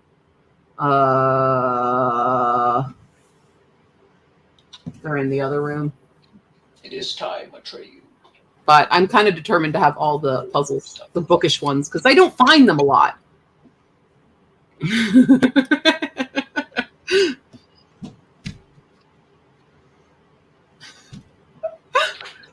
I'm glad everybody enjoys my shenanigans. Yeah. Fee, you should take my spot so Stephanie's not alone for the next Fee was on earlier. She can come back. She's your... She's late time zone. Oh, we went up. Is she the same time zone or is No, one behind now. 1 more hour? One now. Fee is in Pacific. Oh. Skip. Somebody random take my spot. Guys, we need. We need $225 now. I thought we needed $84. No. Oh, that was a different We need to get to $37.50. $37.50 to get to the next stretch goal. The notebooks. The notebooks. Trying to update this goddamn thing. Fee. Well, Fee changes their mind. Yes, So they them for fee. They them for fee. Sorry. I know. Yes, 35.25. Oh, is that a whole new backer? That's a whole new backer. Oh, fair. Got you. I mean, I'm just feeling rough because life. Oh, I get it. Take care of yourself. All right, there we go. 85 backers, y'all. 2 hours. Well, really 3 because it's this. Because so does it end your time midnight? And my time at 11:59. Okay, goodbye. Yeah, you're done. I did not expect anyone to stay on with me to the actual end of this. I just needed some guest appearances. Mm-hmm. Well, I feel like I was a boring guest. You were not. Yeah, Yeah. My head is in the books, and I don't even have the strength to look at this word. Yeah. Wait, are you holding your proof copy? I am. We hold our proof copies together. We can proof copy bounce. Proof copy bounce. How thick is yours? Is it 5? Oh, I was like in centimeters. Yes, I want to know in centimeters, actually. Now I'm curious. Hold on. 5. Well, that's not even supposed to have a page number on it, but it's 534. Oh, we're so close. Mine's 567. I am. You can keep those extra 30 pages. Centimeters. I'm 3.5 centimeters wide. Gosh darn it! I have to be less than. Now you gotta know. I am 3 centimeters. Wow. Wow. You Those thick. 30 pages give you a half. Well, I'm really hoping because I don't know if you can see the highlight situation. Actually, it's very terrible. We can kind of see where the highlights I'm are. doing stickies and I'm writing in I have a red pen. I've done the red pens before and I end up writing too many notes because when I type it up, I sometimes change what I was going to do with it. So I have discovered for myself just highlighting it and then rereading it tells me if I was right to change it. Mostly it's like I'm mostly fixing like formatting issues. See it. Yeah. It's too yellow. I see it. I see the yellow. You can kind of see it. So yeah, I've got a lot of changes to do and I'm hoping this accent came out of nowhere. Now it's changed again. I told you. You know what? You just do what you gotta do, girl. All right. You just live your life. You do what you do. And then, you change your accent anytime you want. Exactly. I would love to like shave off 5K. So I don't have to pay for 5. Yeah, I'm already like done. I'm just doing minor look cosmetic fixes is what I'm doing. Yeah. But it's the most beautiful, perfect book for all of you. Because for $3,500, it better be freaking perfect, right? I'm excited. Okay. Yay, Iris. Just me and you. Dun, dun, dun. I feel like for like the last few hours, I'll just like read the entire book. I don't know. Just on stream. Just on stream. Just start if you reading know, it. you know. And if you were at the stream, you you know. Then you'll know. I'll do it. Don't judge me. Iris, you want me to read you the book? Iris is here for it. I speak for you, Iris, but I will allow you to say the last as I hold my cup. I'm waiting. Do, do, do, do, do, do, do. And I fall asleep holding my cup. Okay, good night. You can't go tonight yet. Iris hasn't told me to do the thing. Yeah, we're waiting. Iris, don't let me down. There we go. Edric! Thanks, love.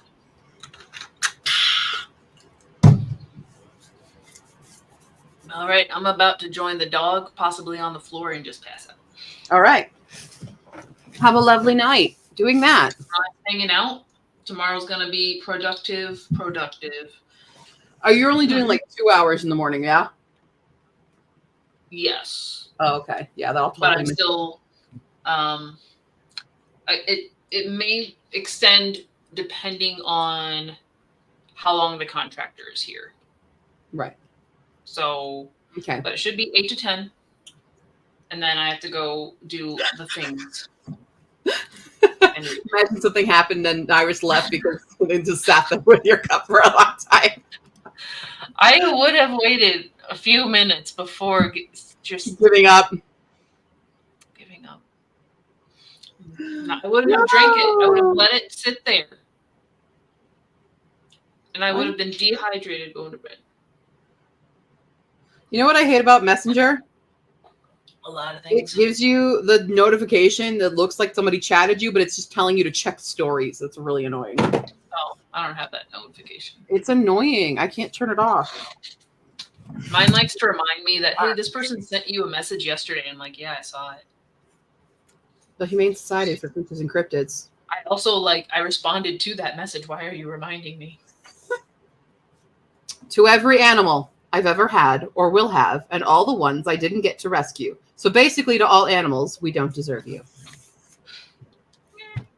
Prologue. Prologue. All right, I'll let y'all dive in, Okay. and I'll see you in the morning. Whoever All right. is here. And if you're not here, sleep for me. Okay, bye. Bye. I gotta switch this back to this mode. Okay. Oh, Log is here. Yes. You're here with us until we're asleep. Woo! You need to go home after the next game ends. Oh, that's so rough. All right. Are you guys ready?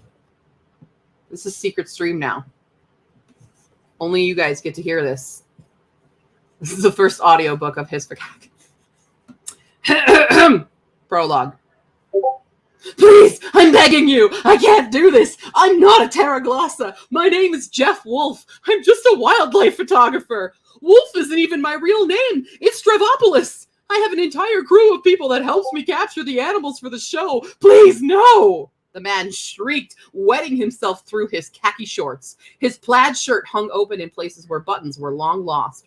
Red scrapes and purple bruises trailed along his face and exposed limbs. He struggled against the grip of his two captors, clad in black uniforms with black caps shadowing their faces, as they dragged him down a long corridor. Standing at the end, a man stood dressed in a well-fitted gray suit. Not a single wrinkle could be found on his porcelain skin, except for those around his eyes, lengthening his brightening smile at the approaching captive. Jeff's pleading and wailing did nothing to help persuade his captors as he watched the man take off a beautiful golden ring and insert it into a hole in the wall. Jeff's eyes scanned this strange, out-of-place structure. Much like a cave wall, the stones jetted out towards them with the walls of the corridor sinking in, as though the stones were sucking the wall inwards. The stones began to separate, revealing a dark tunnel looming ahead. Jeff jumped as torches lit up without warning, illuminating a long sandstone corridor that seemed to go on forever. He peered in when his captors let him go, as though he might venture forward on his own. Before he could make that choice, a gust of harsh wind blew out of the tunnel, followed by a loud, echoing moan of whatever beast they had awoken inside. Jeff tried once more to beg for his freedom. Now, you've tamed lions and tigers. I'm sure this will be nothing for you. The man shoved Jeff through the opening, and the walls closed in on him before he could have a chance at running back through. He pried at the stones, trying to pull them apart, but none would budge. There was only one way through. He picked up a torch from the wall, holding it out in front of him, both to light his way and as a method of defense. The moaning echoed again, louder this time, sending him running. Dropping the torch on the ground, he made his way through the labyrinth, hoping that he was far enough away from whatever was coming for him. He was not. Watched you only read the first chapter and tricked us. That's the prologue. Part 1. The house in the middle of the woods. Quetzalcoatl! Feathered serpent. Acquisition location. Oaxaca, Mexico. I'm so sorry if I didn't pronounce that right, though. Date of acquisition, November 19th, 2000. That is the Happy Appendix Day. Habitat, various forests, prefers humidity. Age when acquired, adult. Mythology base, Mesoamerican. Suspected magical properties, immortality, intuition, weather manipulation, speech, and intelligence. Confirmed magical properties, extended lifespan, intuition. Personality, docile, independent, curious. Diet, small mammals, would love to get a snotling one of these days. Description, the feathered serpent was revered as a deity of duality in Mesoamerican myths, but Quetzalcoatl, as we've aptly named, is rather much like any other serpent. It hunts for foods, enjoys basking, and occasionally getting into places it shouldn't. She resembles a piebald python with luxurious and soft feathers of the same colors covering her entire body, making her particularly silent when on the move, much to the smotling's dismay. She is well known to escape her enclosure no matter what is done to prevent, leading us to believe that she may have an ability that allows her to escape either by means of teleportation, shape-shifting, or telekinesis, but she has never displayed them in the presence of a human. Yeah, I can't. Thank you. Yeah, I always think prologues should be like a cold open on like a TV show or just that pre-credits scene. They shouldn't be gigantic, just something to give you a taste, a little inkling to go of going, huh? All right. Chapter 1, a small mountain town. Talia. Damn it! Talia coughed through clouds of smoke, reaching for a small fire extinguisher. It wasn't a large blaze, but there were enough flammable materials on her lab bench to warrant the spray. Once the fire was doused, she scribbled the disappointing results into a spiral notebook. At the very top of the page were the words, Persuasion Potion Trials. Test 54, failure, exploded. Hedgeguin quills created a high-frequency electric current when compounded with base solution, likely because of the abaya water. She threw her pencil down and leaned back in her desk chair, groaning her frustration at the ceiling. I'm going to be right back, so I'm going to miss some of the book. Okay. There were two types of people in Pandora. Those who would never leave and those who wanted nothing more than to get the hell out. Talia Lambros was the latter. She already had everything planned. Once she finished her senior year at Pandora High, she would take her car and drive straight towards Telluride until she was out of Colorado entirely. From there, she'd end up wherever she damn well pleased. It didn't matter as long as she wasn't in Pandora. I'm going to check these off. These are blue light. The problem with Pandora wasn't palpable. It was a newly renovated resort town with tourists flocking to their so-called quaint shops, luscious hiking trails, and scenic gondola rides. With its renowned waterfall and massive reservoir for boating, water skiing, and other ridiculous water sports that Talia had a hard time believing people actually enjoyed, Pandora was on its way to becoming the next hot getaway spot in Colorado. That was not the problem. The problem was that she wasn't allowed to leave. No matter how hard she tried, it was never possible, even for a weekend. Once, when she was in elementary school, there had been a school trip to a festival in Telluride, only a 30-minute drive out of town, but her older sister Melpomene had refused to sign the permission slip. When Talia had tried to forge the signature, her other older sister Calliope had tattled on her. No, Talia had never been able to get out of Pandora. No matter what, she had to stay there because of the family business. How she wished it was something normal, like running a little bookshop or perhaps a bakery on the riverfront like most of her classmates' families did. The Lambros family business was terrible, and it was all her great-great-grandmother's fault. Great-great-grandma Toya Lambros and her husband Nikos emigrated to the U.S. from Greece. They fled their home country after Toya was accused of witchcraft. They brought crates of living creatures to be cared for in a massive mansion Nikos had designed in the deepest thickest part of Pandora Wood. They named the mansion Lambros House, a sanctuary for all wayward creatures and cryptids. It was here that the family's first magical creatures were raised, rehabilitated, and reintroduced into the world to wreak havoc on humans. Yes, magical creatures. From goblins to griffins, they had all lived at Lambros House. Some still did. It was up to the Lambros family to protect them from extinction. They healed the creatures that were injured. They bred those that they could.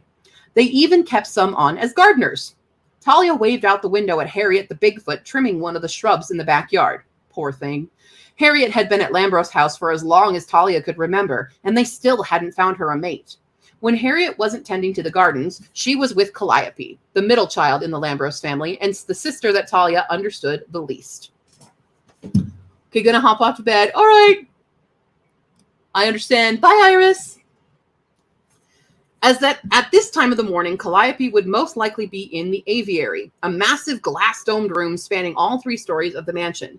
They kept the dome hot and humid, as many of the creatures inside were used to warmer climates than the cold environment of the Rockies.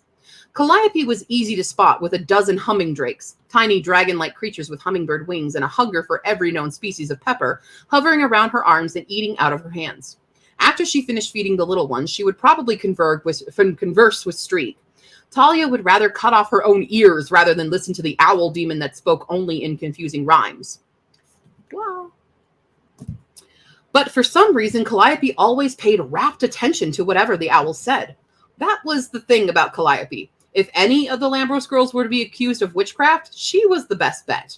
Aside from her wild mane of curly black hair, bright turquoise green eyes, and notable lack of footwear for no matter the season, she had the uncanny ability to make any creature fall in love with her, big or small, aggressive or timid. She gained their trust and formed such strange bonds with them that she was hardly ever seen without at least one creature draped around her neck and arms or clinging to her skirts. Every creature in the Lambros mansion was completely enamored with Calliope Lambros. It annoyed the crap out of Talia. It annoyed Melpomene too. Mel, the eldest of the Lambros sisters, was the animal's least favorite, and she kept it that way. Mel had bigger problems to worry about than if the saber wolves needed yet another romp through the woods, or the cactus cat's litter box needed changing. When their mother wasn't around, which was almost always, Mel handled all the boring stuff. The bills, the groceries, the making sure Talia brought a lunch to school with her. She was more of a mother to Talia than their actual mom. Mel always had big circles under her eyes and a tension headache that disrupted all their important conversations. It was best to leave her alone while she tried to figure out how to keep money flowing into the house when none of them could hold down a job in town. Not that it was their fault. The town was crazy, crazier than the magical creatures that lived in the rooms surrounding Talia's. The townspeople thought the Lambros family was filled with witches. Rumors spread constantly about their midnight spell casting and devil worshipping. Talia had been accused more than once of animal sacrifice and cursing the boys at Pandora High. As much as she would have loved to take credit for that, I just lost my place, for breaking Tommy Lewis's ankle right before the homecoming game, she couldn't. There wasn't a drop of magic in Talia's blood, no matter how many magical animals lived in her house. In fact, the term witch was offensive, considering Talia's pastimes were more like those of a mad scientist. There hadn't been much to do with Calliope single-handedly taking care of the creatures, so Talia had begun experimenting with the creatures' blood, venom, and other valuable fluids. She drafted medicinal elixirs and ointments for every kind of ailment she could think of. They didn't always work, but it was something to do, and they came in handy. When Mel got bit by the Dreamweaver tarantula, it was Talia's antidote that finally cured Mel of the nightmare-filled coma induced by the spider's dreamlock venom. From then on, Talia's antidotes had been her main contribution to the household. Talia made the potions, and Mel sold them to the other 6 hidden sanctuaries around the world. 6 other sanctuaries, and yet Talia still couldn't leave Pandora. So there it was. The reason Talia couldn't leave Pandora was because she had to stay home with her sisters and the animals. The animals.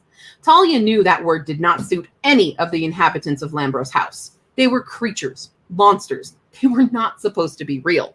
They were a pain in the ass. Talia hated the family business almost as much as she hated living in Pandora. On the plus side, there were only 2.5 months left before Talia was free of high school and officially old enough to leave the house and the town forever. The days could not pass quickly enough. Talia gathered her backpack for school and headed down the stairs to the kitchen for a breakfast she knew Mel would have already made for her. Along the way, she almost tripped over the feathered serpent curled up on one of the steps. She narrowly missed stepping on it and caught herself on the old wooden banister. She kept herself from toppling over the edge, but a loud wrenching sound forced her backwards to survey the damage she had done. The entire banister was coming loose from the wall and was now twisted, hanging off the plaster like a loose tooth. "Mel! Lie!" Talia called out shrilly. She stomped down the steps towards the kitchen where Mel, dressed in overalls and a utility belt, was already heading to meet her. At least she was already in the home improvement mood that morning. "What's wrong?" Mel looked her sister over, a raised eyebrow changing her look of concern to one of annoyance. "What broke?" "Banister, the stupid python was left on the steps again," Talia shouted loudly, hoping their other sister could hear from wherever she was, but Calliope was still nowhere to be found. "I'll put it on the list of things to fix today, along with the third-floor bathroom sink, the doorknob to the dark room, and, of course, the freaking filters in the Kappa's pond." Melpomene flung a towel over her shoulder with a huff of frustration. "Breakfast is on the counter, lunch is with Dad. Don't be late coming home. I'll need your help with the filter." "Have Calliope do it. She's the only one the Kappas will listen to long enough to get them out of the pool." "She's got her own list of chores to handle, and you know it. Now go to school, have a good day, and come straight home. Got it?" Mel patted her frustrated sister's shoulder as she moved around her. Talia let out a groan as she dragged her feet towards the kitchen. She tore at her toasted scrambled egg sandwich with vicious, resentful chomps. 2 more months, she repeated to herself like a mantra under her breath. She hurried to the front door with a sack lunch sat beneath I can't talk. She hurried to the front door where a sack lunch sat beneath a gilded portrait of Demetrius Lambros. His black hair was wild like Calliope's, but shorter. It looked like a black cumulus cloud atop his head. His smile was the best part of the photograph, wide as though he had just received the best news. He had. Their mother took the picture right after she told him she was pregnant with Mel. Talia kissed the tips of her fingers and placed them on her father's forehead. "Bye, Dad." Grabbing her lunch, she let the door slam behind her as she left for school. Her car sat in front of the house. Mel was convinced it was undrivable because the brakes were faulty, but Talia knew that she could probably get to Telluride with it. It may not get her out of Colorado, but if she could get to Telluride, she could sell it and use the money for a bus ticket. Her plan was all worked out. Once she had that stupid diploma, it was goodbye Pandora, goodbye creatures, and hello freedom to do whatever the hell she wanted. Nothing was going to get in the way of that. Then first period happened.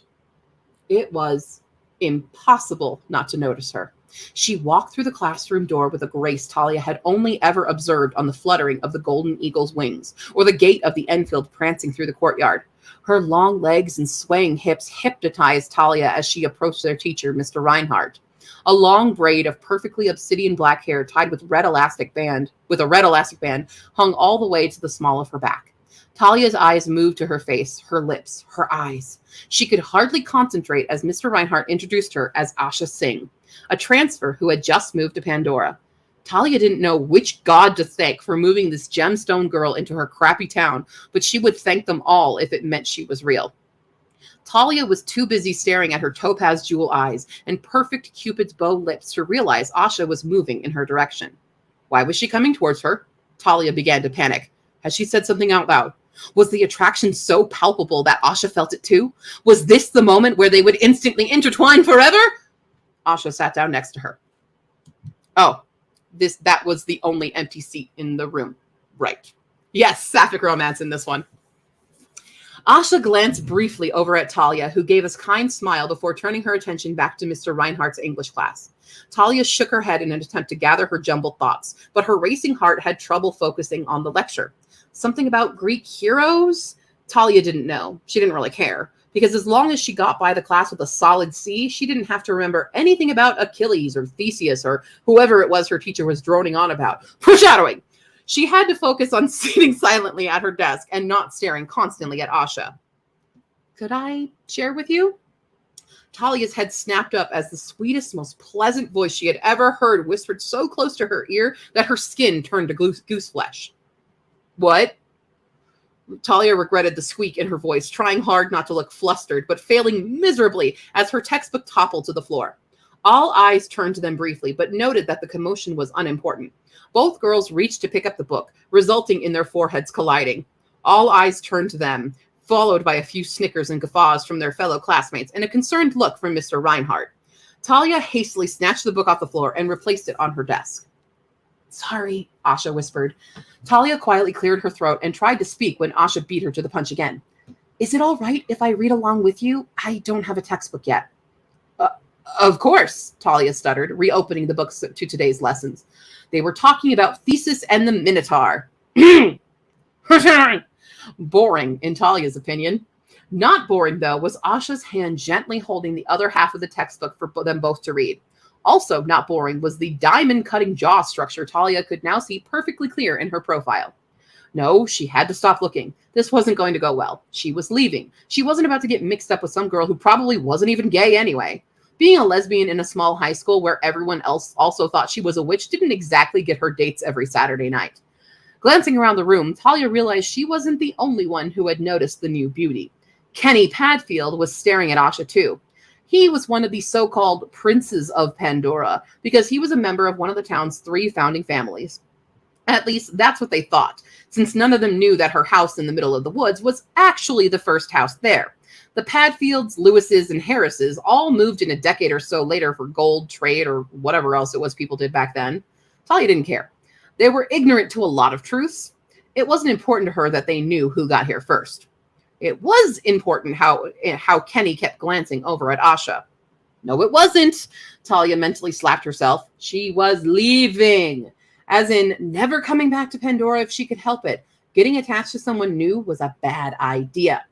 Even worse was what her sisters would think if she started a relationship. No one outside of the family was allowed to know about the truth of their house and the world of magical creatures. It was highly coveted knowledge protected by a secret society. So secret, even Talia didn't know where exactly where the other houses were. While everyone communicated major news and sometimes reached out for assistance, the relationships between these houses were strained. Instead of a giant collective to protect the animals, it was more like a competition to gather the best creatures. They only traded off of each other when absolutely necessary, like when they mishandled creatures and needed some of Talia's ointments to heal yet another crystal bat bite. The Lambros house was even more different. Talia knew the only way the other houses stayed afloat was by using the animals for profit. The meager money her family pulled in was from selling her ointments, creams, and the like, as well as from the consultation services Calliope and Melpomene would provide over the phone. Even though pawning golden eagle feathers would make them a lot more money than they were currently getting, their mother was highly against the other house's black market trade. Instead, their family focused on protecting and breeding creatures to keep them from extinction. Talia didn't care much about that either. She saw how much it affected her sisters, and she wanted no part in it. Mel was always stressed about having enough food and housing for the creatures, while Calliope was hyper-focused on the animals' well-being and breeding. Talia experimented on their magical properties to pass the time. Sure, it got them a little cash in the bank when she manufactured antidotes, but the other houses wanted to bottle the magic, not the means to prevent it from working. Talia was satisfied with curing magical effects, not recreating it in liquid form. Honestly, if her family didn't depend on her antidotes, she'd be happy to stop her work entirely. Unfortunately, there wasn't much else to do in the small mountain town of Pandora. Melpomene, but I'm going to take a quick drink. I hope you're enjoyed Talia's immediate falling in love with Asha.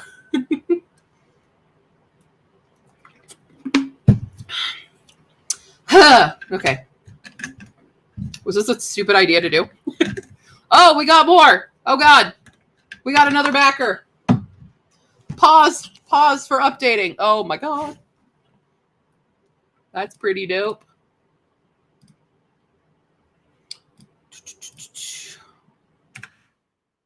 We got another Hedgewin. Another Hedgewin. Yeah.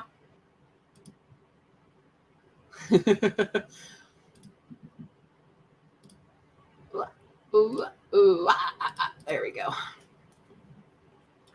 We are now up to. Woo! What does that put me at percentage-wise? If it'll load. Yeah, insta-love is definitely a thing as a teen. Yeah, definitely. And that was definitely a thing for me as a teenager. Was like, as soon as I met someone as a teen, I was like, I wonder if this will turn into something, not realizing how ace I actually was at the time, which was pretty funny because I'm like a very romantic person, but very asexual. 169%. Woo! Hey, 169. I'm so ace, and yet I make those jokes. Okay. Cool. Oh, Polly Vooney. That's who did it. Thanks, Polly Vooney.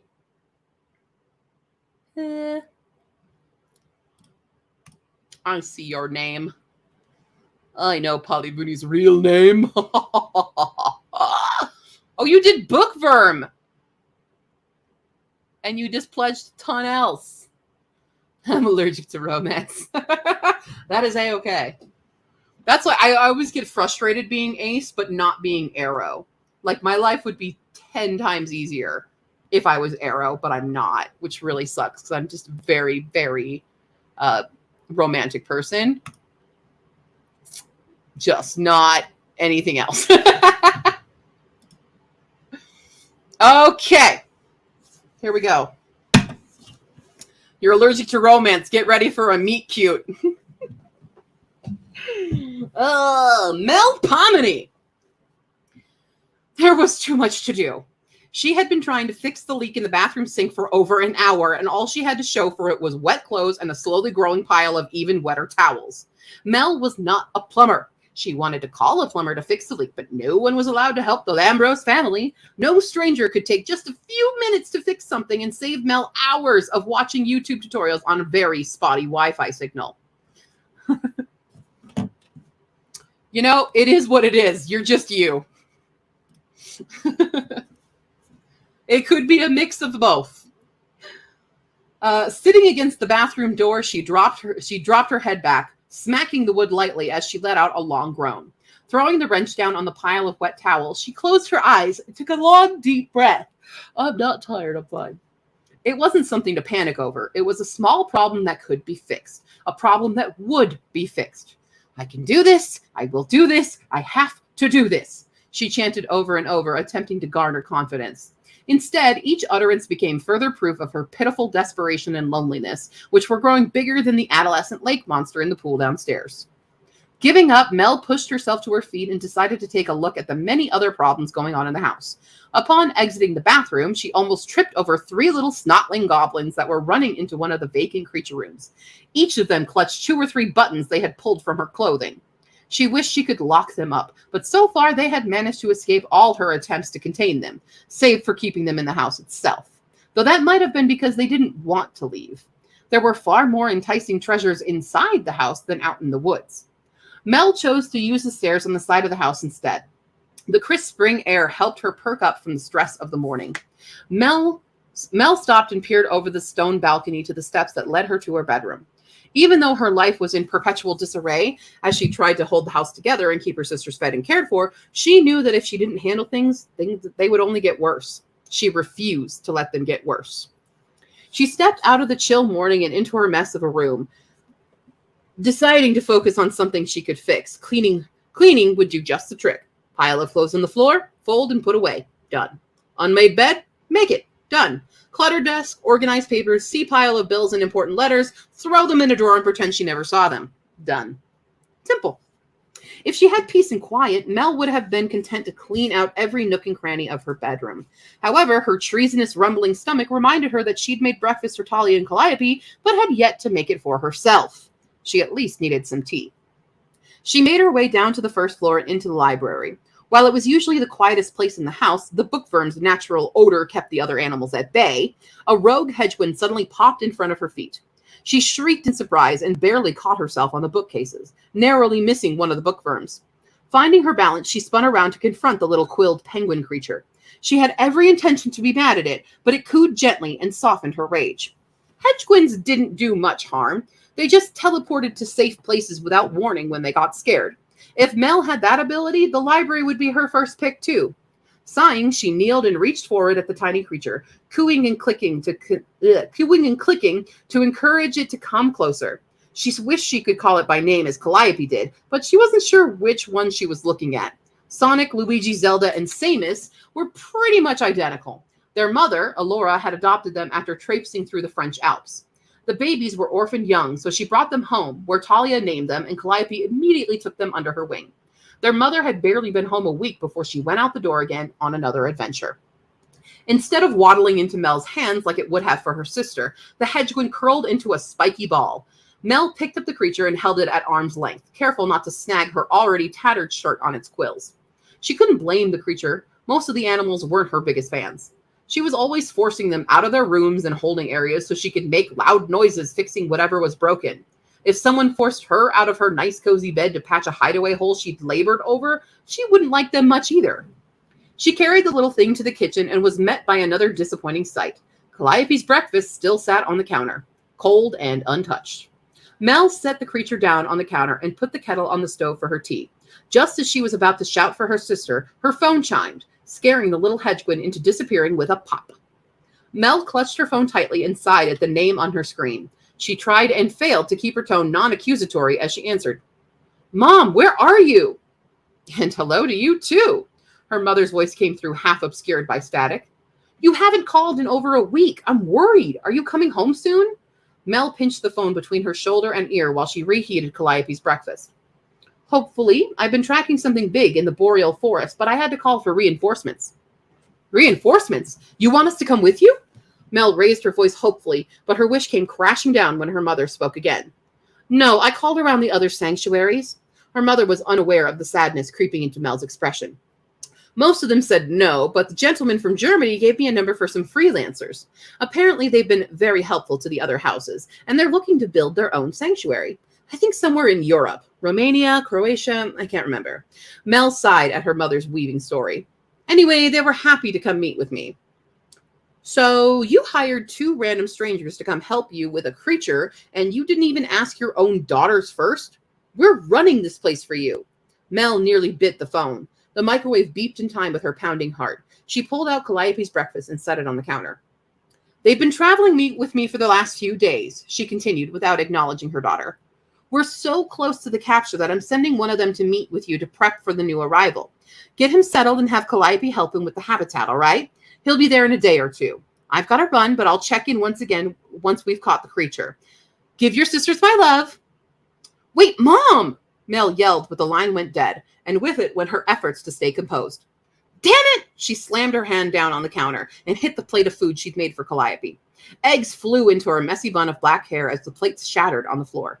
Just as Mel's shock began to wash away, Calliope walked into the kitchen and stopped dead in her tracks. Her wide turquoise eyes darted to the broken plate. Let me help you," she offered, reaching for a hand towel. "Don't bother." Mel shook the eggs out of her hair. "Just go back to your work and I'll fix it later like I fix everything else in this stupid house." She stormed off, wishing she hadn't snapped at Calliope. She was angry at their mother, but even angry at herself for believing that this time their mother would turn into her old self and care about her daughters more than her career. What a foolish thing to believe after so many years. She reached for the front door but paused. A pang of guilt struck her chest when she saw the portrait of their father. Her mother's behavior wasn't entirely her own fault. She'd changed the day their father was killed, and she wasn't going to change back. Hurrying back to the kitchen, Mel found that the broken plate and mess of food had been cleaned up. There was no trace of the incident or her sister. Mel sighed, bit her cheek, and made her way to the aviary's preparation room. It was empty. She opened the doors to the aviary. "I'm going to the hardware store. Do you need anything?" she shouted. Her question was met with no answer. The golden eagle took flight above her. The sun's glare struck its golden feathers and nearly blinded her. A flutter of wings and the hoot of an owl distracted her from her annoyance at the eagle. "The muse you seek is gone to dwell where darkness breeds the ne'er-do-wells." Mel looked up in exasperation at Strieg. He peered down at her with red eyes as his head spun at strange angles, his long legs bending so far back they nearly disappeared under his tawny feathers. "You could just say she's in the dark room," Mel said, rolling her eyes. "Does one deny thy true self be? For all I do is live as me." The owl hooted again before taking flight. "I know you can speak normal. I've heard you ranting to Harriet about mice having too many holes to escape through." Mel's futile shouts bounced off the owl's feathers as it disappeared inside a tall tree. Huffing, she turned on her heel and decided to leave a note for Calliope on the whiteboard in the kitchen. If she were being honest, Mel knew her sister probably wouldn't even realize she was gone. With a messy flourish, she scribbled a note and headed for the door.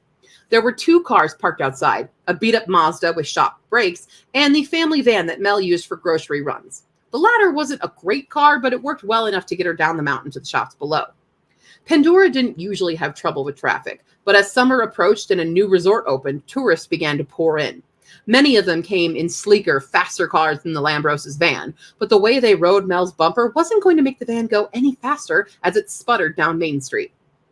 That was the other problem with Pandora. There were only 3 roads that split off Main Street: Padfield Lane, Harris Boulevard, and Lewis Avenue, all named after the so-called founding families. Mel scoffed every time she saw one of their huge, ridiculous ironwork signs.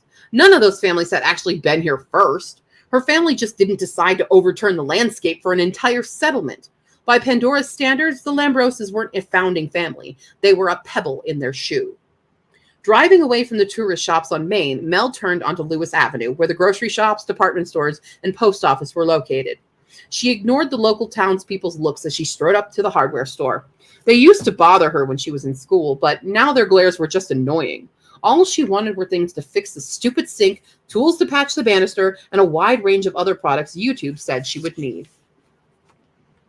Yeah, we are 86 backers. Thank you, Polyvoony.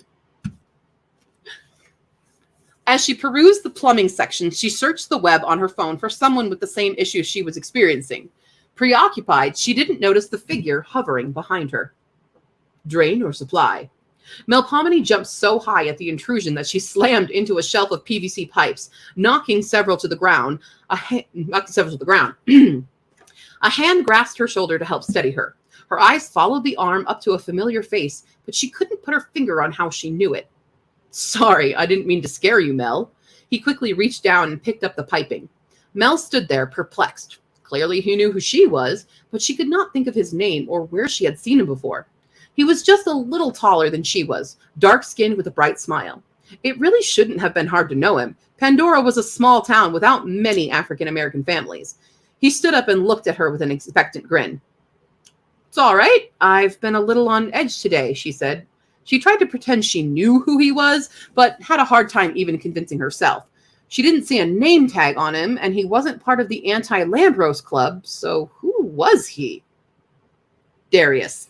A crooked smile flashed across his lips as he held his hand out to her. I've never introduced myself before, but I've seen you come in here every week. My brother goes to school with your sister, Talia, right? Mel nodded. Okay. It was less strange that he knew who she was, but still strange that he was being nice.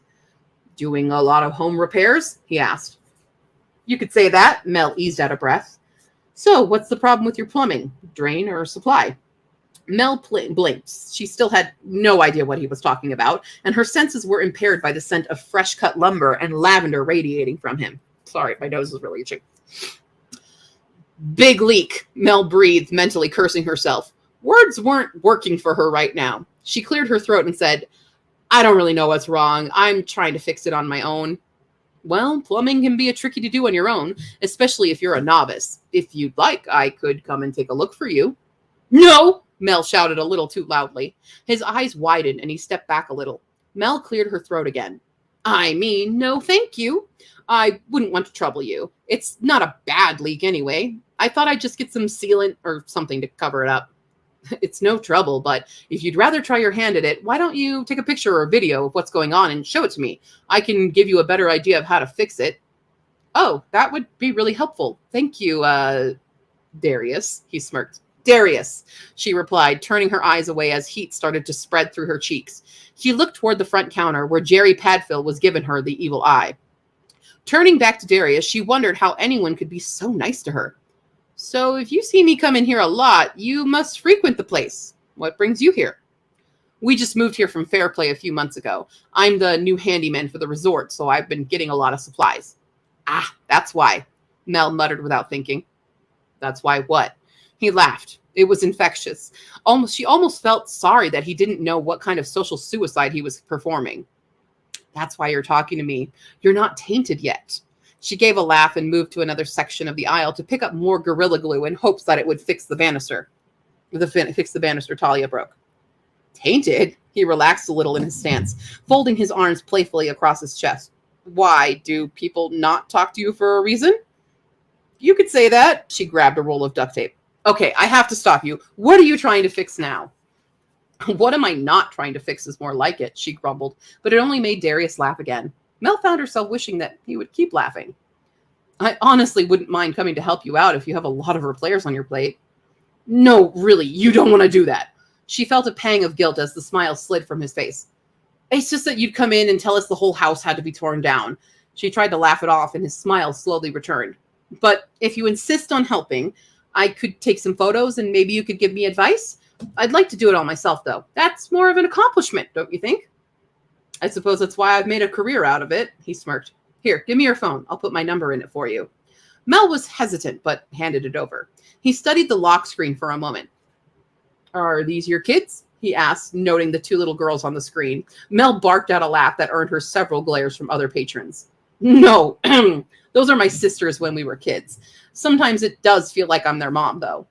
Heat crawled up her neck again as his smile. I can't talk, my God. Heat crawled up her neck again as his smile widened. She quickly unlocked the phone and watched him enter his information. Text me anytime or call. Either is fine. He rubbed the back of his head and looked slightly embarrassed.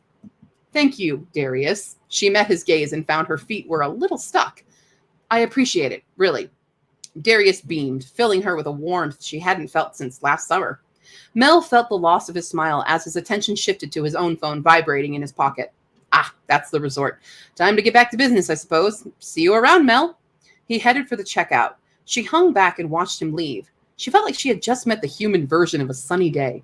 A sunny day that quickly dampened when she tried to check out while Jerry Padfield glared at her. Still, at least one person in this town was helpful. That's Mel Pomenes. I realize everybody could have already read this because I've posted this chapter onto the Kickstarter. Hold on, I have a message.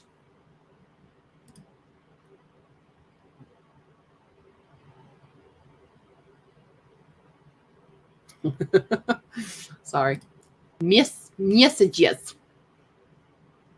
It's fine. I don't know why I did that. But that's fine. La la la la la la la la la la la. Okay. Calliope's turn. Okay. So scary. Very scary. Wait, is this actually? I don't know. I hope just like all of a sudden people on Kickstarter are like, raise it all up. Yay! Being released from the network's grip in a few minutes. Woohoo! I'm very happy for you. That's a very exciting. Very excite. I don't know. That's a lot.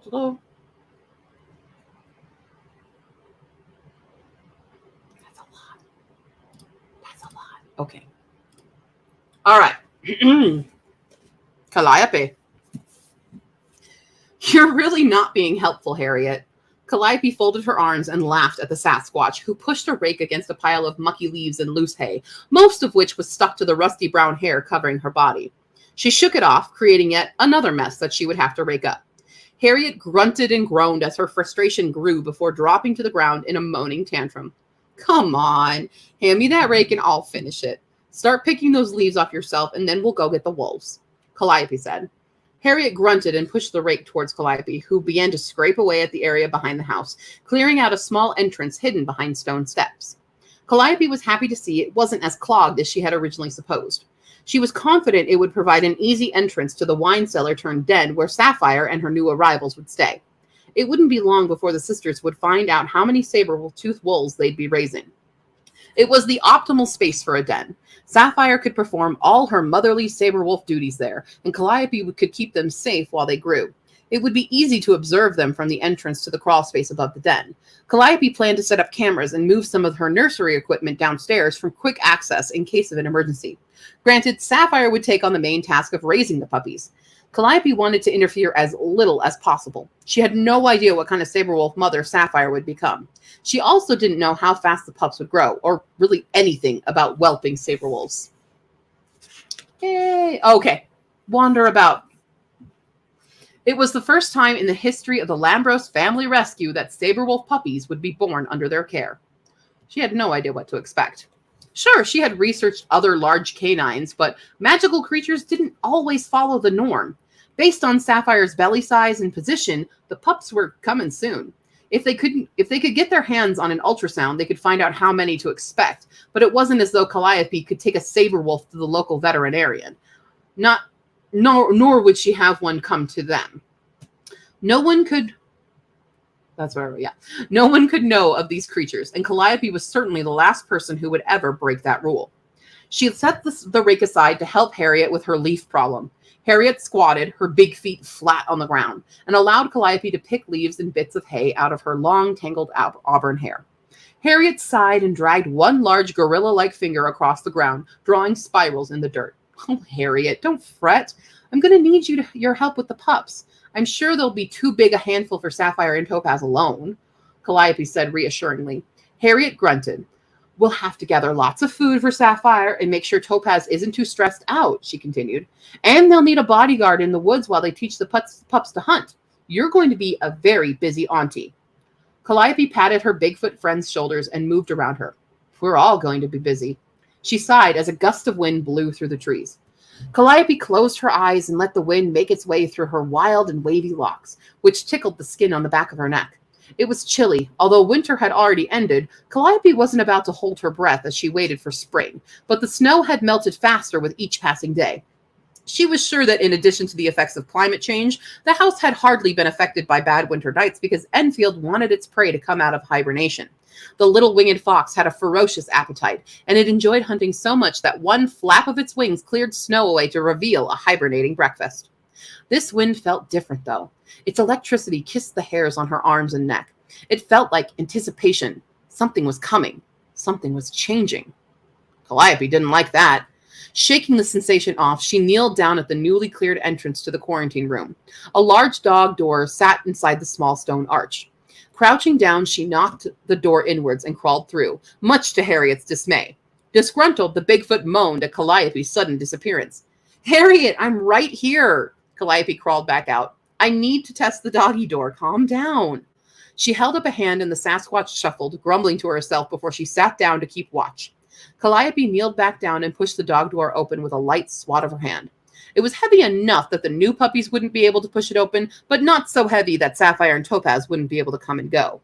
Letting the panel shut behind her, she found herself surrounded by blankets and an encased dome of sticks and stones that gave off the illusion they were in a cave rather than a crawl space. The only thing that looked a little out of place was a ladder. Calliope curled up against the wall, proud of the work she had done to create a nice, comfortable den where Sapphire and Topaz could have their babies. Standing up, she moved to the ladder and pushed open the trapdoor that led to the quarantine zone. What was formerly a ballroom had long ago been transformed to accommodate new arrivals. Next to the door, Calliope was happy to see a cart full of medical supplies that Mel and Talia had brought home for her. She still needed to bring a few more things from the upstairs nurseries, but the supplies were a good start. In the coming days, she would sort through the collection to make sure they had enough bottles and formula in case Sapphire struggled to produce milk. They would also need bandages, collar cones, medicine, more blankets, towels, and lots of fresh meat in the freezer so Sapphire and Topaz wouldn't strain themselves hunting. Everything had to be perfect for the new additions to Lambros' house. Calliope was going to make sure of it. Another howl from Harriet caught her attention, so she hurried back into the crawlspace and through the pet door to ease Harriet's nerves. But when she made it outside, Harriet was nowhere to be found.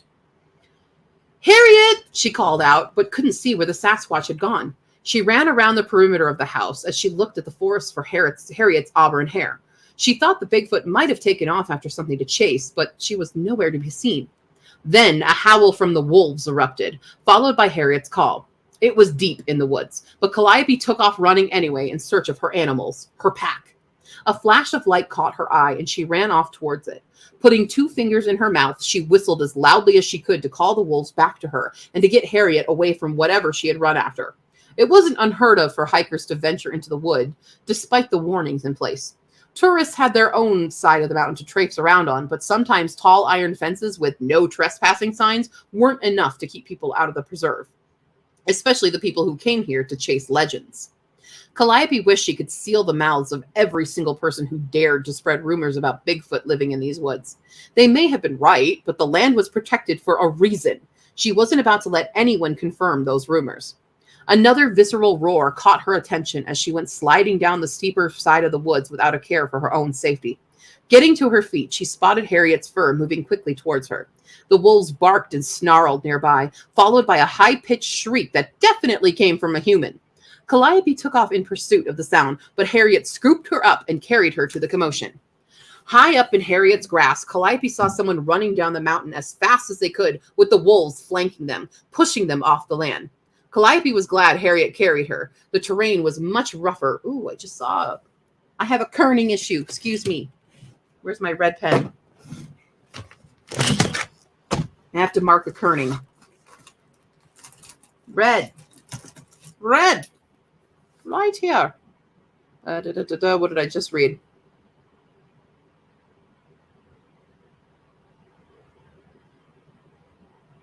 What? Oh, there it is.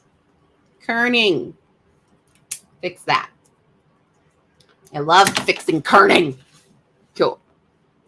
Which actually means I can move this baby up here. Okay.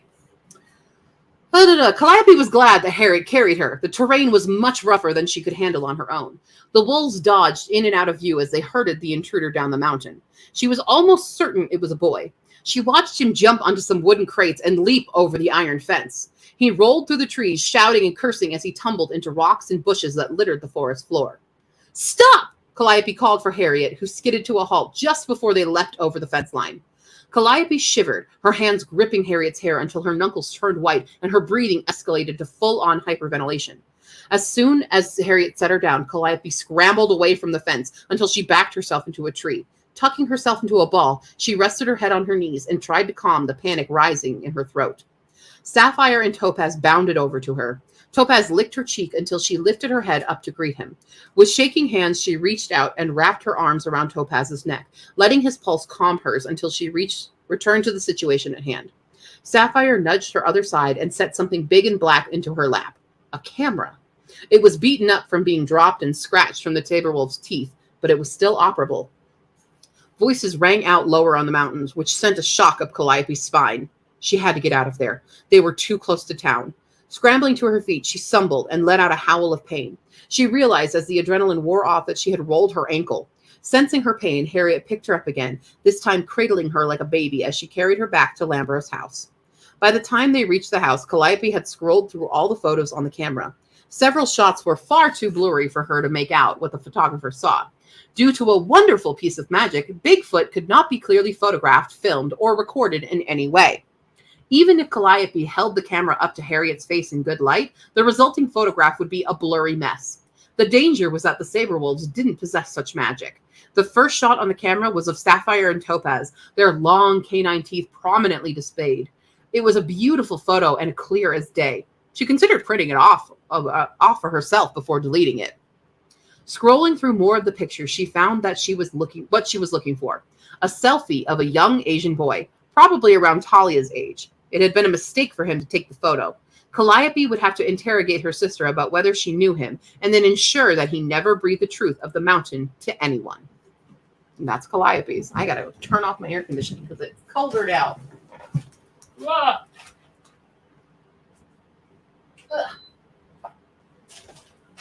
Okay. Woo! I hope you're all enjoying this. Yeah. And we're on to Asha.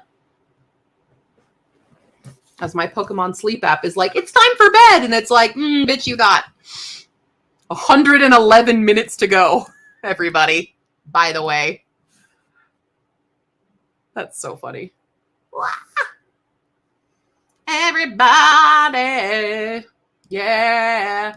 Back the Kickstarter. We're fine. It's fine. Okay. Time for Asha. I need a drink first. All right. Oh, bam. Asha. Asha Singh had moved to 3 different towns in the last year and a half, and out of all of them, the latest one was the worst.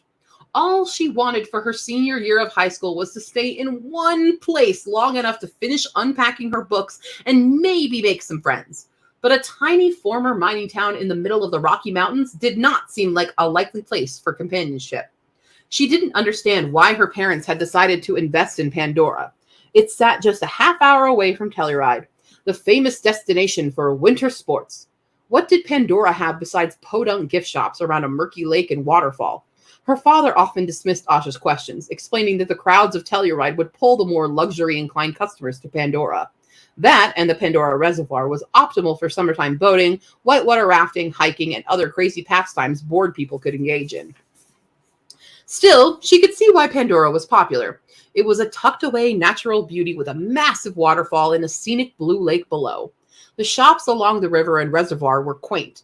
They had character and history. She had to admit, mountainous scenery was a nice change from the beachfront towns they'd been living in, though it was far too cold for her liking.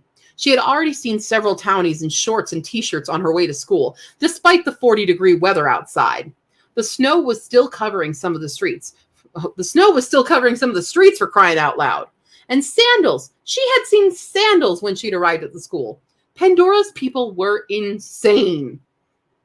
At least school had been warm, especially during first period. Her face was constantly flushed as she tried to read a Greek myth with the punk goth girl next to her.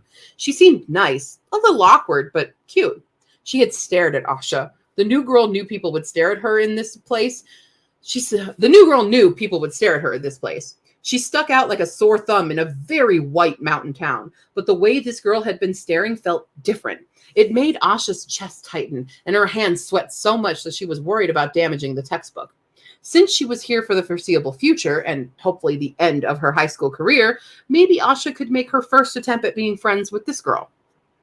That is, if the girl hadn't run out of the room as soon as class was dismissed. Asha sighed, picked up her bag, and headed for the door. However, her path was blocked by one of the boys in her class. He was tall, blonde, and blue-eyed, with a white t-shirt and loose-fitting jeans that hinted at a muscular frame. The very image of a small-town boy. He looked at her with a smug smile plastered across his face. It was a smile Asha had seen 1,000,000 times before. This was the guy of the school, it seemed. The quarterback, the star player, the guy every girl drooled over. He was wasting his time. I'm Kenny Padfield. Your dad is opening the new resort, yeah? It's pretty dope. Looks real high class. He waggled his eyebrows. Yes, well, my father is always looking to make his resorts dope, Asha retorted, moving to leave, but he blocked her again. Then you can tell him mission accomplished. My dad's president of Pandoran Adventures. We run all the whitewater rafting tours and adventure hikes. We'll probably see each other a lot in our parents' business meetings. Kenny laughed, unaware of Asha's annoyance. There's a party this weekend kicking off spring break. You should come. It's the last house in the row on Silver Spruce before you get to the woods. You can't miss it. Oh, I'm sure I will. Asha smiled and ducked out of the classroom before he could process her words. Yeah, that kind of dude. Asha smiled and ducked out of the classroom before he could process her words. It was always like this at new schools. The rich kids had to find the other rich kids and talk about how much money their daddies made. It was exhausting. Asha moved on to her next boring class, and the next one after that, and the next one after that. Then it was lunchtime in the cafeteria, where she actively avoided more of Kenny and his friends' invitation to party. Then, finally, she was blessed with a free period. She found herself seeking refuge between the dusty stacks of unused books in the library. Settling down in a back corner, she pulled out her textbooks and began catching up. Not that it really mattered. She knew she would pass no matter what. Every time she moved, her teachers took pity on her and gave her passing grades, even if she did absolutely nothing. The teachers here were no different. They wanted to help her get through the rest of the school year and off to whichever Ivy League college her parents had selected for her. Asha didn't want to go to college. She didn't want to waste more time in a school that didn't care about anything except how much money her dad would contribute to it. She didn't feel passionate about any career path. Her mother preferred she just met some well-off Indian boy and start having babies, but she didn't exactly feel passionate about that either. Aside from not wanting to play any part in her parents' dreams, her biggest issue was that she did not want to settle down with a boy. Boys had never been in the picture for Asha. Her parents attributed her lack of boyfriends to her class, when in reality it was due to her lack of interest in the opposite sex. Not that she had much luck with girls she had met while moving from town to town. Most of the girls in her family circle weren't from her side of the fence. A sneeze interrupted her train of thought. Asha had thought she was alone in the library, but when she peered through the gaps between shelves, she saw a dark figure sitting on the floor just a few aisles down. Asha crawled over, curious to see who else had claimed asylum in the only silent room in the building. The noise continued, masking Asha's own noises as she discovered the source of the sneezing was the punk girl from her first period class. "Are you sick?" The girl was so startled that she flung her book at Asha, who narrowly avoided injury by blocking it with her forearm. "Shit, you scared me. Are you all right?" The girl panicked, grabbing the book and pushing it out of the way. Asha saw that it was a photography book before the girl Asha saw that it was a photography book before the girl pulled it behind her back and scooted closer to examine Asha's arm. "I'm fine. Sorry about that. I didn't know anyone else was here when I heard you sneeze." "Yeah," the girl sniffed. "Dusty books." She smiled, revealing an endearing gap in her front teeth. "They don't seem to get much use here," Asha said, looking around and swiping her finger across one of the shelves to reveal a thick coat of dust. Whoops. Lost it. "You could say that." The girl laughed and cleared her throat. "I'm Talia, by the way. Sorry I didn't introduce myself to you before." "That's all right. I'm Asha." Asha held out her hand for a comically long time until Talia took it with an odd hesitance.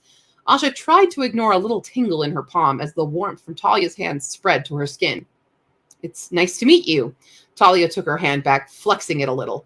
There was an awkward moment of silence before she spoke again, her words a stuttering rush. "How are you liking Pandora so far?" "Oh, yeah, it's nice."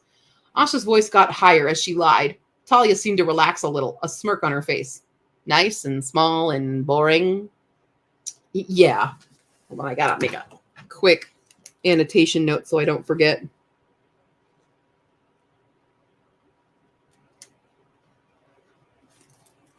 Good.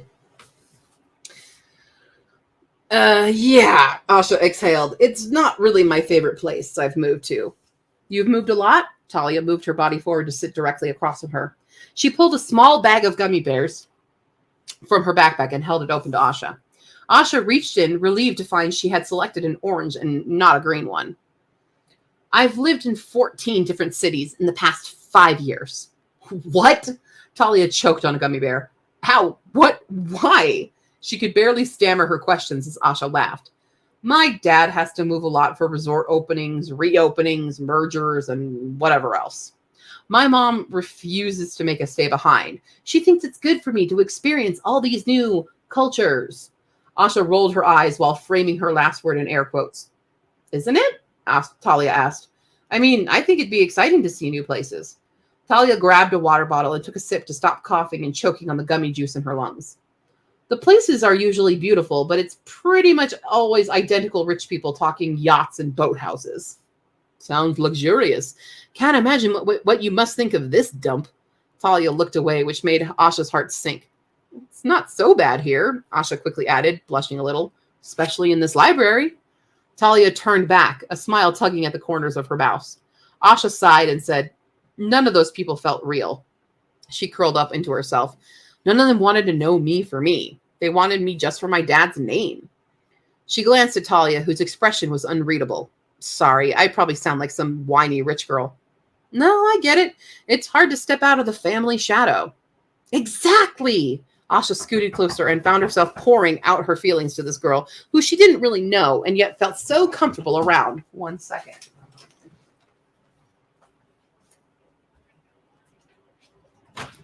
Well, I want to show you my new shoes that I got. very cute. Yeah. You got shoes too. Yeah. Ready for school. Yeah. Goodbye. Bye. I had to be shown new shoes.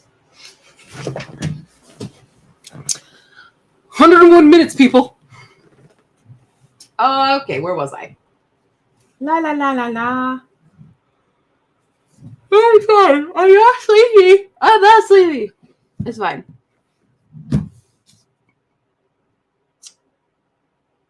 Okay. She explained her distaste for the company she always met and her annoyance at living out of a suitcase. She ranted about how she wasn't even going to bother setting up a room because they'd only be there for a few months, if not less, depending on how the resort opening went. The more Asha went on, the more Talia seemed comfortable with her. Soon they were sitting side by side against the shelves, sharing snacks and laughing at stupid jokes. Look like your teacher?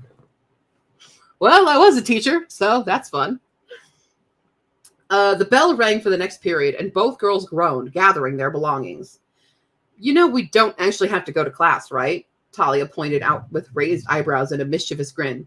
You're not staying in this town for a long time, and I literally do not care about anything in this school. Are you suggesting we ditch? Asha met Talia's eyes with her own playful smirk.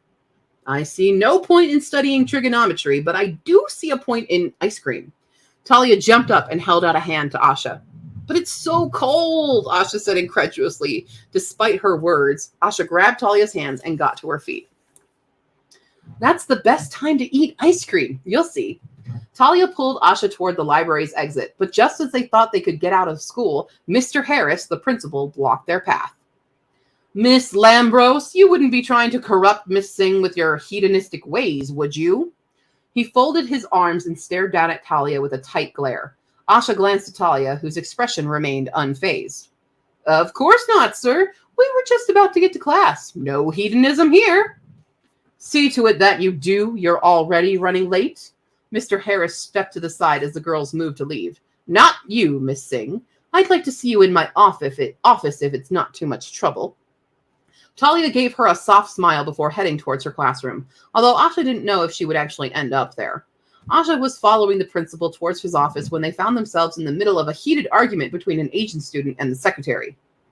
I swear to you that those monsters are real. It's not photoshopped. They took my camera. The boy held his smartphone in front of the woman's face, but she clearly couldn't make out what he was trying to show her. All I see is a mess of brown and gray and green, Henry. This is not a proper excuse for your tardiness today. There will be a phone call to your parents. You have to believe me. This is groundbreaking evidence. Mr. Yuen, Principal Harris spoke up. I believe Mrs. Johnson has just told you that your excursions to the protected preservation grounds are not only illegal, but are also not a viable excuse for tardiness or your disruptions at lunch. Return to class and Mr. Lewis will see you in detention later. This is bullshit, Henry stormed out of the office.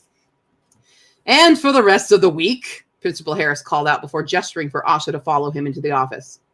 Monsters? What was that about exactly? Asha asked, taking a seat in front of the desk. Some of the more overactive minds at our school have been attempting to locate evidence of Bigfoot in the woods. Woods that are protected. Neither you nor anyone else is allowed in, except your new friend. Why is that? Her family owns those woods. It's a good reason why it would be ill-advised for you to partake in a friendship with Talia Lambros or any of the Lambros girls. I don't understand. Why is it a bad thing that she lives in the woods? It's not that she lives in the woods, Miss Singh. The Lambros family is, and always has been, a terrible blight on this town. Asha shifted in her seat. How so? Sooner or later, you will hear rumors of the Lambros girls' extracurricular activities. They have been a complication for many students at this school during their time here. Talia Lambros, in particular, is a reckless, insubordinate troublemaker. If you wish to succeed at this school, you would do well to avoid any further association. You're seriously trying to mandate who I make friends with?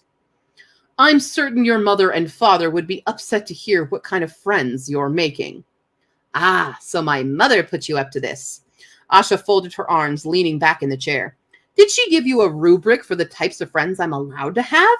I'd love to see it so I can pass your course on, what is it, classism? Or was it meddling in someone else's business? Asha stood up, gathering her things.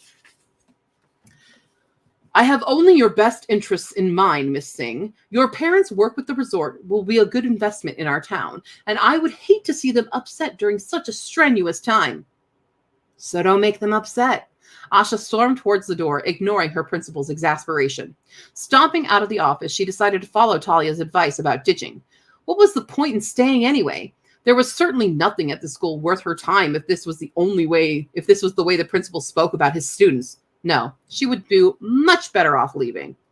Asha stormed through the school's side exit, checking to see if Talia had hung around waiting for her. Instead, she ran into the boy she had seen yelling at the secretary. She's not here. Henry was leaning against the wall and fiddling with his phone. Putting it in his pocket, he looked up at her and explained, Lambroses don't stay in town longer than they have to. Talia headed for the woods not long after you met with the Overlord. What do you mean they don't stay in town longer than they have to? Asha folded her arms. And what is Principal Harris's problem with them? It's not just his problem with them. It's everyone's. Henry stepped up to her. They're not welcome here. And why is that? Talia is the only decent human being I've met so far in this stupid town. They're witches, Henry answered, plain as if he had spoken that the sky is blue or water is wet. Witches. Asha's derisive tone soured Henry's expression. Yeah, witches, he mocked. They curse people and do animal sacrifices. Their ancestors built their home on this land and performed all sorts of evil spells to keep people out of it.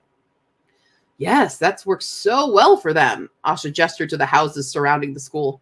Never said they were good at it, Henry smirked. He pulled his backpack off his shoulder and dug in the front pocket. You should come to one of our meetings and learn the truth about the family in this town. He handed her a bright green piece of paper before walking away. After a moment, he turned and called out to her. This Friday after school. Asha unfolded the paper to find it was a flyer for a cryptid club meeting. A big blurry picture of some kind of creature sat in the center, decorated by poorly done spooky graphics. Large, bold text sat on the top of the page. The truth is in the woods. That confirmed it. This was quite certainly the worst place Asha had ever moved. And that is chapter 1. I'm taking a break. And we have another donation. Woo! Donation pledge.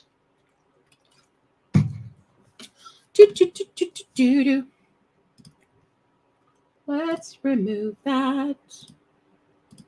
And let's change our thing. Getting closer. I don't think we can do this though, can we? Can we get it? What do we need? Less than 200 now to get to the final stretch. Final stretch goal. And somebody's like, I'm going to donate $1,000. That'd be crazy. Do. We are now here. Woo! What would we need to get to stretch goal 2? Stretch goal 2 would be, I don't even know, 3750. Oops, that's not 3750 minus 3565. We need $186 in order to get to stretch goal number 2 in 92 minutes. Who can do it?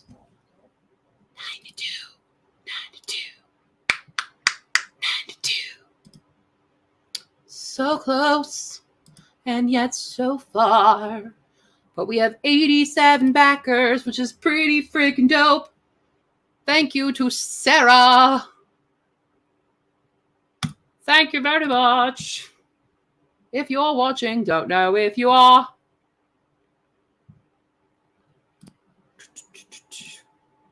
Alrighty.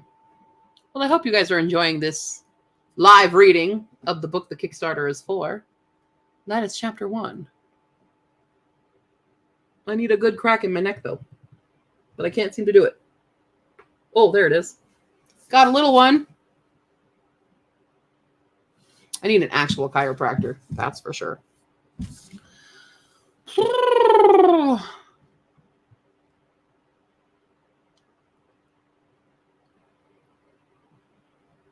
Aw, little green cheek. Little green cheek conure needs a home.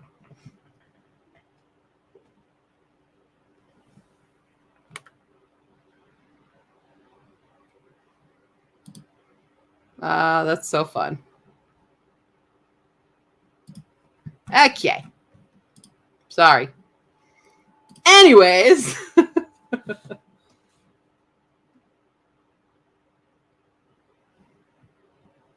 I don't know what the green thing is. Oh, take a break? I can take a break. Take a momentary moment here. Momentary moment. I say things. And they come out of my mouth. And occasionally they're words that make sense. Cool. I have Mambo's hanger. I should just leave it right here on my desk so that she can play with it, I guess. Good stuff. I can't believe I'm going to stay up and do this. I mean, it's literally a work night. So we're going to have a little snack here to survive. Squish it. Both writing and reading. The first chapter does want me to continue, and that's a good sign. Oh, I'm glad. I'm glad it makes you want to continue. I don't know. I'm my worst critic. So I'm like, there's too much exposition, but like you need a lot of it to set things up. Nah. I want it to make sense. I want it to be interesting. I want the characters, the POVs to be fun. You know? Oh, you couldn't hear me? Sorry. Probably because I had wrapper near the microphone.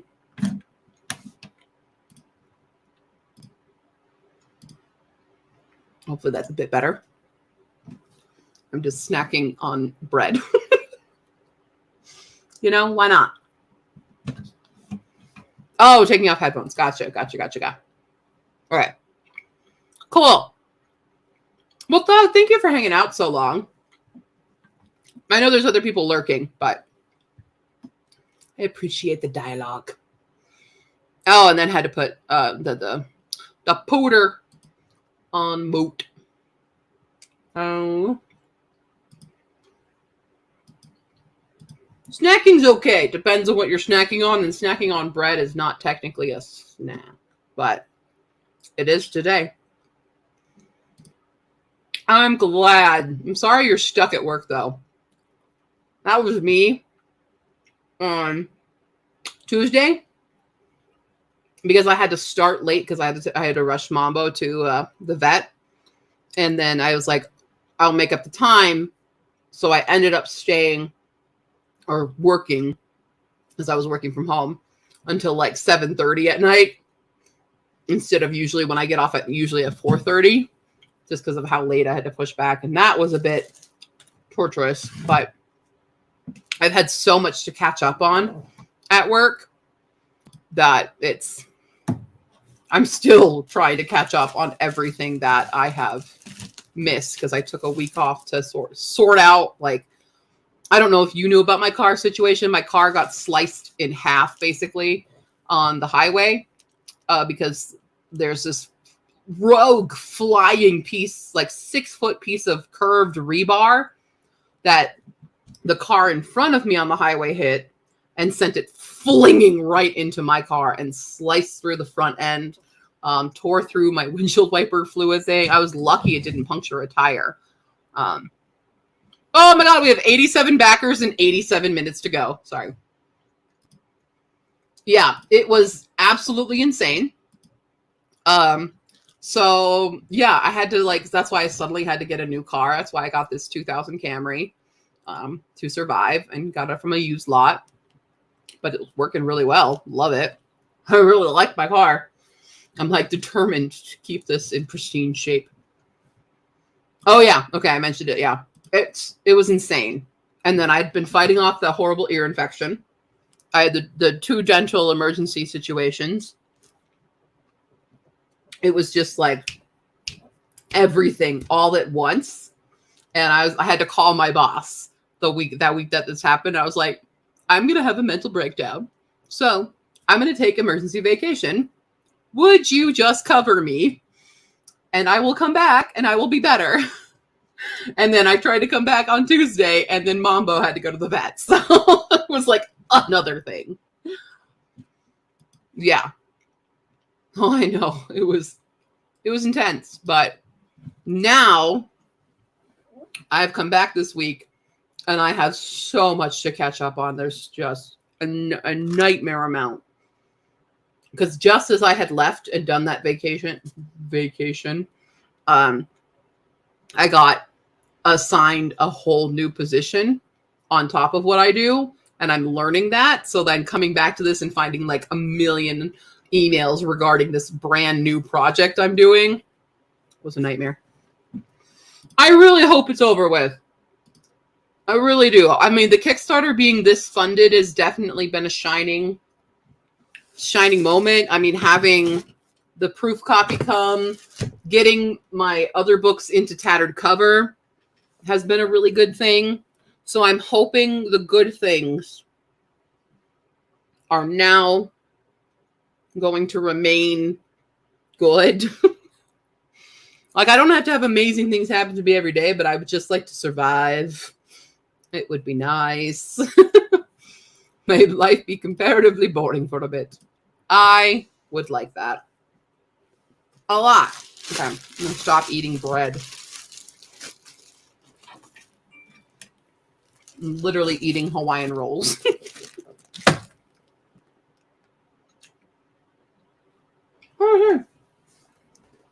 All right, keep getting notifications here.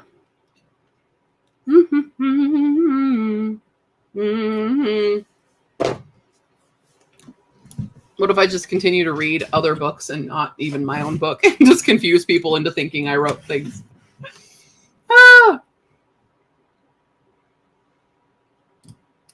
This I don't understand, but okay. Lahaina Maui? Should I know what that means?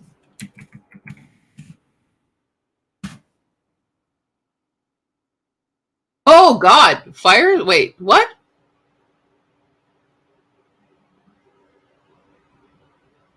Okay. Maui wildfires? Is that what we're talking about? It was 2 hours ago. Holy crap. 53 people have died from the Maui wildfires. Oh my gosh, that's terrible.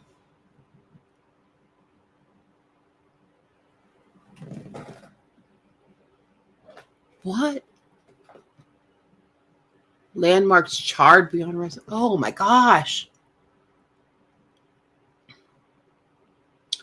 That is horrific.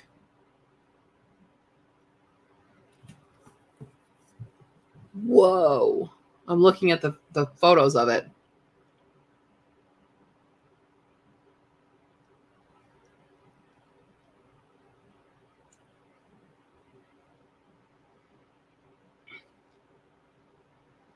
Dang. Yeah, the whole old city just burned to ash.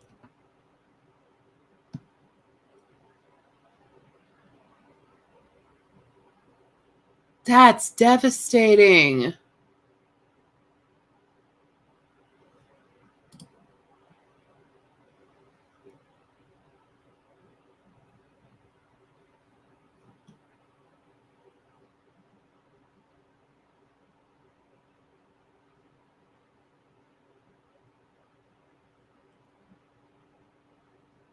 Whoa, what started the fire? A hurricane? Oh, strong winds from a passing hurricane. Well, at least it wasn't like a person being an idiot. This is just a full-on natural disaster. Whoa, and that fire had gone so fast. I imagine, yeah, they had to get to the ocean. You wouldn't think, like, when you think Maui, you don't think wildfires would be an issue, but like, yeah, crap.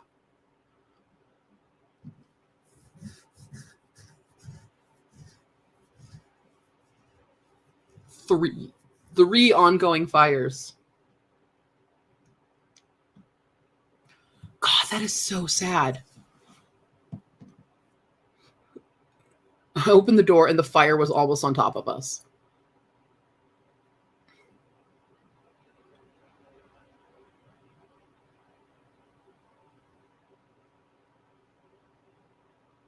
Wow. Oh, that's so sad. Seeing the photos of the wreckage is just absolutely devastating.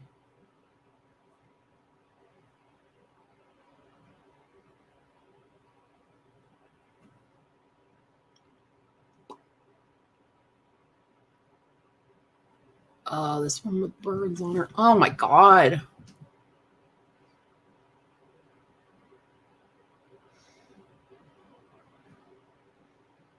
Wow.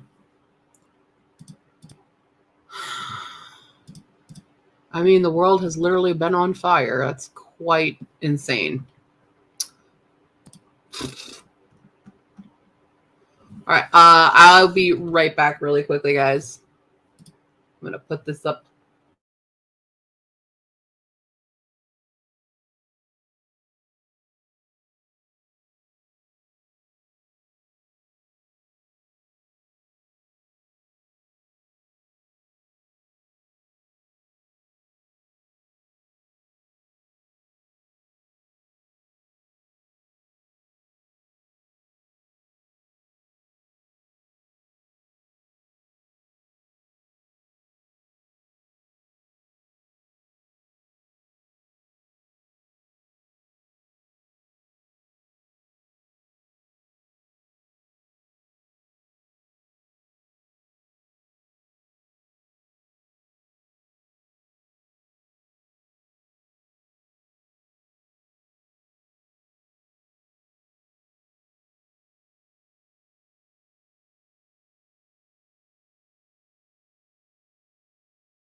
Did that just go for 15 seconds?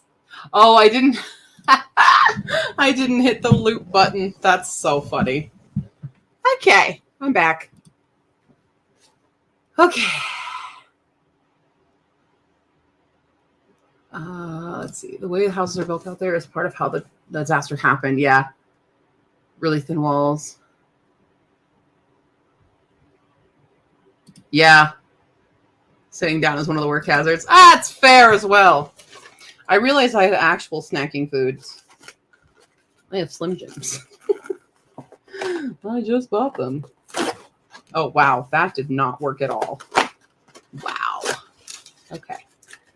Let's have something other than bread. Let's have some protein. Some terrible protein that doesn't want to open. Nope. Am I being denied? Ugh. I refuse to be denied my meat stick. Okay. 77 minutes to go, y'all. It's going to take me 77 minutes just to open this one Slim Jim. Oh my God. Give me something to work with. There we go. I got it. We're good. I haven't had a Slim Jim in a long time. And sometimes I just crave them, you know? I'm not pregnant. Anytime a woman says the word, I'm craving it, they're like, are you pregnant? Not unless it's Satan's baby. All right. So near the end of this. This has been a crazy month. A crazy time. And then we've got an even crazier time with Create-a-thon. Coming soon. Create-a-thon.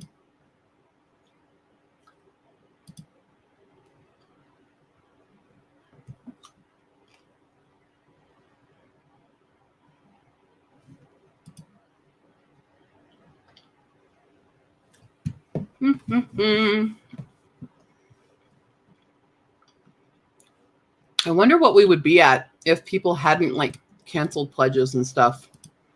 We probably would have already gotten to second stretch goal. That's the saddest thing. It's like, I get it. A lot of people like, you know, if you don't have the money, you can't do it. But I'm always curious as to why people pledge and then cancel if it's not a money issue, you know? I get it when it's the money stuff. But yeah. Oh man, trying to open these.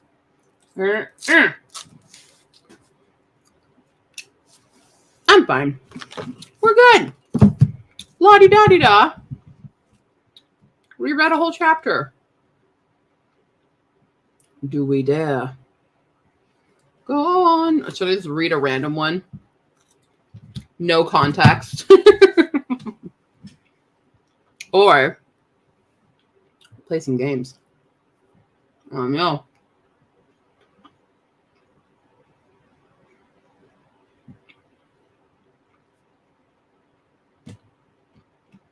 I'm 2 in. We're good.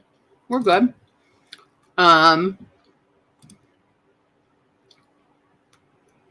Name that cryptid. I don't know. There's lots of fun cryptids I would love to include in, book 2 and stuff. Book 2 is going to be heavily botanical based.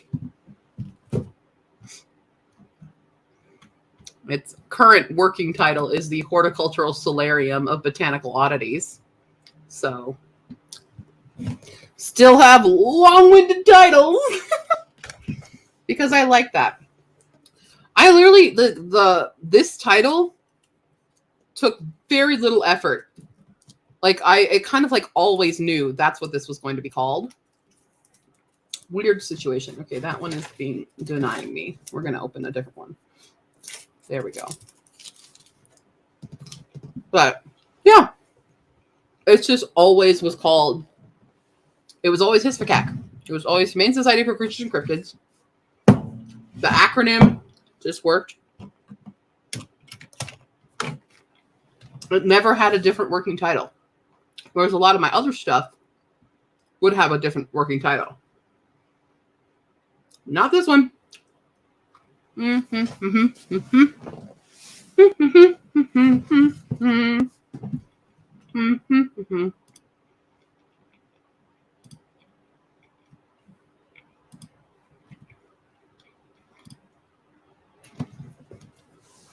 going to do a quick fun math thing. That's not actually accurate. Okay, so we need $187, right? No, that is incorrect.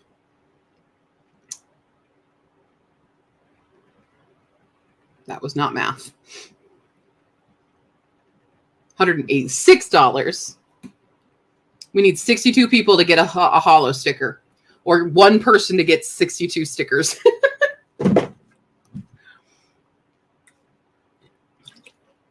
Which technically, we still could reach these goals because you can still add on stuff after the Kickstarter is over. So that is a possibility. All right.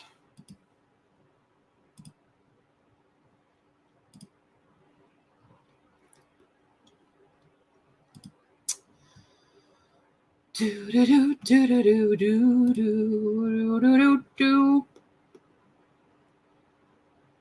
Can I just like move you up? Ooh, I can. I'm so smart sometimes. Not all the time. But sometimes I am. Okay. Shall we continue forward on chapter 2? Or do something else is the other option here. I'm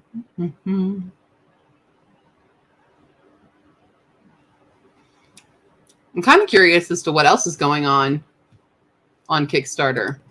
Who else is ending? Let's take a brief sojourn.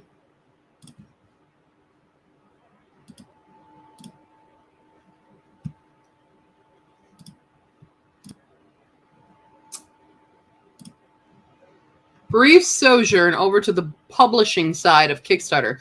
Who else is making stuff? The gifted a YFNSO of light and dark academia themes. What are you? Oh, you're so. Oh, look at you! You're so good. Who is this by? Tatiana White. About the book.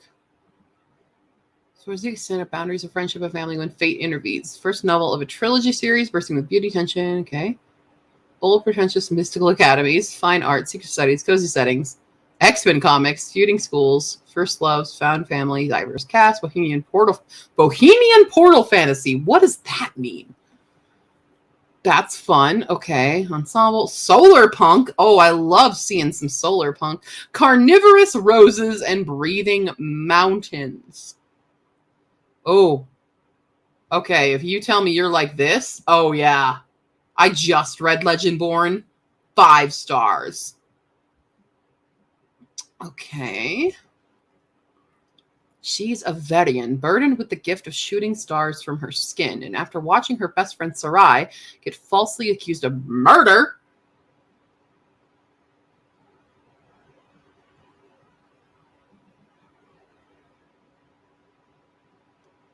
wow.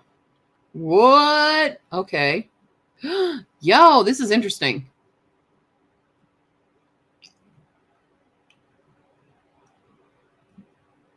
This seems really cool. Let's get it. Let's get it.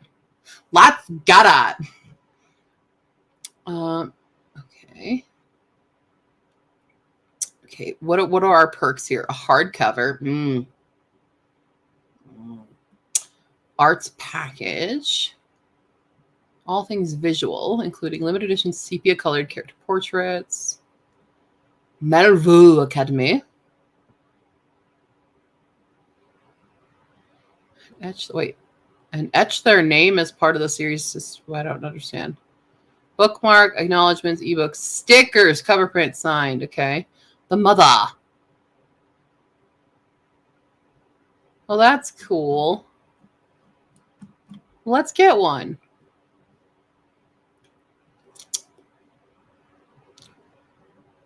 Oh, there's only so many paperbacks left. But I like hardcover, but I have a feeling this is going to be not like, it's going to be an Amazon hardcover, which I don't like Amazon hardcovers. Let's back some other people's stuff. Hold on, is this going to show you my private information? One moment.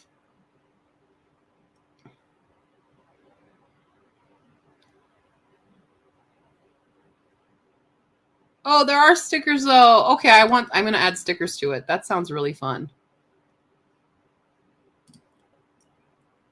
They look cute.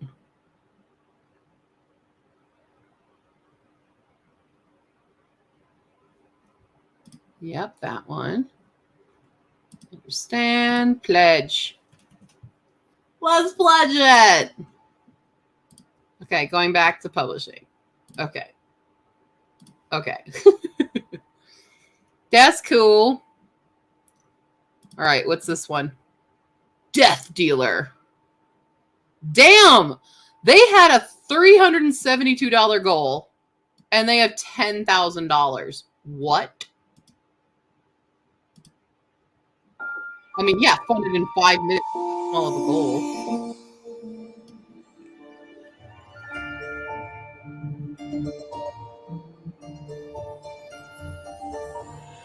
Absolutely, it was different. Upgraded. Oh, was this one that was already published before? Let's do some research here. Oh, it's Necromancer. Never run into a bar guest. We love a good bar guest.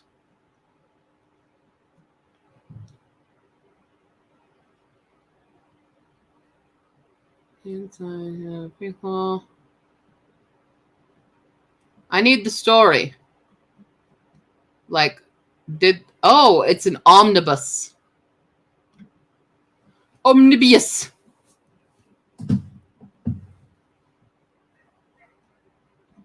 But was this like preview? Oh, not into that. Deathmaker, Death Raiser, Death Taker. No. Good on them, but I'm not into that one. Let's see. Killer Crescent, Crystal Halls. Dang, all these peoples, they got a lot. Bloodcaster. Legend. I did not enjoy Legends and Latte. I didn't connect. I feel bad.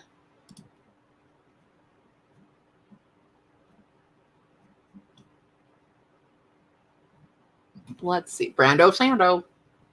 Just read one of his. Wait, how do I just look through? Explore publishing. Here we go. Sorted by magic. Oh.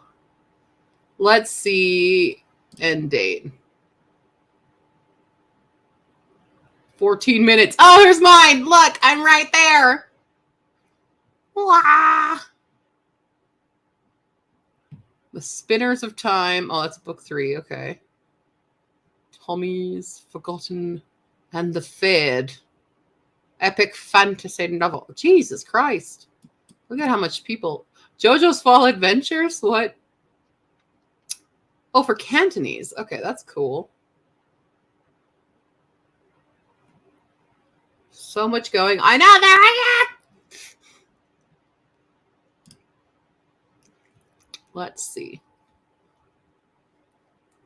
Oh, that's so sad. Oh, wait. Oops. No, I don't want to do that. $1 pledge. 24 hours to go. Why?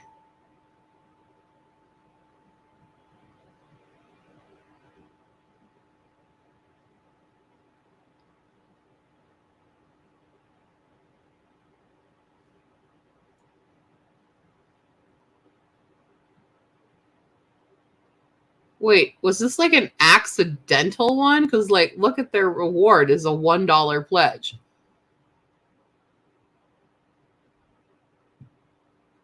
What? What is this?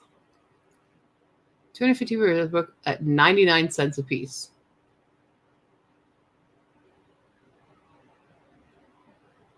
The risk is that you may not care for my style of storytelling. What the heck?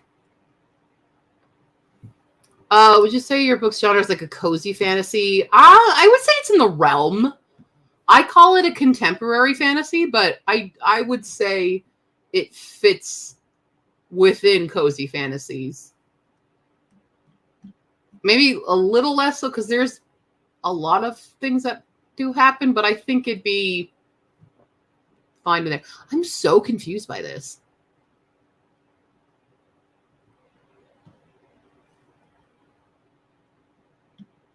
Yeah, what is this guy? Hold on, let's watch their video. Hey, I'm August Ryder. I'm a writer. I love writing, and I especially like this story. It's Sword and Sorcery. It's a novella. It's about 17,000 words. The funding is to support the writing of the project. It's called Darkhold Nocturne, and it's a tribute to fantasy and adventure stories that I love, that I grew up with. That's it. Wow. That is... I don't want to criticize, but like that's one way not to do a Kickstarter. What even was that? I'm so confused. Because there's nothing to really offer. Like a Kickstarter is like he could just publish that on Amazon. He's not offering anything else to it, so weird. Yeah, there's a gift society. It's pretty dope. Load more. Are there no more? There they go.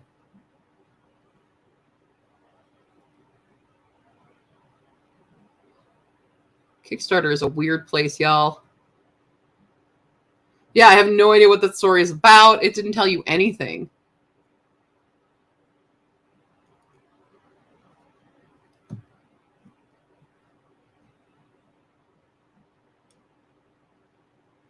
Deluxe hardbacks. Again, it's a lot of the like just based on the cover, you're like, okay, smutty romance fantasy. That's what I hear. Sister Solstice. Quartet of Wishes and a Reaper. That's intriguing enough. Let's take a look. Like the art, although the art looks a little weird actually, but I like the variety of the characters. Sorry, I have a very itchy ear right now. Please ignore me.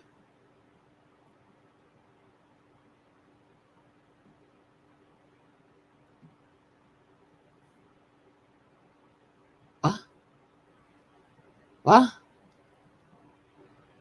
Wait, what? There's nothing here.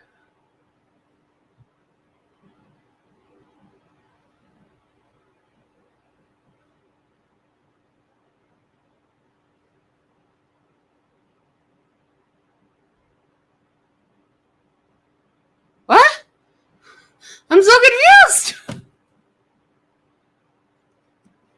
I need more info. Where's the rest of the info? Wait, it's not even written yet.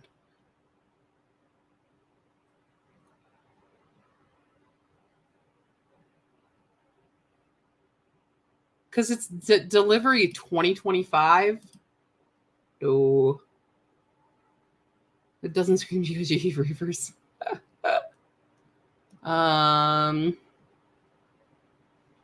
Be the character in Book Boyfriends and Lattes. Nah, I'm good. Okay, that's where we were. What? What? I'm just so... Wait, why did it... Oh, it's still loading. Pick your poison. Okay, we saw these. Ah! Load correctly.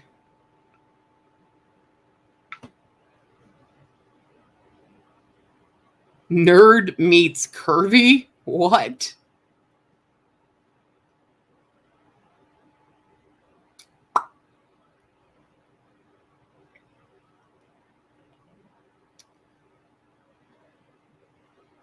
God forced me to reincarnate. Wait, I didn't even want to live, but God forced me to reincarnate. A light novel adaptation of the web novel series.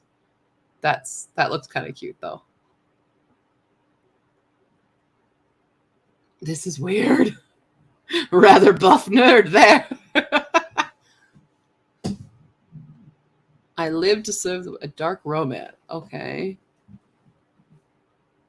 Okay.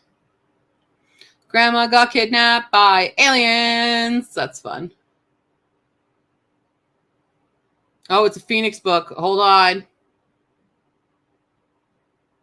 Of a paranormal why choose. Oh, okay. Jack Jade.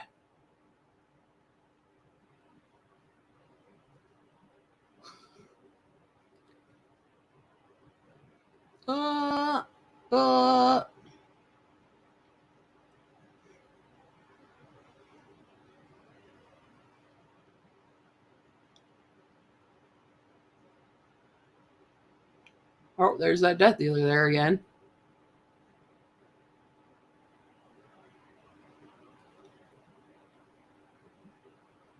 A Romeri dancer, an Elvin. Okay, I want to look at this one, even though I'm definitely thinking it's not going to get funded with a goal of $6,000 and has 10 days to go. 25 years ago?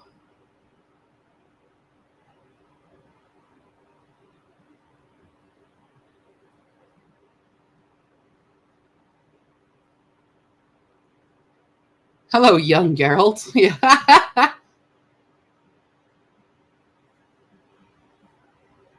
Like The Witcher. Yeah.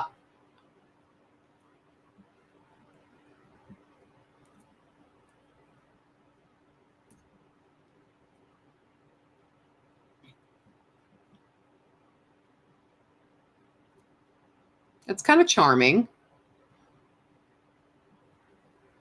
I feel...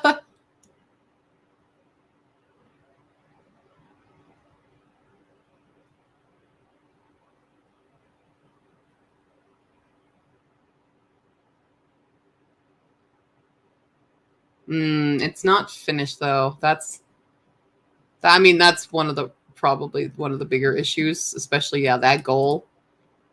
Yeah,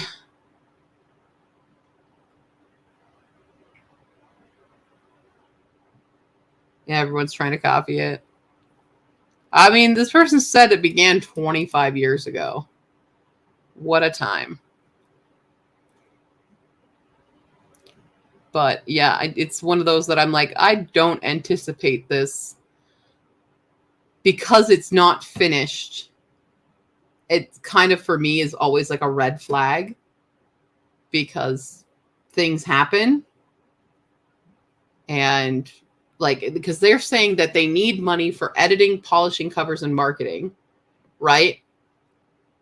And they're saying it's going to be delivered by December. That's a red flag to me because it's August. This ends August 20th, which means if they hadn't already sent it to an editor and has not paid that editor is going to have a very short amount of time to review this book and then to get it properly cover art, properly formatted. Like, that does not seem like enough time at all to do everything.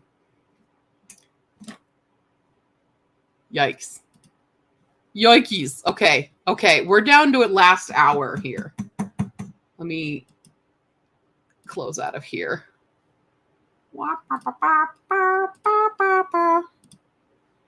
Last hour, 53 minutes. Minuets to go. How y'all feeling?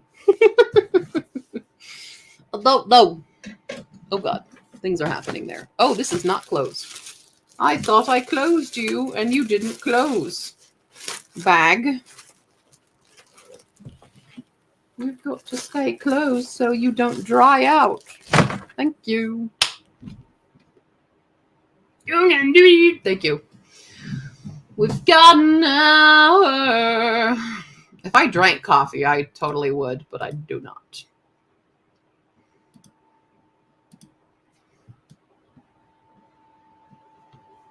Oh.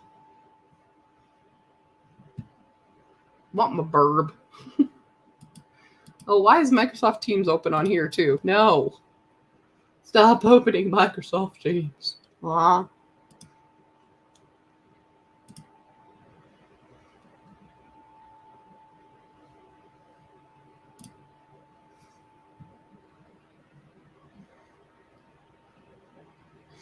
Oh boy.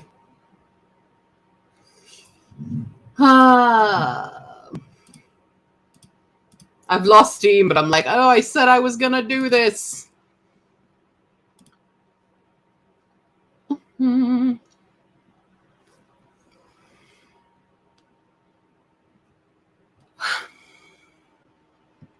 See old tracking history. On its way to USPS. I'm just looking at, packages because I always am obsessively looking at packages. Oh, right. I need to pay my energy bill. Do that. Let's just do some little mini errands while we're here. I actually should put on my glasses again. I'm already feeling that blue light headache. What? Well, never mind. I guess I'm not paying that yet.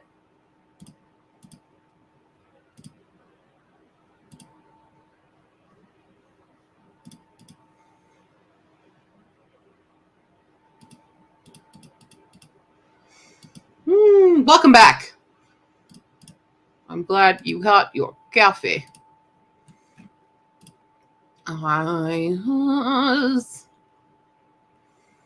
Do I do it? Oh, it's so pretty.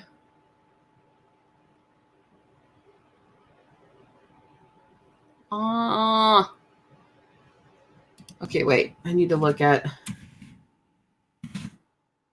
August. Is that?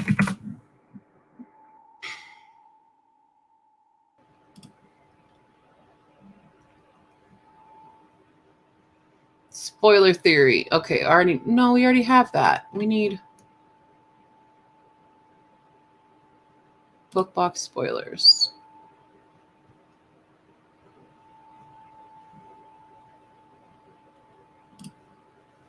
Ooh, what do we think September is? Son of Blood and Ruin have to be haunted.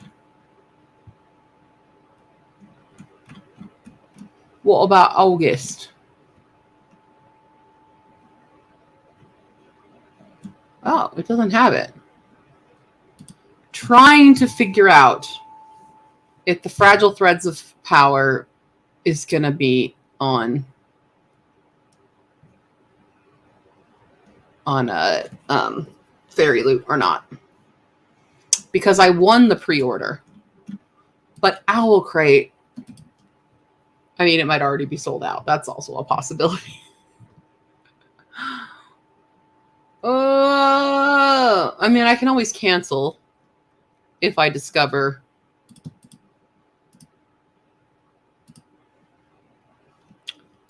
But it's so pretty.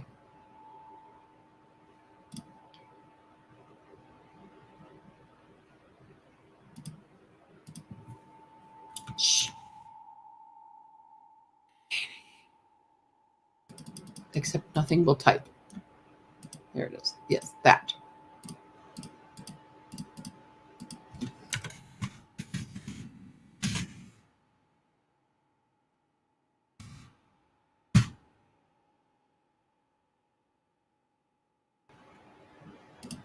I am not a robot.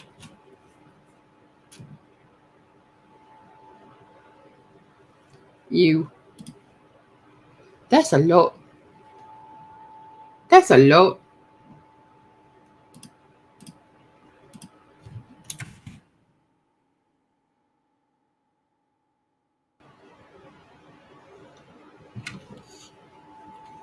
I was allowed this pre-order. Okay. I don't know. The Fairy Loot Septembers, I'm like, I have no idea about them. Wait, was that? No, September 2023. Cool.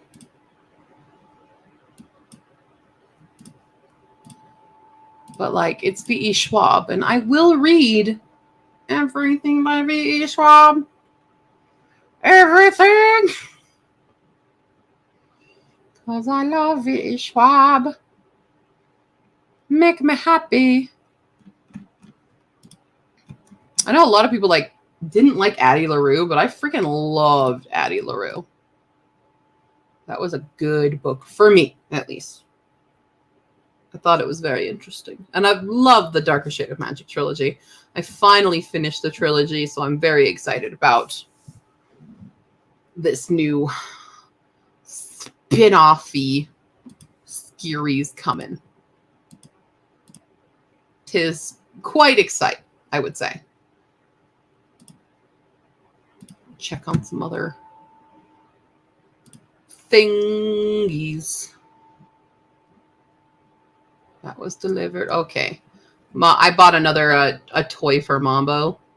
So that's coming on Saturday.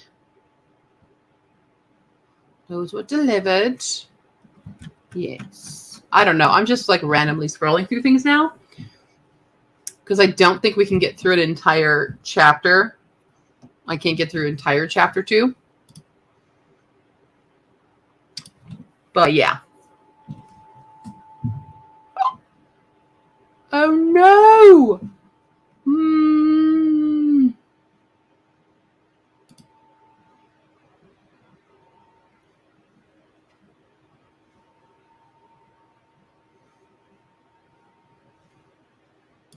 I had a change. It was a change. I don't like changes. That's to the zoo kits. I have all the stuff in my zoo kits.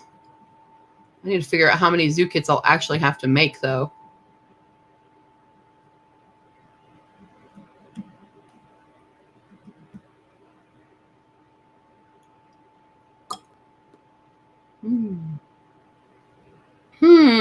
Okay. Yeah, he's grateful for the first chapter. Yeah, thank you. I appreciate it. Very much appreciate.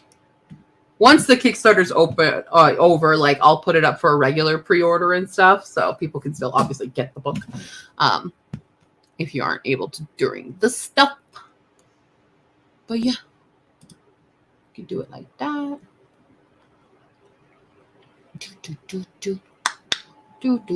Do. Why is that going to take so long to get here? Wait, where did my boxes go? There they are. Okay. Need to start reading again. Let's just say things happen and I quit for 12 years. I mean, I was a late bloomer to the reading world. I didn't read a ton as a kid, and I didn't really, I mean, I got into Harry Potter in high school, and I became absolutely obsessed with it. I have since given up Harry Potter because I don't want to support that bitch. And then I didn't read for a long time. I moved to Japan my whole life. Well, first it was all my life was opera and musicals for college. And then I switched for Japan and my life became Japan. And then I came home, and that's when I started getting back into reading in like 2013, a little bit, not as nearly as I was now, because then I moved to Japan again and I didn't have the library. And so it wasn't until like 2017, 2018 that I really got into reading again. So I was a very late bloomer to being like an obsessive reader. That's what I am now. It is the time to support fellow writers in our art. Our AI gets it all. Yeah, like freaking, I'm so mad about the AI situation. Like, this is not what we should be using AI for. But it's definitely driving me up the wall.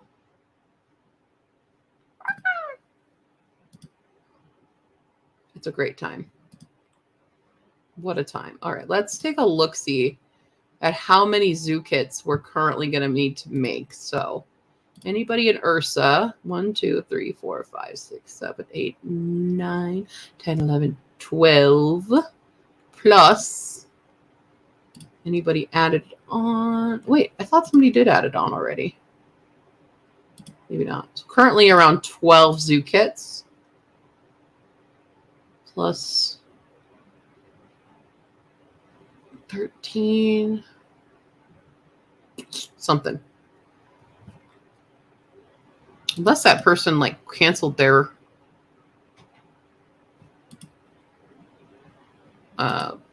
pledge, because I could have sworn somebody added on ZooKit. Let's look at the dashboard. Yeah, a tool, not a full creator. Come here, dashboard. Dashboard.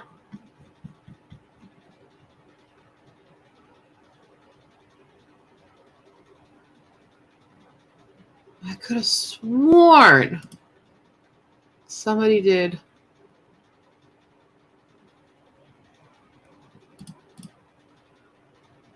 Let me see, just adjustments.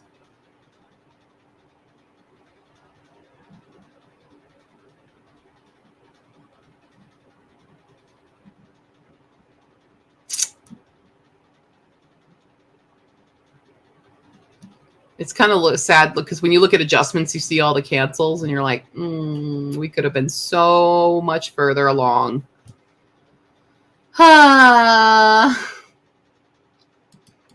Snake at the bottom there looks like my upstairs roommate. Wait, Snake? Oh, Snake, yeah. The feathered serpent. Quetzalcoatl. No, we went to 3564 a little bit ago. But yeah, that's a ton of money that people just noped out on.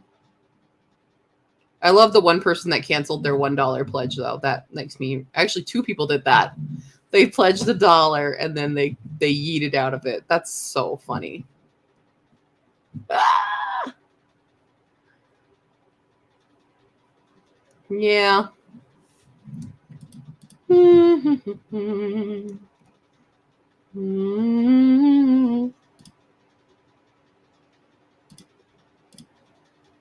Oh, there it goes. It didn't load before. Yeah, I knew other people did ZooKit. 3. Oh, I bet it was. I knew what it was doing. Okay. So what did I say? I had 13, so I have at least 16, 17.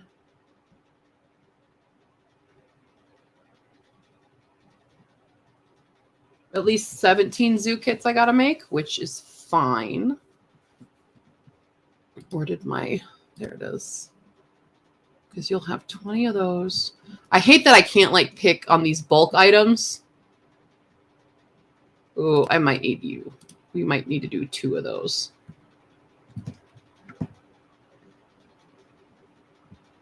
The rules for designing cryptids for the next book are very simple. It's don't be nasty. That's the rule. Don't be nasty, and everything will be fine. Basically, I just don't want people making inappropriate cryptids. So like a dildo monster, that kind of stuff. We're not doing that. But it is, I mean, the next book is heavily focused on botanical creatures. So if you want it a bit more featured, if you create something or research something that is botanical in base, it will likely feature a little bit more than just like a casual mention. But yeah, easy enough. That's the rules. That's the rules. Okay, 17. Let's see. I definitely knew I needed more of the boxes. 30 of those. How many of these are in here? 20 of those. Okay, cool. Enough of that. Enough of that. Okay. Okay. Just aiming towards, anticipating if other people may want more things in that. But yeah, brainstorm. But that's the rule for that add-on, to create a creature for book 2, which is underway. Has been underway for a while. I actually wrote a bunch of book 2 before publishing book 1, and then everyone yelled at me for doing that because they're like, no, if you're going to traditionally publish it, you shouldn't write it because you don't know what they'll say. And then I ended up doing self-pub anyway for it, so I should have just kept going, but I didn't keep going. So now we have to start over because I left it sitting for too long, and it'll happen. But I'm excited about the new characters that are coming in for book 2.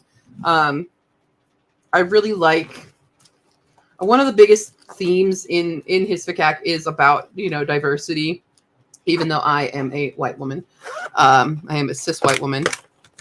But I want more, especially in contemporary fantasies, because it's kind of the way that the creatures don't fit in, neither do the humans that take care of them, kind of thing.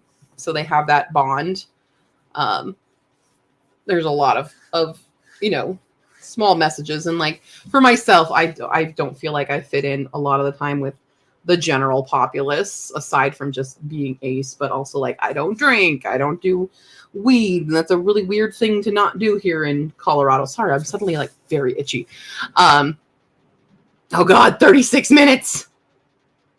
36 minutes. But yeah, so me feeling like a cryptid. That's just how it be. Let's see. Has anybody? Let's take a look. Did anybody? I think at least one person did. Come here. Go to the thing. Did a make a creature? 2 people did, including Sally Vooney. There's another person who also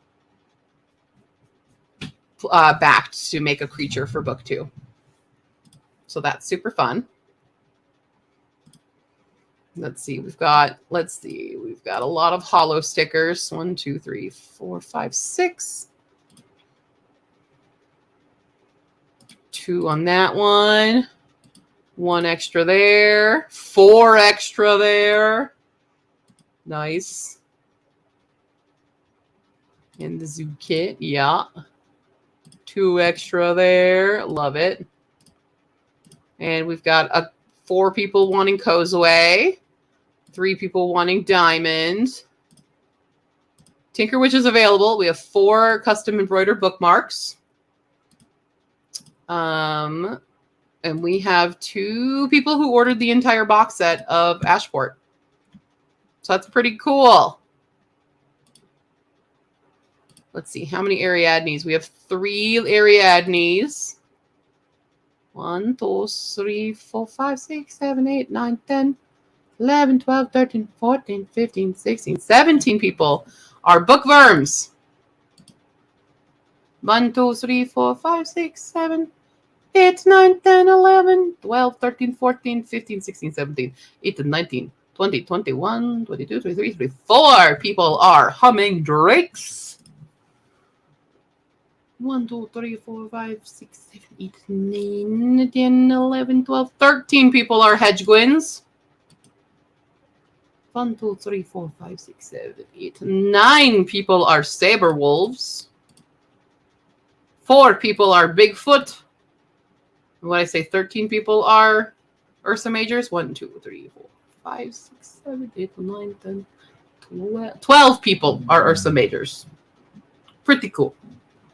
I have an idea, and it comes from reality. Trees figure in bigly in my novel, so I've been paying attention to sciencey things about forests. Very cool. I love a lot of nature kind of stuff, so very cool things.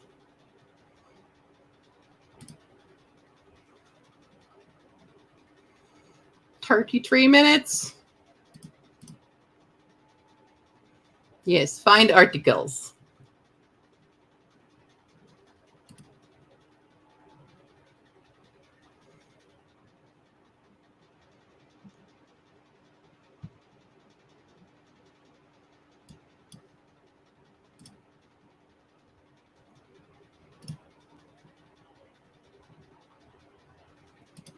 You can see how my energy has totally drained now.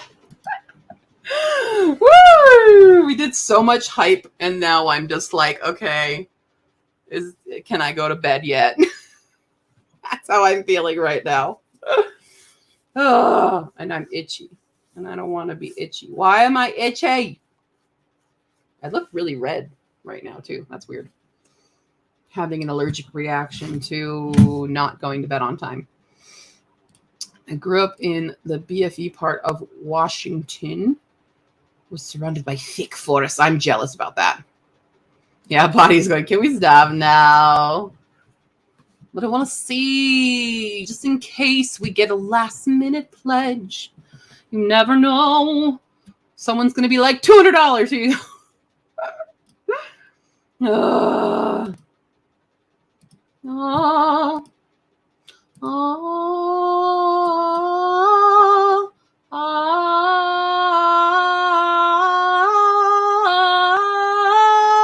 I don't know why. Why did I go Little Mermaid? I don't know. I can't tell you. But it happens. Okay? Sometimes musicals happen. And Disney happens.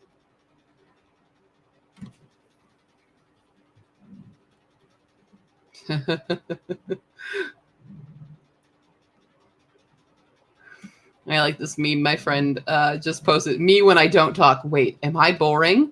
Me when I talk. Wait, am I annoying? And that's B. Adopt a ghost! Oh my god, that's so cute. That is so cute.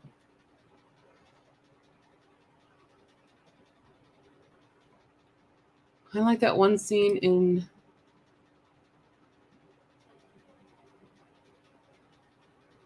What is this acronym for? Hold on. Brain is not functioning. MP. and the HG.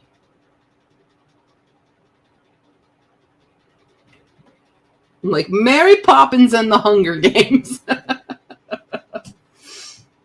Wait, what? Oh, Monty Python and the Holy Grail. Duh.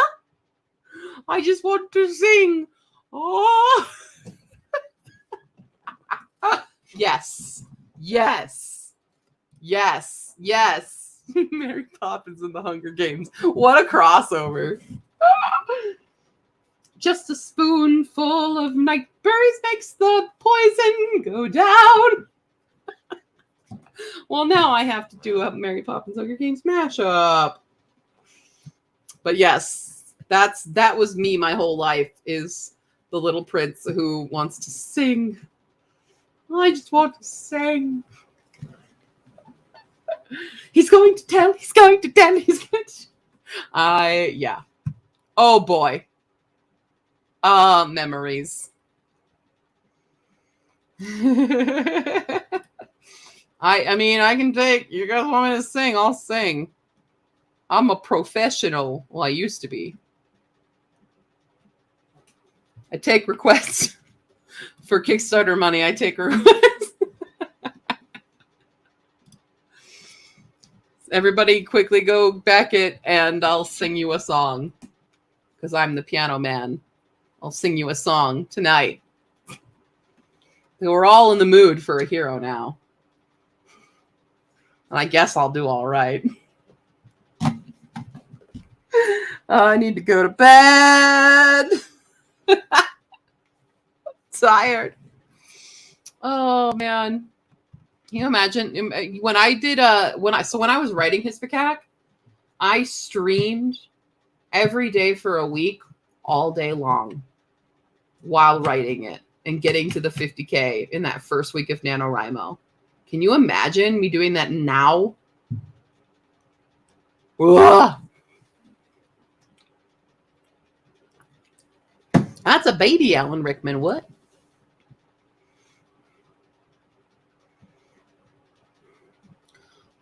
I'm just letting things kind of happen on the side screen here. This must be what a marathon feels like in the brain. I mean, I've done it. I do 10K days. I mean, I haven't done it in a while because I've been in editing mode, but it's definitely something my brain has been capable of in the past. Is it still capable now? Maybe not. Could barely get 50K done in a year.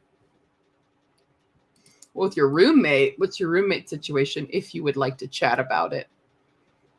Wharf Barbie?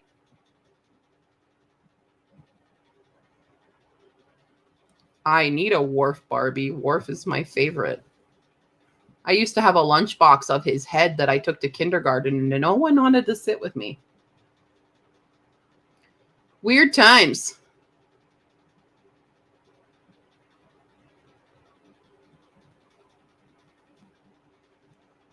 Do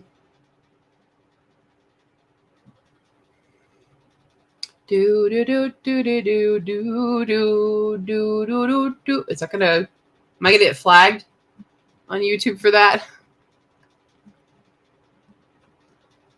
There's a lot of fun stuff.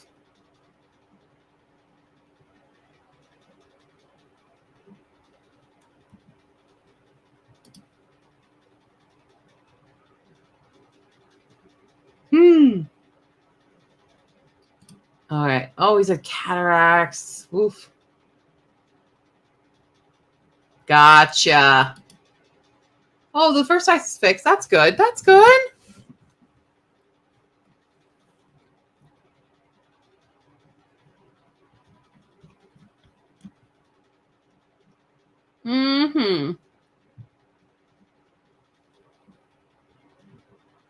Oh, dang.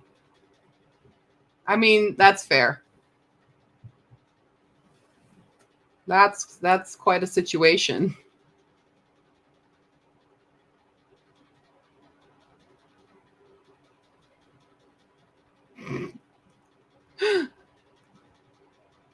Oh, well. 25 minutes. Yeah, I feel like time is going even slower now that like we've all chilled out. Things are we're here just relaxing. I got to do a bunch of stuff. I have so many things to do, and yet we're streaming, so we're not doing them. Who wants to think up silly bookish puns for bookmarks? How about that? Where am I at? Is this where I'm at? Yeah, my next bookmark this is my sketchbook, but I need a new sketchbook for this. This is my Addie LaRue. Speaking of Addie LaRue earlier, ideas are so much wilder than memories. And it's just filled with sketches of my bookmarks that I make that you can get as an add-on. So many.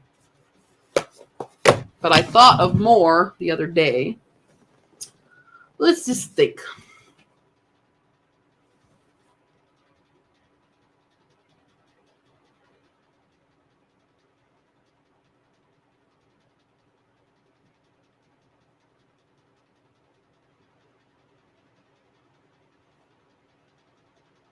Yeah, brain shut off. Kickstarter for a new notebook. Well, I'm trying. If we get to $37.50, we get notebooks. And then I'll have one. But we don't have it yet. I want the notebook, okay? Not the Nicholas Sparks bullshit, but, notebooks. Hi. I'm so tired. I'm going to have to get up into work tomorrow. It's going to suck. And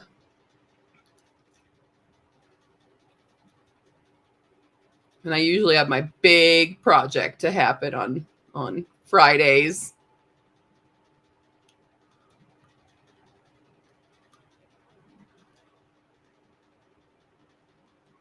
What? Oh, gosh, I need all these ads to go away. Here, let's take a look at TikTok.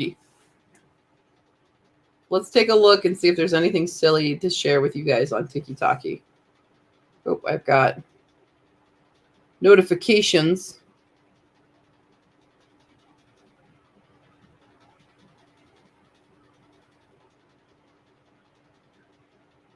Uh-oh. Hey guys, here to update you after a long time. So I'm about to go to the gym with my brother, and it's actually the Paula second made time I one. went to the gym today, which doesn't happen for the record. But I made a promise to 2 different people, and I'm going to keep those promises. So we're going to go do workout number 2. Ooh. So we're going to do our evening workout in just a few minutes here, but I did want to touch base real quick because I forgot to show you my new shirt. It's an X-Men shirt. Got it. Hi guys. Okay. Let's see if there's some silly filters that people are doing. What? If people got to know me. All right, here we go. If people got to know me, they'd realize is what filter we're doing. I'm not going to post these TikToks. We're just going to find out. What would people know? Would realize? They would realize my stubborn nature sometimes makes it difficult for me to work well in a group. Yep, that's actually very accurate. That's fun. Next. It has been. Nope. So I Just looking for silly filters. Am I taken? Sure. Do I want to know the top 3? Oh, reasons to date me. Let's do this one. It's going to be don't. Okay, reasons to date me. It gives you 3 reasons. We have movies, goes with the flow, please do. I mean, change the movies to books. I mean, I do have a decent amount of movies. Reasons to... Okay, why would anyone want to know what Broadway musical they are? Why would anyone want to know what Broadway musical they are? I absolutely want to know what Broadway musical I am. Oh, hold on. It's doing a thing. Discard. I don't want... I hate that it automatically gives you like the audio. I'm Newsies! Write what you know, so they say. All I know is I don't know what to write or the right way to write it. This is big, honey. Don't screw it up. This is not some little vaudeville I'm reviewing. Oh my God, I love Newsies. Fuck yeah. Oops. No. Come on. Absolutely. Harry Potter murder mystery. Before you travel to Japan or any country. All right. I want Charizard. I want Jolteon. I want something cool. Oh, okay. We got to know what Pokemon we are. What Pokemon? What's my Pokemon? I'm Bulbasaur. Or Ivysaur. Not even Bulbasaur. I'm an Ivysaur. Which I'll take. I'm happy. We're just playing. We just playing.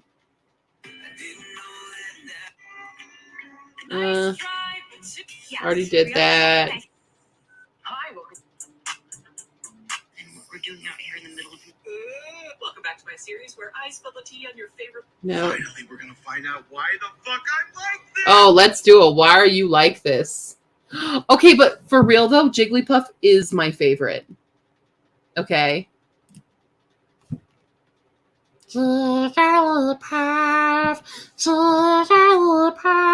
Jigglypuff's my favorite. So if I had gotten that, I would have been super stoked.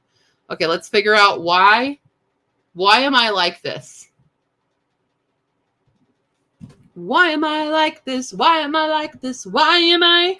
Why am I like this? Why am I like this? Why am I like this? Why am I? I'm a sociopath.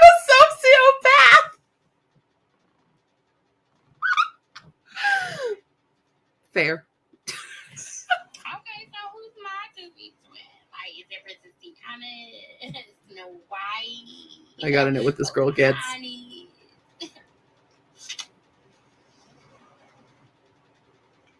All right, we're gonna find out my Disney twin. Do you like the shenanigans? Do you like the shenanigans happening right now? My Disney twin. Who's my Disney twin? Can you see? Wait. Can you all see? It's Belle! Right now. It's Belle! My Disney twin. Which is accurate. That's amazing. Those things never work for me. Which means I was idiot. When it gets this a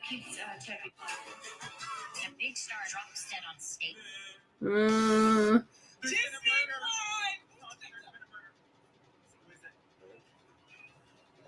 Trying to find some fun filters. These. I've always wanted to have these book talk filters know me better than I know myself. So All right, we're going to find out my book husband, but I know a lot of these are going to be from books that I have not read. But hopefully we get somebody that I like. We'll see.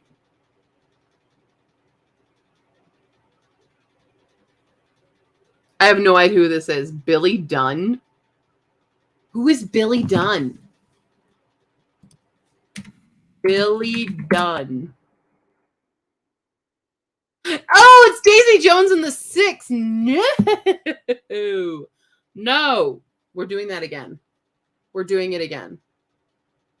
We're doing it again until I get someone from a book that I've read, for one. Who are we getting? No, not a Cassandra Clare. Get away from me. Ew. This is the problem with these filters, especially the bookish ones. They're all the books from authors that I absolutely despise. I don't like it. Give me... No! ACOTAR! Go away! No! No! No! Every test I took, either online or upon freeware, I got the results. So they're sure. Cassian. Wait. Cassian? Which Cassian? I don't know who's that. Oh, it needs to tell me. We need to get one from one that I know. But I feel like a lot of these are ones I don't know. Okay, Nikolai Lansoff, I'm happy now. Now I'm happy. We can move on.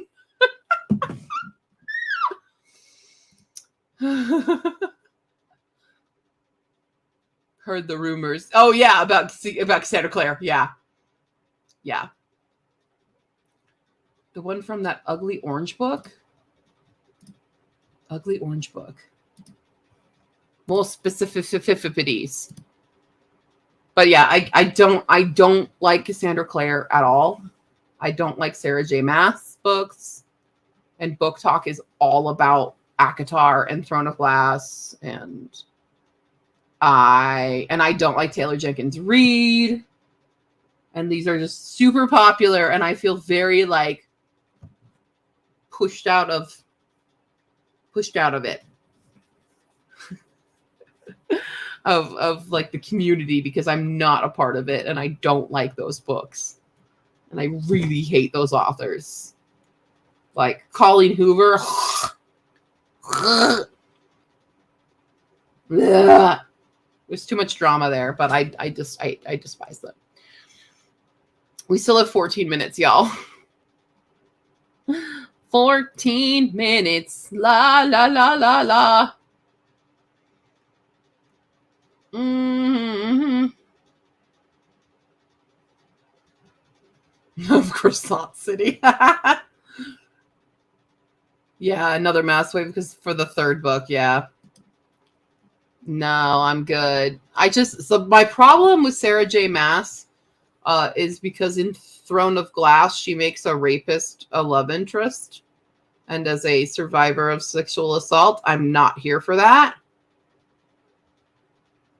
Because it is Noda. And then I don't like Cassie Clare because she's a cyber bully, for one, in the past. An alleged plagiarizer. And wants to make the incest plot lines a real thing because that's her kink. And we're all uncomfortable. And I don't like Taylor Jenkins Reid because of, like, there's some history of alleged, I'm going to say alleged to protect myself, racism. Colleen Hoover as well protected her son, who also committed the essay on somebody. And, you know, I just don't want to associate. Jay Kristoff is another one who was doing the racism. And I can't separate work from author. I'm not capable of doing that, which is why I gave up everything Harry Potter when JK became a TERF. So yeah, you can tell how tired I'm getting because now I'm going on rants about authors that I've ranted about like 1,000,000 times. If you know me, you already know that I don't like these authors and stuff, but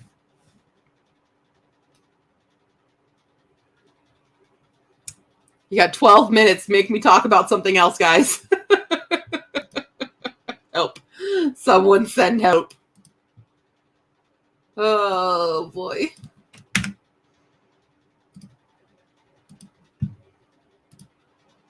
Why am I like this? Why am I like this? Why am I? Oh, God, my Sellville is like $20 more expensive this year or this month. Haven't even started reading again, and I know what not to read. Good! Don't worry, I'll show you all the good things to read. Depending on genres you like. You could always count on me to help give good recommendations. Oops, I have suddenly minimized everything. Okay. Yeah, do you need recommendations? Like, what genre do you want to get into again? Because I can give you some goodies. Some goodies that don't suck.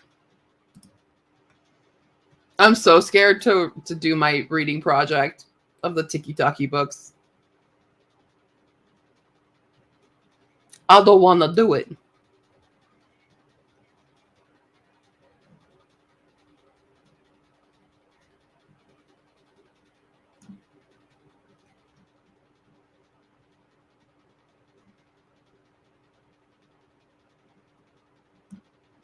I don't know.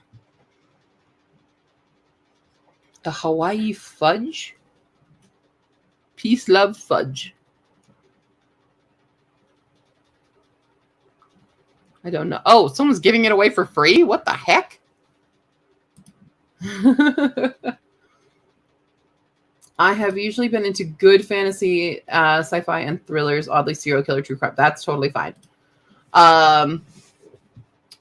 Define good fantasy, because it's subjective. Sci-fi, are you into like hard sci-fi, like Star Trek level of sci-fi, or other kinds of sci-fi? Because very broad genres, but I've definitely got a lot. Green River Killer happened when I lived up there as a kid. Oh, dang. Well, yeah. Protect yourself. 9 minutes. But you say you're not into romance, right? Like, so like a romance element, would that be something you don't want in the books? Because I gotta figure that's gonna have to narrow down a lot for me. I would say for a not romance fantasy with dragons, Naomi Novik, His Majesty's Dragons, Temeraire. Definitely do that. That is during like Napoleon, and we fight with dragons now. It's pretty cool. Just not the focus. Cool. Then for sci-fi, if you're cool with YA, Brandon Sanderson's series of Skyward. The first book is zero romance, and then in the second book there's a teeny tiny inkling of it, but it's very brief lived. The third book is my absolute favorite, and I love it so much, but it's very minuscule amount of like, oh, these characters like each other, because they're never around each other. But Skyward series is one of my all-time favorites for a good fun sci-fi. By Mr. Brandon Sanderson.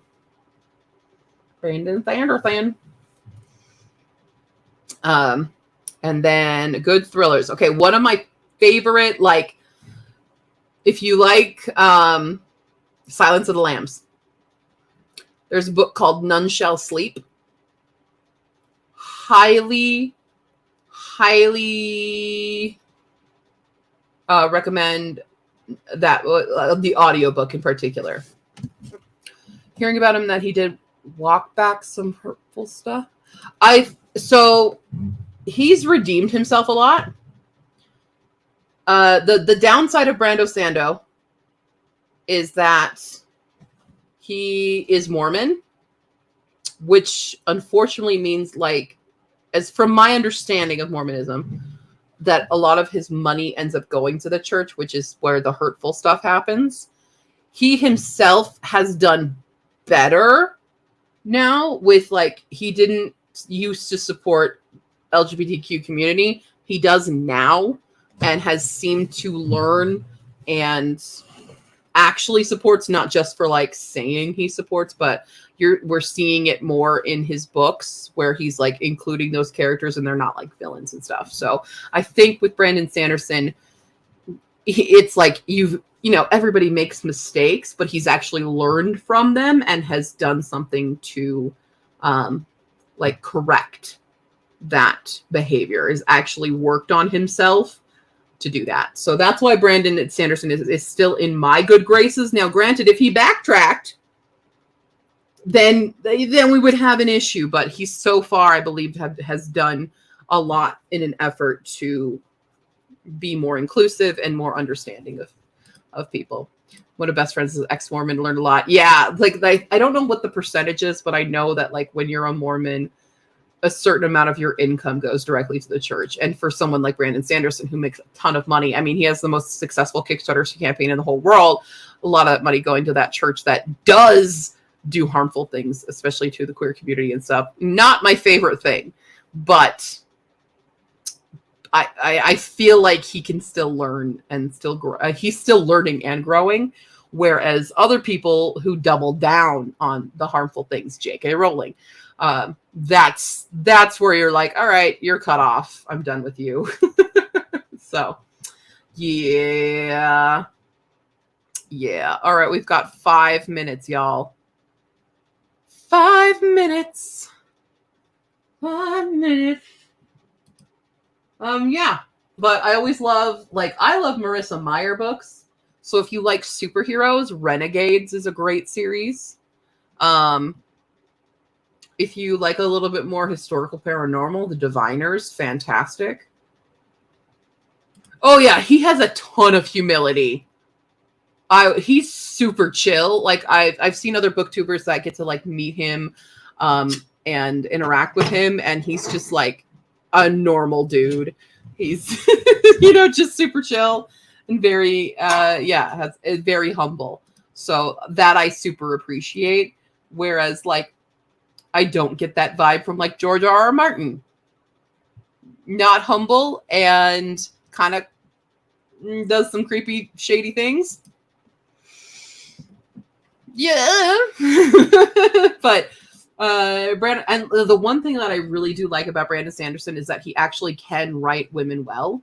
So I just read Tress of the Emerald Sea, and that was solid. Mistborn and the main character of Vin, solid. Love it. Shalon from the Stormlight Archives, solid. So I trust him more in writing women because he doesn't asexualize women. So a lot of the times male writers, they cannot help but comment on the woman's body. And it's we don't think like that. We don't get up in the mirror and admire our boobs. That's not how life works for a lot of women.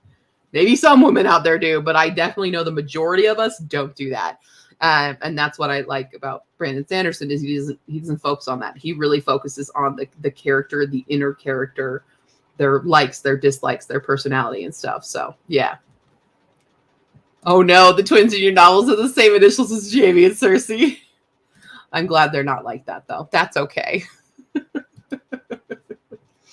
But yeah. And I enjoyed aspects of Game of Thrones, but I have plentiful supply of issues with Game of Thrones as well. So yeah. It's fine. Everything's fine. Yo, 3 minutes. 3 minutes. We're so close. And I need to go to bed. Can we go to bed now? I have so many beverages just piled here, empty cans and bottles that need to be recycled. 2 minutes. Oh God, the timer keeps going. I'm really done reading books written by men, and I get to learn about the exactly. That's the struggle.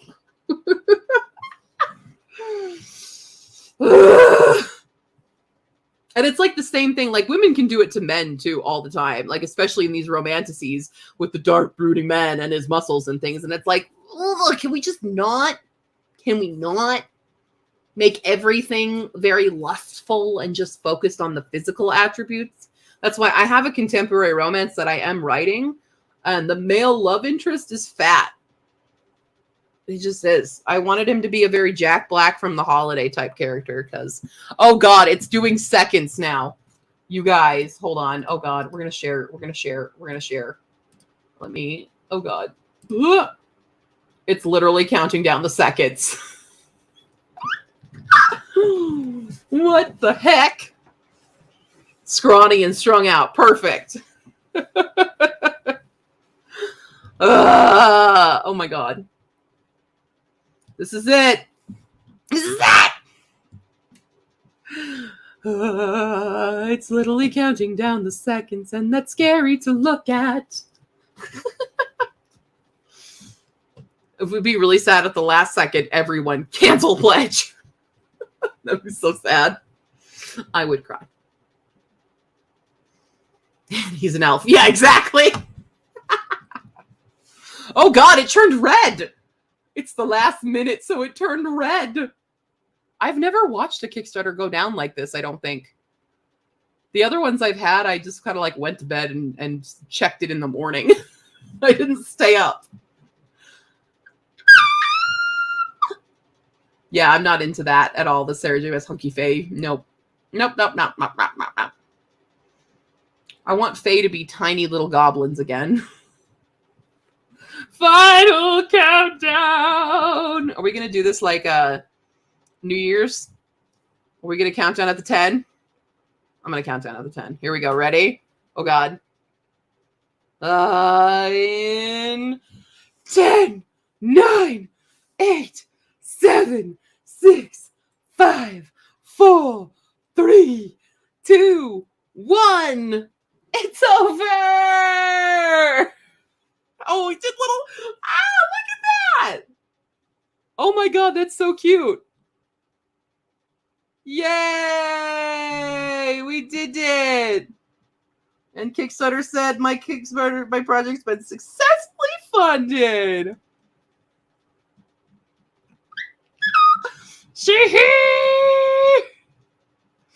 That's exciting. Okay, that's it. Good night, all. We did it. With that much funding, now that number can change because people are able to adjust their pledges after the fact anyway. So feel free to laugh, dance, smile, pump a fist in the air, or all four at once. Can I do all four at once? Laugh, dance, smile, pump a fist in the air. Okay.